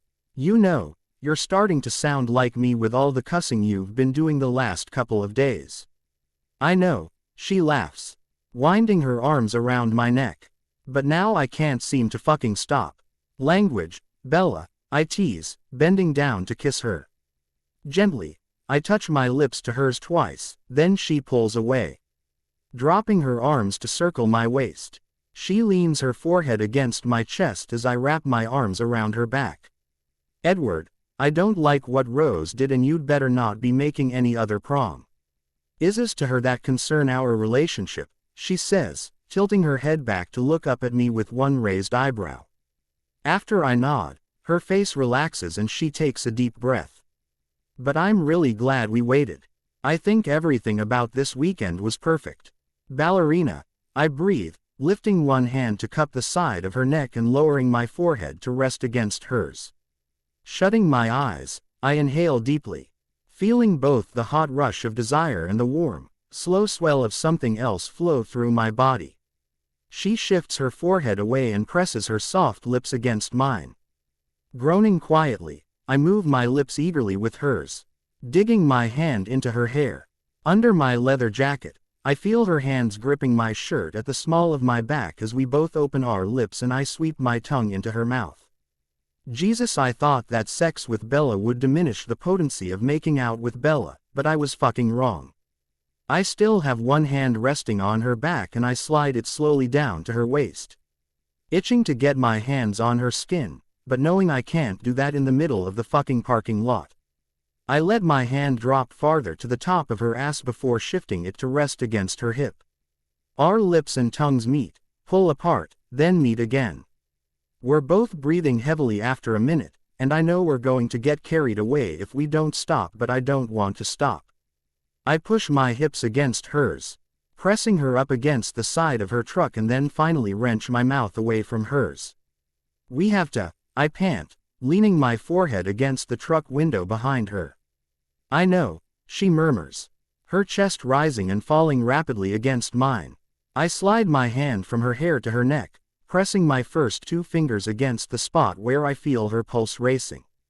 Smiling, I lower my head to rest on her shoulder as she shifts her arms to wrap around my neck, hugging me. We stand still and intertwined for a minute, cooling off, and then I step back. Reaching around her, I open the passenger door of the truck. Let's go get a tree, I say as she climbs in. Okay. Then we're making cookies, she says as she fastens her seatbelt. What the fuck? Again, my whole goddamned kitchen counter is stacked with plastic containers full of cookies. Bella, are you sure you need to make more cookies? I frown, standing just outside the door. No, she smiles. The cookies are symbolic, you know. Like fun-size candy. Suddenly catching on, I step inside the open door and lean down so that our faces are only an inch apart. You mean you want to make burnt cookies, baby? I ask. Yeah, several batches, she whispers, lifting her hands to frame my face and pulling me in to kiss her. Groaning, I let her lead, let her deepen the kiss for a minute before I back off to look at her again. Ballerina, are you sure we need a fucking tree? After she laughingly assures me that we do, I shut her door and walk around the back of the truck. As I pull my hand through the top of my hair, I exhale in a gust. Fuck, she's still trying to kill me, I mutter. When I glance through the back window of the truck, Bella's turned around, looking at me, smiling at me. In that instant, I remember what Emmett said to me a few days ago and, with a quiet chuckle, I grudgingly admit to myself that he's right. I'm a goner. BPOV. When Edward turns off the overhead lights, I gasp quietly. It's beautiful, I say, blinking quickly as my eyes adjust to the darkened room. I take a few steps backward to study it, the perfect, conical shape. The colored lights, the red and green ball ornaments, the gold star on top. You picked a good one, baby, he says quietly, coming to stand behind me. I like our tree, not the tree or my tree. Our tree. My heart beats quickly and erratically. And I smile as he comes to stand behind me. Am I forgiven yet for not cutting it down myself? He chuckles, wrapping his arms around me. Of course, Edward, I say playfully. Alec was so strong. He was perfectly capable of cutting the tree down for us. Yeah, you mentioned that about 100 fucking times while he was doing it, he says, sounding amused. You embarrassed the hell out of the poor kid. I giggle, but I feel a little bad when I remember how red-faced the high school age boy was by the time he and Edward got the tree loaded into the back of my truck. I tip. Pet him extra just because I felt guilty, Edward continues. But you made your point. You think I'm a pussy. No, I don't, I laugh. I was just teasing you. Turning my head, I look at his face in the shadowy light to make sure he's not upset. He kisses me, nibbling lightly at my lips, so I guess he's not. When we break apart, I lean my head back against his chest and sigh, smiling at the tree in the corner again. Does it look the way you wanted? He asks. Nodding, I whisper my answer. Exactly. Like the trees of your childhood. I've never had a real tree before, I say quietly. My D wasn't really into decorating for Christmas. We had a little artificial tree. But this is what I always wanted. His arms tighten around me and I feel his lips against the side of my head. Ballerina, he says quietly. Don't, I say firmly. Don't feel sorry for me. I had a great childhood with my dad. He did his best during the holidays, and I was happy. I just want something different this year. I don't feel sorry for you. Ballerina, you're the toughest fucking girl I know, he says, which makes me smile even though it's probably not really true. Let's eat. Our food's getting cold. We leave the lights off as we sit close together on the couch and eat the pizza we ordered while we were decorating the tree. He tells me about his Aunt Maggie's family since they'll be arriving next weekend. And gives me the rundown on the upcoming Christmas with the Cullen's midnight mass, middle of the night breakfast, sleep until noon, dinner and gifts that evening. It sounds great, Edward. Thank you for inviting me, I say, twisting sideways on the couch and stretching up to kiss him. I'm glad you're coming with me, he answers as I hug him. I'll cut the tree down next year, okay. Edward, you don't have to, I begin, pulling away slightly to look at him. Bella, he interrupts insistently. I'm cutting the motherfucking tree down next year. Okay. I widen my eyes jokingly until he smiles. When he leans down to kiss me again, I wonder if he realizes that he just implied we'll spend next Christmas together, too. My heart is racing again at the thought of being here next year and all the months in between. He stands up and holds a hand out to me. Come here, he says. I look at him skeptically. I want to show you something. Hesitantly, I take his hand, letting him pull me up and lead me over to the tree. He drops my hand and drops to the floor, lying down on his back. Smiling up at me, he scoots his head and shoulders under the tree. The seconds tick by as I wait for him to do something besides look ridiculous with his chest and legs sticking out beneath the green branches. I nudge his bare foot with mine. What are you doing? I ask, puzzled, wondering why he's lying under the tree like a mechanic lies under a car. Waiting for you to come down here, ballerina, he says again, his voice slightly muffled. I loved doing this when I was a kid.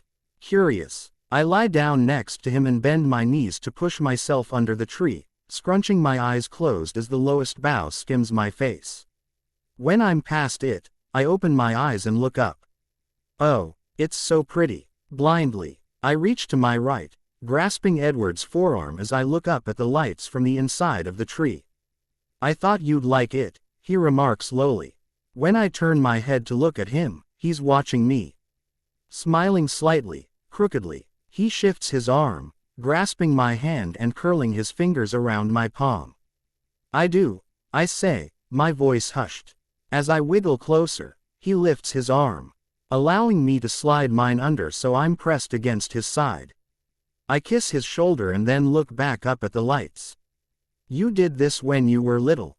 Yeah, he answers, twisting his hand to lace our fingers together. Stroking his thumb slowly along mine, he tells me some of his favorite Christmas memories and asks about my holiday traditions. We stay under the tree for a while trading stories. But eventually I find myself looking more at him than the lights. Edward, I whisper. Yeah, he answers, looking at me. Thank you for this weekend, I say, squeezing his hand. I don't know how it could have been better.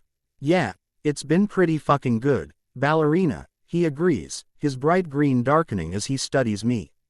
You ready to get up? Suddenly feeling self-conscious under his intense gaze. I dip my head, pressing my face against his upper arm. I believe there was a discussion earlier today about cookies, I say quietly, rubbing my toes over the top of his foot.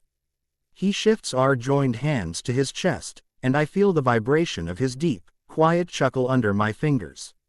I remember something about that. What kind of cookies did you want again? He prods. Tilting my head back, I look at him again, my breath quickening when I see the affection, the desire in his eyes. Burnt. I wanted burnt cookies. Sounds good, baby, he says. We peel our hands apart and scoot out from under the tree. He stands first, then offers me a hand, kissing me as soon as I'm up. Burnt cookies sound fucking perfect to me. Blank, underscore, blank. We made it, Alice says excitedly from behind me. We did, I reply tiredly, locking the front door of the studio after the last of the dancers leave Thursday night. Bella, why aren't you happier? She asks indignantly. We've made it through half the year, including this crazy week when every single student was hopped up on sugar. Your little studio is doing great. I am happy, I respond, turning to look at her. I'm just exhausted. She tilts her head slightly and quirks one eyebrow at me. And why is that? She teases. Stop it, Alice, I say as my face heats with embarrassment. Honestly, B, she continues as she follows me into the office, I can't believe you didn't tell me you slept with Edward. If I hadn't seen the sloppy grin on his face Monday night when he came to get you after classes, I wouldn't have known. Luckily, your boyfriend can't hide his emotions at freaking all. She's right. Edward's been pretty obvious this week. He's been over here a lot during the evenings, and he's left the bar the last 3 nights when my classes are over. I sit down at my desk and open the drawer to get the checkbook. I can't do much of a bonus this year, Alice, I say, ignoring her commentary on my love life. Hopefully next year. You know I'd teach classes for free to help you, she says, frowning at me. That's not me. I like to pay my own way. I write out her paycheck and hand it to her. Yes, B, I know. She rolls her eyes at me. That's why you won't quit your day job even though you work for the biggest prick on the planet. Can't you file a complaint against him or something? He's very careful now, I say with a sigh, remembering the comment he made about the skirt I was wearing today. It's never really out-and-out harassment and it's never in writing or in front of anyone. It would be my word against his. I'm hoping to be able to quit by July, okay. I just need to build up my savings a little more. No, you don't, she insists. You know your dad would want you to use the money. No, I won't. And you know why. She must understand that I'm serious because she lets it go. When I open the desk drawer to put the checkbook away, I notice that my fortune from Dow Dow, the one I got the first time Edward brought me lunch, is missing. For the last 2 months, it's been in the right-hand corner of this drawer, and, other than me, only Alice and Rose know about it. Have you seen my fortune?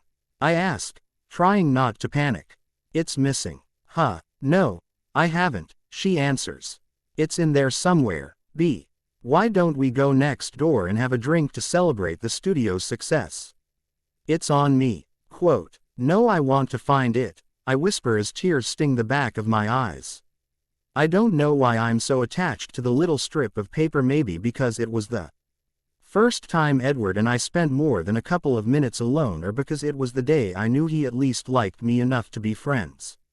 His fortune from that same day is still tucked into the frame around his bathroom mirror. Rubber bands, pens, band-aids, chapstick. I rifle through the drawer again and again, but there's no strip of paper, no blue ink proclaiming, "One who admires you great. Lee is hidden before your eyes, in English on one side and Chinese on the other." Where did it go? I didn't move it, I lament, looking up at Alice. It'll turn up, she says, shifting from one foot to the other as she smiles at me. Don't worry, look tomorrow with a fresh set of eyes. Still upset, I put the checkbook in the drawer and shut it slowly.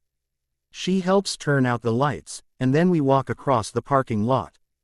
Although I'm still worried about the missing fortune, I follow Alice inside the full moon, take off my coat, and sit down on a bar stool. I manage to smile back slightly. And a smirking Rose appears in front of us. Nope. No way, Bella, she declares. You're not getting him out of work tonight. What are you talking about? I ask, setting my keys on the bar. Every night this week, my baby brother has begged Emmett or Lauren or me to close for him so he can go with you, she tells me. And we've done it because you two are pretty cute together, and he makes a really sad face when he talks about not being able to leave. But tonight the pouty face didn't work with any of us. He's going to have to stay. I know exactly what sad, pouty look she means. I got it Monday night when I said I was sleeping at my own apartment. I gave in, too. In fact, I haven't slept in my own bed for a week. Maybe you'll finally get some sleep tonight, Bella, Alice teases, nudging my arm with her elbow. In spite of my embarrassment, I smile as they laugh. Thankfully, they move on to another topic as Rose mixes martinis for Alice and me. I listen, but stay quiet as I sip my drink and look around for Edward. I haven't seen him since we came in 10 minutes ago. You're as bad as he is, Rose huffs, tapping the bar in front of me to get my attention.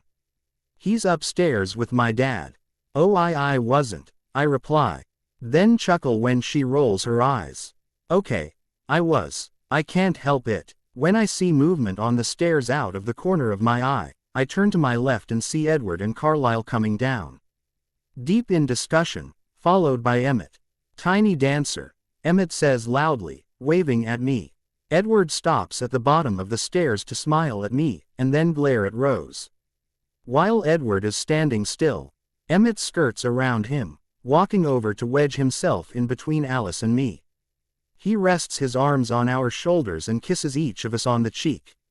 What the fuck, Rose? I told you to send her upstairs if she came in, Edward grouses, moving to stand on the other side of me. He pushes Emmett's arm off my shoulder, then leans down and kisses me. Hi, baby, how were classes? Good. Carlisle sits on the stool beside me as Edward walks behind the bar.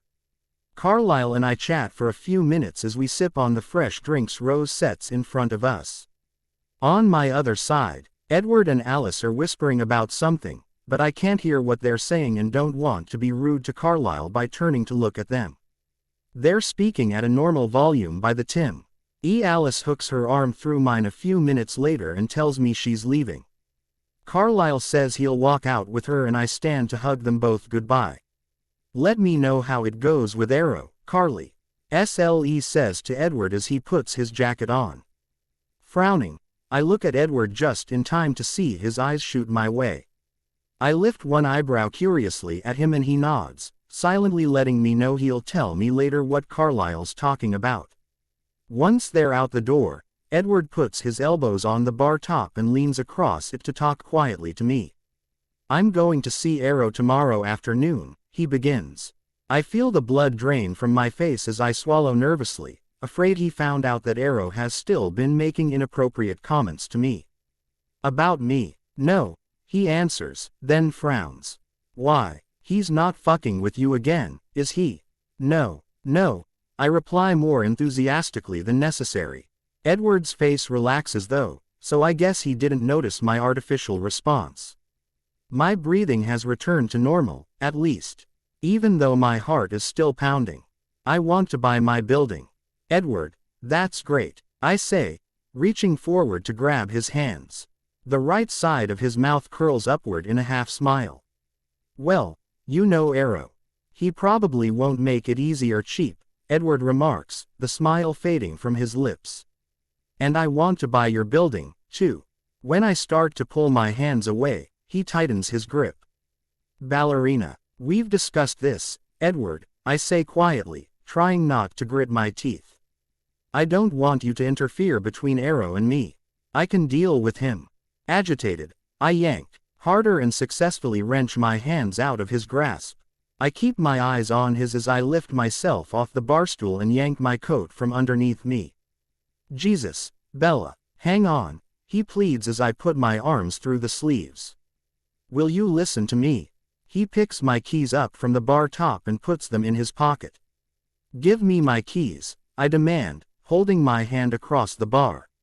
As soon as I'm done talking, he retorts. Number 1, yes, it gets you out from under Arrow's thumb at least with your business. He said some disgusting things to me about you the day you moved in. Probably similar to the shit he said to you last fall. How long is your lease? 6 months, I answer tersely. Edward looks surprised. He didn't give you a year. You know that means he can pull your lease next month, baby. I don't think he will. I say defensively. I feel like a fool now for signing the shorter lease, and the look in Edward's eyes confirms that he agrees. I know that I didn't make a good decision, but I was so grateful and excited at the time Arrow offered it that I didn't bother to consult anyone. Embarrassed, I drop my gaze to the bar top and trace the grain of the wood with my index finger as I try to explain. He said he was doing it as a favor. You know, in case the studio wasn't doing well. So I wouldn't be stuck paying rent. When I look up, he's scrubbing his hands across his face. I can tell he wants to say something. But he's holding back. Okay, let's table that for now. Buying your building is also a good business opportunity for me. It gives me control over my neighbor. Now you want to control me. Immediately, I'm right back to being pissed off. Burying one hand in the top of his hair, he closes his eyes and exhales in a huff. No, I don't want to fucking control you. And to have control over who leases the space next door, he says, clearly exasperated with me. Your classes are packed, ballerina. There's a good chance you'll outgrow that building in a year or two. I want to choose who moves in next. Oh, I say, wishing I could retract my outburst. I have issues with control. No shit, he says sarcastically, shaking his head slightly. Where does that come from? Where do your issues with relationships come from? I retort snottily. A bitch I dated during college, he shrugs. Dumbfounded, I stare at him for several seconds with my jaw hanging open. I didn't expect him to answer so readily. You never talked about it before, I stammer. You never asked, he replies matter-of-factly. I answered your question. Your turn. I can't hear, Edward, I say, dropping my eyes for an instant before I force myself to look back up at him. He nods. At my place later, he pulls both my keys and his out of his front pocket. I have to close tonight. As he's talking, he slides a silver key off his keychain and puts it on mine. Don't give me your key, I argue. It's not my key. I had it made for you, he answers, smiling slightly when he looks up at me. You remember the code to get in the parking garage. Yeah, but I was thinking I should go to my apartment tonight, I say. I was thinking you'd be burrowed down in my bed when I got home tonight, he replies. Oh, shit, he's making the sad, pouty face. Stop making that face. It's not gonna work every time. But it's working this time. He asks, smiling and lifting his eyebrows at me. Rolling my eyes, I nod. Then laugh when his eyes light up. As he hands me my keys, he leans across the bar and I meet him halfway, kissing him twice. Blank, underscore, blank.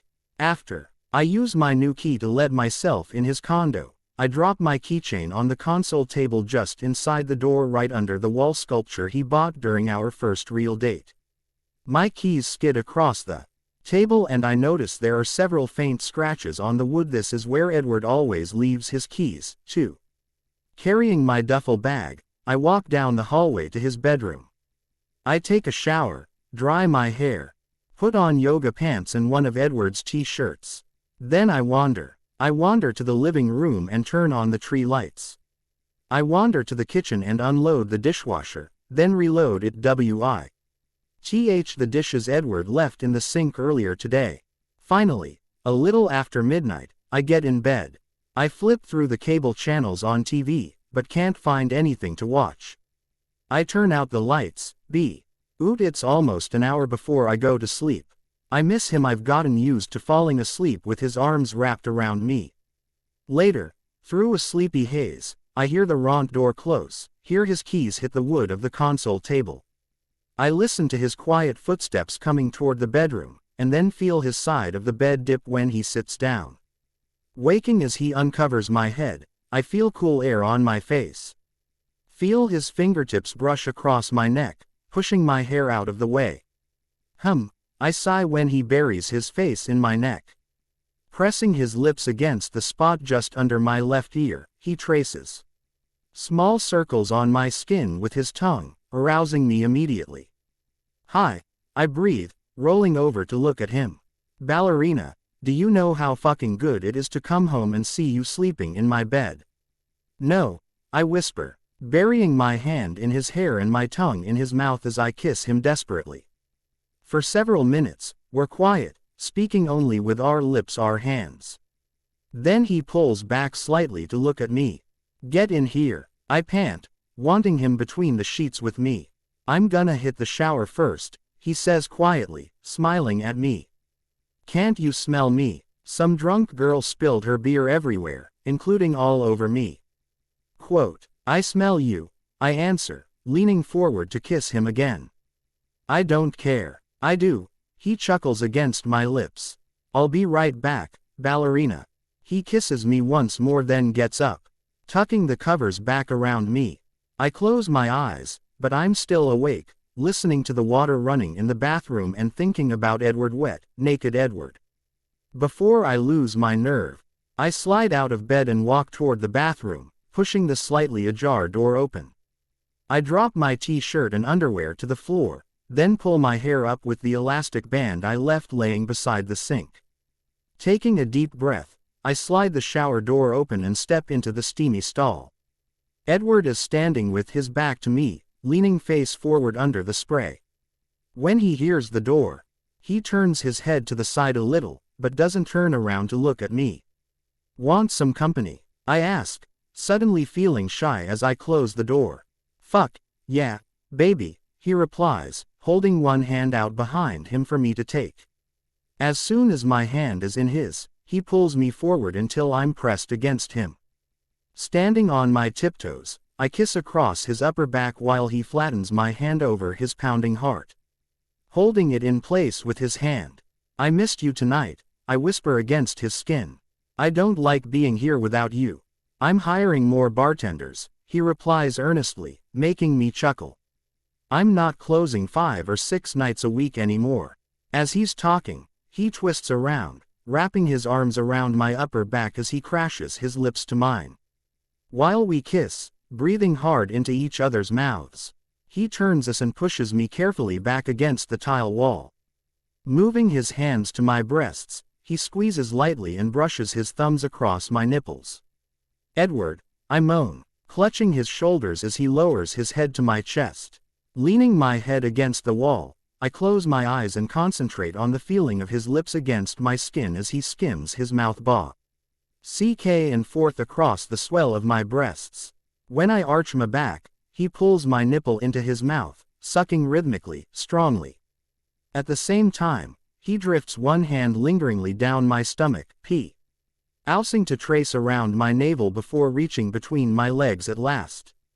I spread my legs farther apart as he glides his fingers back and forth, pressing my clit repeatedly. "Oh God," I whisper. My eyes closed as I bury one hand in the back of his hair and lightly scrape the fingernails of my other hand down his chest. Groaning against my skin, he releases my breast and quickly moves to the other side. As soon as I can reach him, I wrap my hand around him, stroking him slowly. "Fuck," he breathes, drawing the word out as he pulls his mouth away from my chest. "Open your eyes, ballerina." When I do, he's looking intently at me. Reaching for my right leg, he lifts it, holding it against his hip for a moment, and then propping my foot on the tiled shower seat next to me. Keeping his gaze locked on mine, he reaches between my legs again, circling my clit lazily. I'm still stroking him, my movements jerky and erratic, but he groans quietly and closes his eyes for an instant, leaning down to kiss me. Simultaneously, he pushes himself more forcefully into my hand and eases 2 fingers inside of me. Panting, gasping, I let my eyes close again as he kisses across my jaw and chin, using several times to press his lips to mine as he begins to move his fingers. I match his pace, speeding up when he does, until we're working each other frantically. Grunting, he pulls his hand away from me, pushing my hand away from him. 2. Gripping my raised leg, he presses his hips against mine, sliding himself smoothly back and forth between my legs. Fuck, he groans, wrapping his other arm around my lower back to support me. Please, I pant, gripping his arms for balance. We can't, Jesus, Bella. Yes, we can, I breathe, then inwardly cringe at the shocked look on his face as he stops moving. What? I've been on the pill for 3 years. I should have told you sooner, but we haven't talked about. I let go of him, pressing my hands to the tile at my back, and close my eyes. I'm sorry, baby. Do you think I'm going to be mad at you? He asks, skimming his lips across my cheekbone. Because I'm having trouble understanding how this is bad news for me. Opening my eyes, I find his smiling face right in front of mine. This isn't a romantic discussion, I huff. We haven't talked about your past. He nods, his face becoming serious. My past. I haven't had sex without a condom in more than 4 years, he says sincerely. And I got tested after we started dating. I should have told you that before we slept together. So we're good, I ask, smiling as I raise my hands to his shoulders. Yeah, he answers, kissing me. I close my eyes as he slides his hand in between us, circling my clit again, driving me toward an orgasm, driving me crazy. Edward, God, oh, God, I cry out, pulling my lips away from his as I come. Before I recover, before I've even opened my eyes, he's pushing inside me and lifting me up. I wrap my arms and legs around him tightly as I feel him adjust his grip on my upper thighs. Ballerina, he groans, lowering me until we're completely joined. You feel so fucking good. You do, too, I whisper as he holds still, letting my body adjust. You okay? MMHMM. I moan. My eyes slide shut as he pulls out, then slides slowly back in. He pumps steadily into me, but he's still careful, gentle with me. Even when I urge him to move faster and he does, he's never rough. He hasn't really been uncontrolled with me since the first night we slept together. When he comes, he mutters my name and kisses me, breathing rapidly into my mouth. After a minute, he turns and sits on the shower seat, holding me close, nipping at my lips. Finally, we stand up to wash and Edward laughs at the look on my face when I look down. Yeah, it's messier this way, he says. Sorry, baby, I'll clean you up. He pulls the tie out of my hair and pulls me into the stream of hot water with him. Then he washes me head to toe, some places more thoroughly than others. Blank. When I come out of the bathroom after drying my hair, Edward is sitting in bed eating leftover pasta from last night. Want some? He asks. It's cold. I was too hungry to heat it up.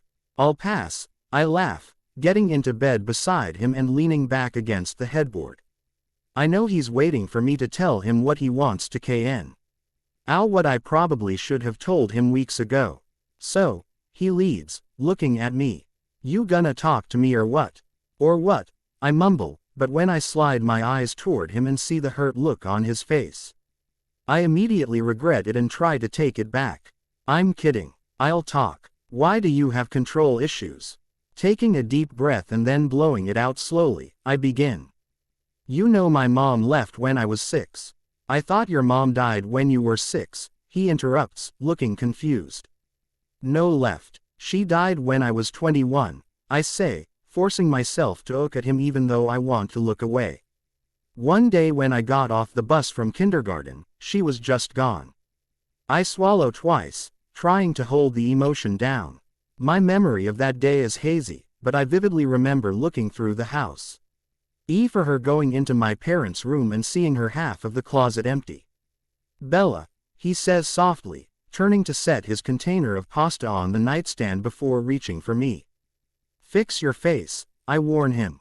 I'm not talking anymore if you're gonna feel sorry for me. He rubs a hand across his face the way he does when he's upset, then moves to sit cross-legged facing me. Nodding, he takes my hand and looks at me normally. After that day, it was just me and my dad. I never saw her again, but she called me every year on my birthday. I grip his fingers a little more tightly and let my EY's drop to our joined hands as I take another deep breath. I force my gaze back up to meet his before I continue. It was always a pretty short conversation.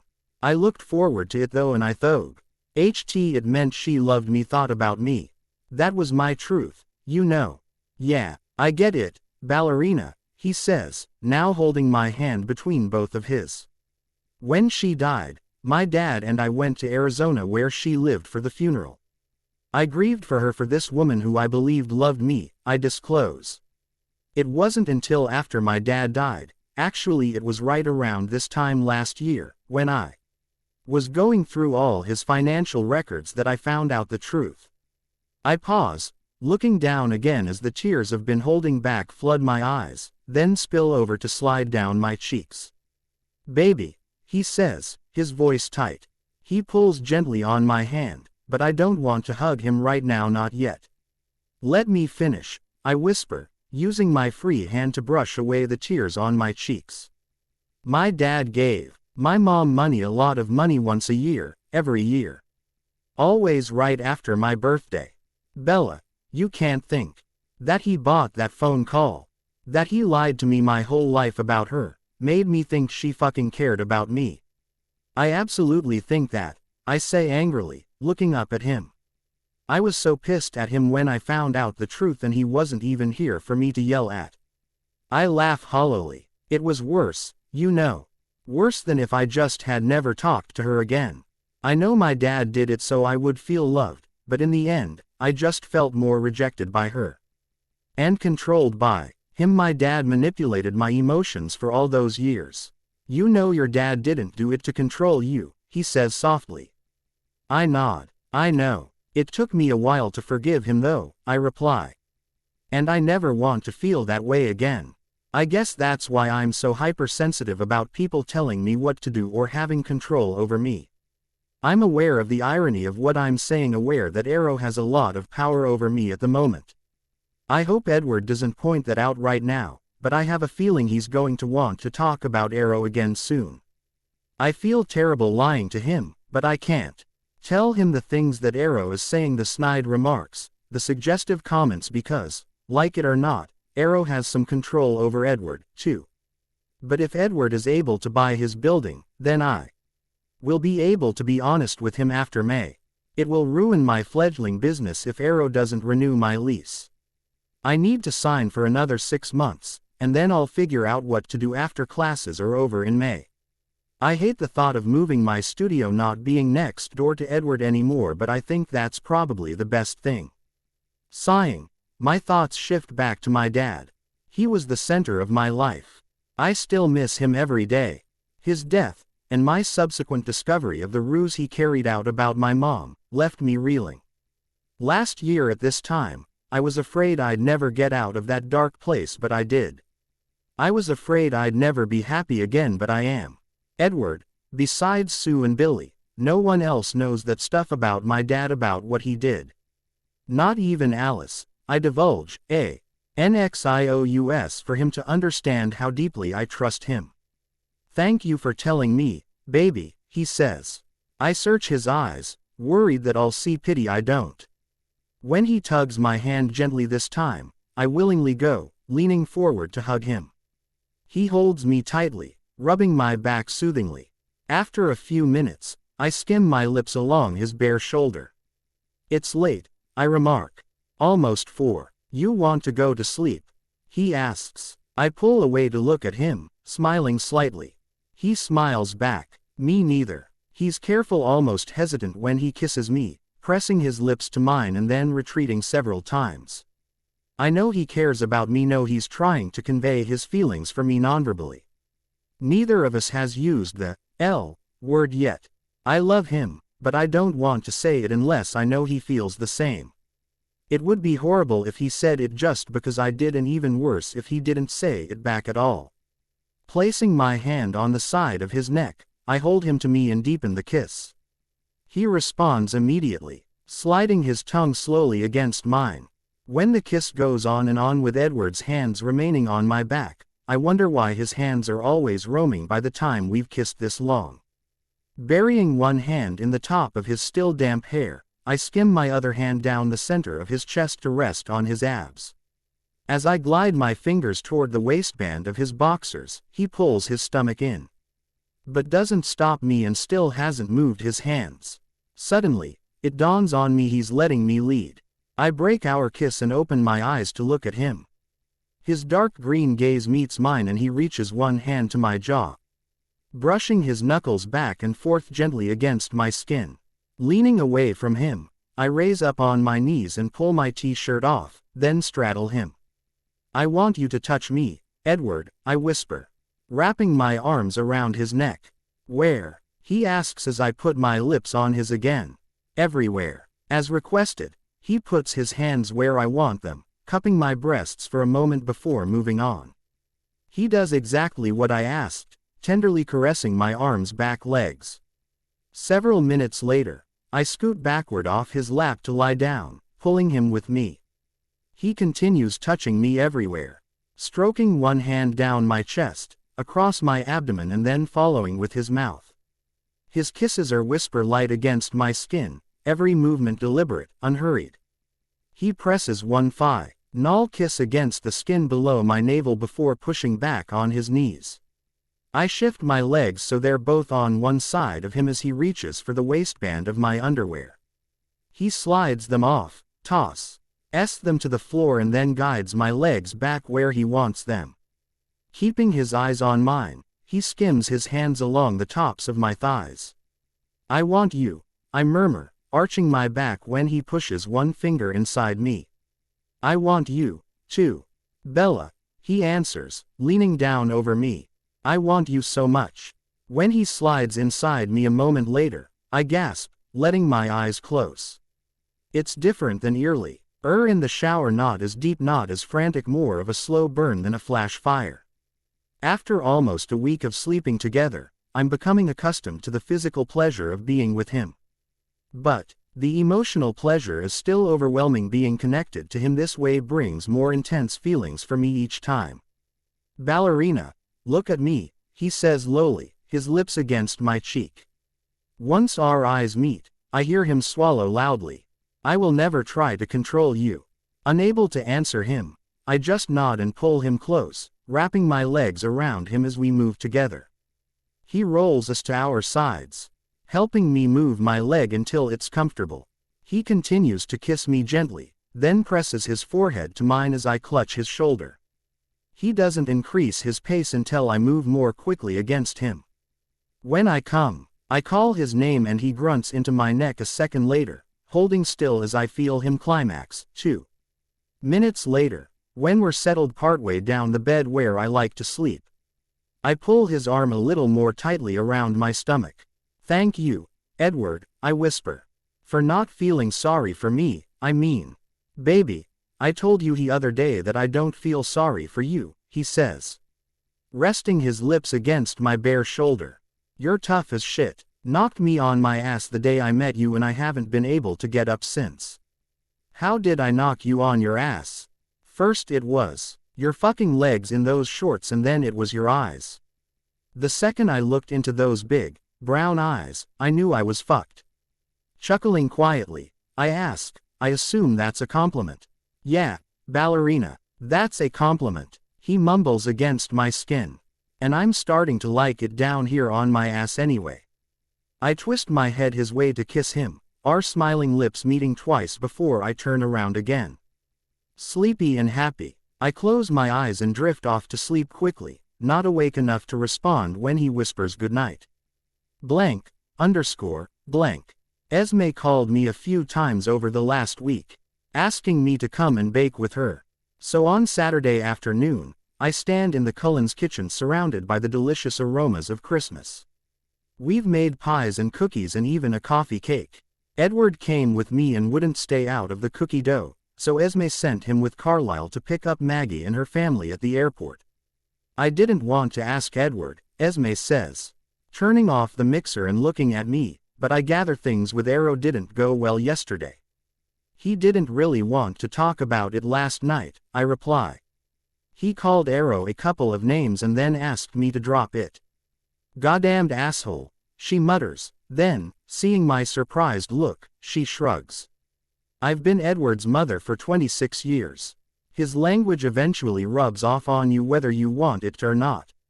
We both laugh and I tell her that I've been doing the same thing. After a minute, she turns the mixer back on and I get back to icing the coffee cake. I find myself smiling as I list N to Esme sing along to the Christmas songs on the radio. Bella, you've never mentioned your mother, she says hesitantly. I turn around to look at her, hoping I don't look as taken aback as I feel. I'm not trying to pry, sweetheart. I just want you to know that you can tell me anything and it doesn't go any further. The silence between us stretches, and when I swallow, it sounds loud to me. I mean it, she finally says. Then taps a finger against her lips. Like a vault, you wouldn't believe the things Rose has told me over the years. Yes, I would, I smile, hoping to break the tension. It works. Esme laughs loudly and turns off the mixer again. I swear her cranberry bread is never going to get done. You just fit right into this family, she says, walking over to hug me. Let's sit for a minute and sample our goods. She pours each of us a glass of hot spiced cider while I fix a small plate of cookies and we sit down at the table. She tells me about her family, talking a little about her parents, who were both deceased, but concentrating on Maggie. I think she's trying to make me comfortable enough to talk about my own family. I'm not sure I'm ready to talk about my parents. So I tell her about Sue becoming my substitute mom and always treating me like her own daughter. I doubt that was difficult, Bella, she says, smiling at me. You must have been a delightful child. I'm sure everyone loved you. Shaking my head slightly, I feel my eyes fill with tears and then the whole story of my mom comes pouring out of me. Maybe it was still close to the surface after I too. LD Edward, or maybe it's that I already feel close to Esme. Whatever the reason, I tell her everything I told him. She stays quiet, letting me talk, but often reaching over to pat my hand or rub my forearm. When I'm finished, I close my eyes, swiping at the tears running down my cheeks. The legs of Esme's chair scrape across the brick floor as she pushes away from the table, and then I feel her next to me, her arms around my shoulders, her head resting on top of mine. She rocks me slowly as I continue to cry, holding me tightly until I'm calmer. Finally, I sigh. I know you're probably wondering what kind of person I can possibly be when I had a mother like that. What? She gasps, pulling away from me quickly. I look up at her and see that she's been crying, too. Reaching behind her, shish. Pulls her chair over and sits down right next to me so that we're eye to eye. No, Bella, that's not what I was thinking. I was thinking how sorry I feel for your mom that she didn't know you didn't. She know what an incredible person you are. I'm not, I mumble, dropping my eyes. My son says you are, so you must be, she pronounces, waiting until I look back up before continuing. And I was thin. King, what a wonderful man your father must have been to have raised a woman like you on his own. Pulling her apron loose, she lifts it up and holds a corner toward me. As I use it to wipe my eyes, shish. Dabs hers dry with the opposite corner. When our eyes meet, we both chuckle. Once we're finished, she folds the apron and leans in to hug me again, patting my back softly. I'm sorry, I say when we pull apart. We're supposed to be cooking with Christmas spirit, not crying. To my surprise, she laughs.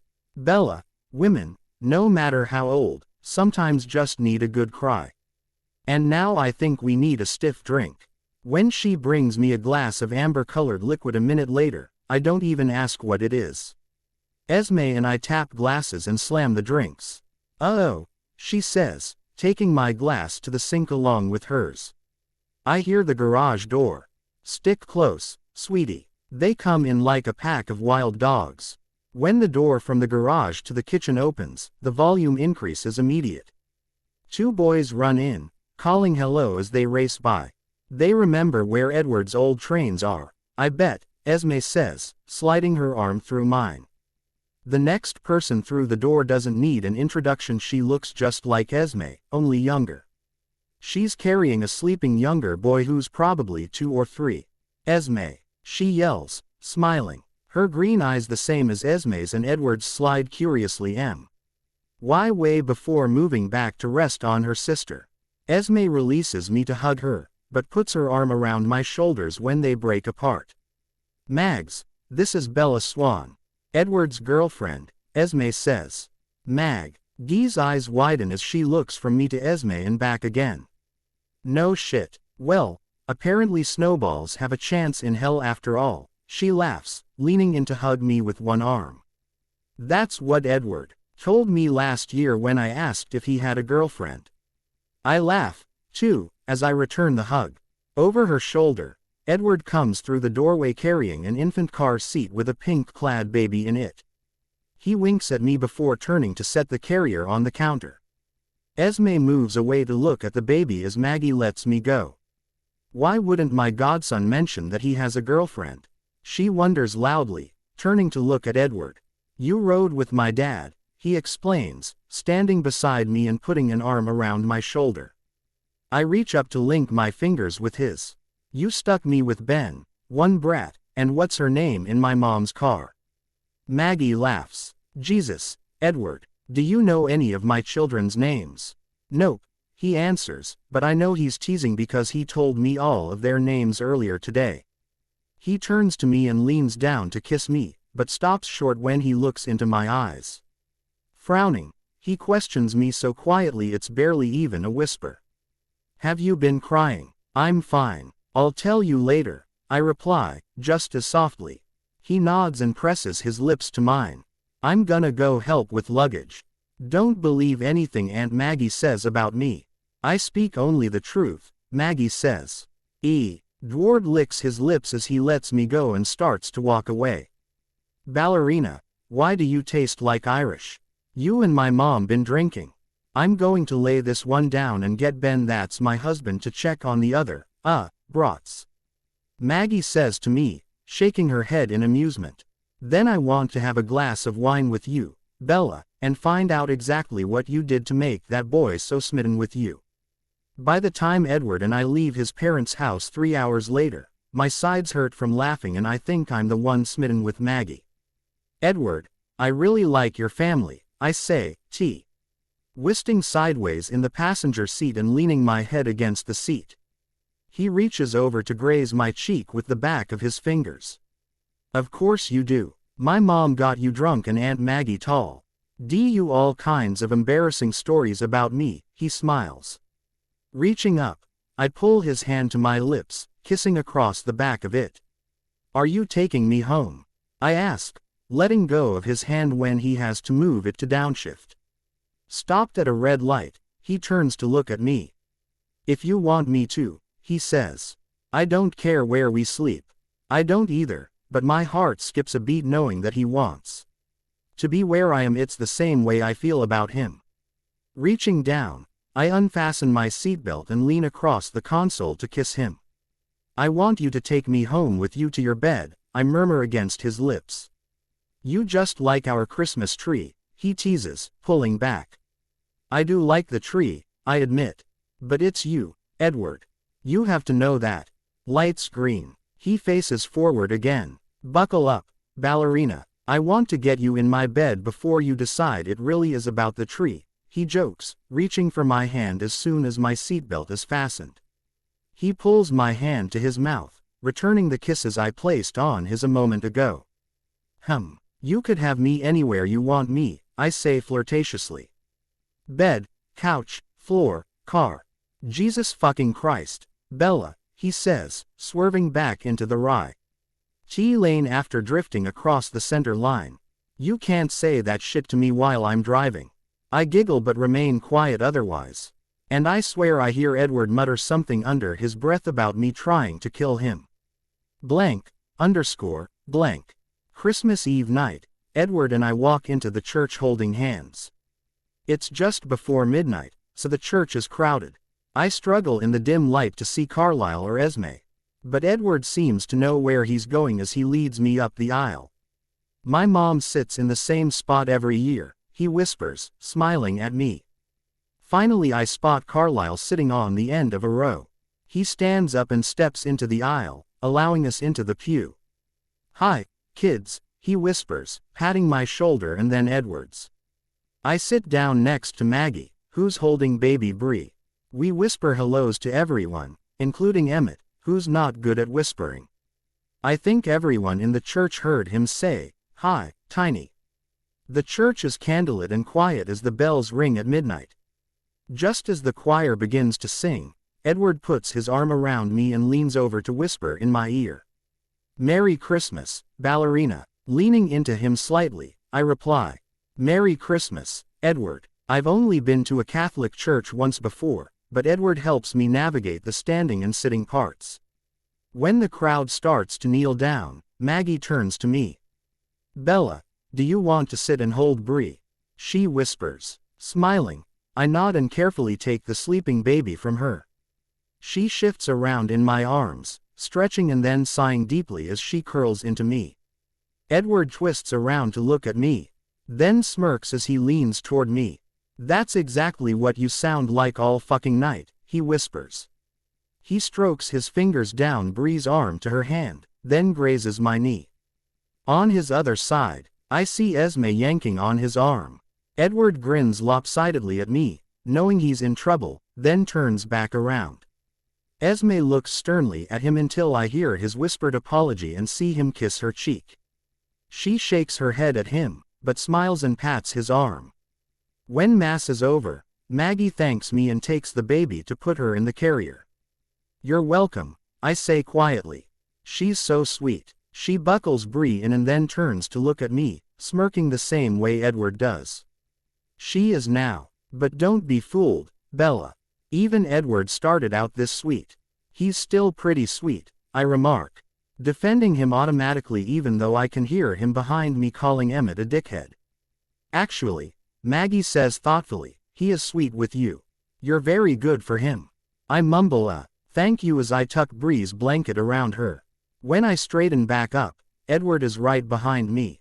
"Come on, ballerina, let's go. I'm starving," he whines, holding my coat and helping me put it on. "And Maggie, you want me to carry what's her name?" She laughs, shaking her head at me. "Yes, Edward, please carry what's her name to the car. Bella and I will walk out together." I didn't get a shonk yet to tell her that horribly embarrassing story from your freshman year of high school. "Hey, you promised you'd never repeat that," he protests, but he's laughing. "I know, but I think Bella's show. LD know what she's getting into with you," she says jokingly. Turning to smile at Edward, I grab his hand, squeezing tightly. "I only believe the good stuff," I whisper. "You're smart enough to know it's all true," he remarks, shrugging. "Especially the bad stuff." Narrowing my eyes, I shake my head at him teasingly. "Sorry, Edward, you're not going to drive me away that easily. If you want to get rid of me, you're just going to have to try harder." Chuckling quietly, he leans down to rest his forehead against mine. "I'm not trying to get rid of you, ballerina. I'm not trying to do that at all." He kisses me then, leaving his lips pressed against mine until Esme quietly clears her throat behind him. I feel my face flush as we pull apart. "Don't be embarrassed, ballerina," he whispers, scooting past me to pick up Bree's carrier. Kissing in church isn't nearly as bad as what Mom caught Emmett and Rose doing at her 4th of July party. "Let's go. I really am starving." We walk out of the church together, Edward carrying Bree with one hand and hanging on to me with the other. Blank. It's after 3 when Edward and I finally leave Carlisle and Esme's. After eating the middle of the night breakfast prepared by the guys. They invited us to spend the night, but Edward declined. Actually, he said, "No fucking way," expecting Maggie's kids to wake up in a couple of hours to see what Santa brought. When we get to the condo, all the lights are off except the Christmas tree. Smiling, I stare at it while Edward pulls my coat off from behind me. I yawned the whole drive here, but I'm wide awake now. Sleep or presents, baby? He asks, wrapping his arms around me. Presents. Duh, I reply, laughing with him when he chuckles in my ear. But I want to change first. When I come back to the living room after putting pajamas on, Edward has spread the furry, white blanket out on the floor in front of the Christmas tree. He's sitting in the middle of it, grinning widely, waiting for me. You first, ballerina, he says as he hands me a box. I rip the paper off excitedly. Full moon t-shirts. 1, 2, 3 7 full moon t-shirts. I laugh. Are you cutting me off from your wardrobe? No, he answers. These are ladies' tees, one in every color, for the daytime. I still want you to wear mine at night. At least until I take them off you. Leaning forward, I wrap my arms around his neck and kiss him. Thank you. They're perfect. I reach under the tree to get one of Edward's gifts. Your turn. Is it a Studio B t-shirt? He jokes, glancing up at me as he tears the wrapping paper. He lifts one of the monogrammed beer glasses out of the box. Baby, these are great. Are you sure? I ask, biting my thumbnail. You don't have any. And I know you have poker here next week. I'm sure. Thank you. He sets the box aside and scoots closer, getting as close as he can while we're both sitting cross-legged and facing each other. He SSES me as he hands me another wrapped box. They're silver earrings that he admits Rosalie helped choose. He opens a shirt. I open a cashmere sweater. He opens a small copper bowl embossed with small circles that matches the sculpture on the wall. It's for the table for your keys, I explain, afraid that he doesn't like it by the way he's holding it in his hands, turning it around, studying it. Where did you get this? He asks quietly. They didn't have anything like this in the gallery. Yeah, I asked the sculptor to make it. The table it's getting all scratched from the keys. He nods. Bella, this is the best fucking gift anyone's ever given me, he replies, looking up at me. He leans forward to press his lips gently against mine. I have one more thing for you. No, we said 3 gifts, I remind him. I know, I broke the rules, he grins. It's kind of funny now though. I frown as he gets up and disappears behind the tree. The package he drags out is big and it's one he told me was a gift for his sister. I stand and untie the bow holding the big bag around the box closed, then peek inside. An art crate. What did you do? I murmur, raising on my tiptoes to kiss him.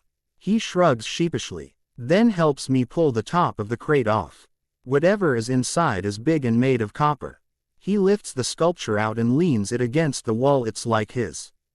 2 rectangular copper panels, one concave, the other convex. The sculpture hanging on his wall has trailing circles that look like rain. The one in front of me has Chinese writing on both panels.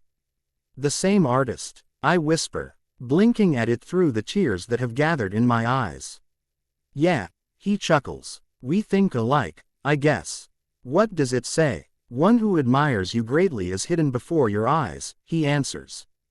Gasping, I look up at him. My fortune. I smile. You're the one who took it. Technically, Alice took it, but she did it for me so I didn't fuck this up, he answers, smiling slightly. We put it back. Yes, I know, I smile. I couldn't understand why it wasn't anywhere one night, but was right back in its place the next afternoon. I thought I was crazy.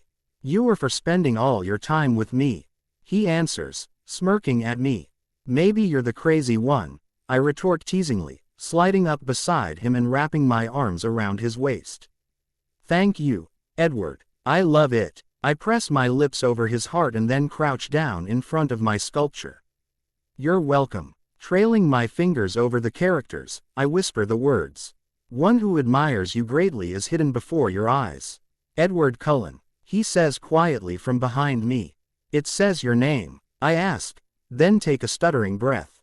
Yeah, well, I'm the one who admires you, so, he says quietly. New tears pool in my eyes. Which part is your name?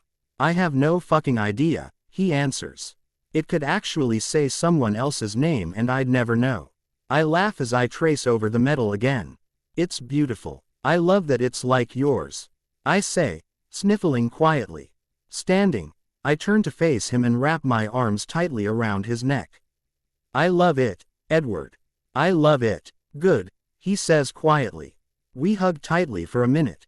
Then I turn my head to press my lips to his neck. I pull them away, resting my head on his shoulder as I stare at the 3 little moles right above the neck of the t-shirt he's wearing.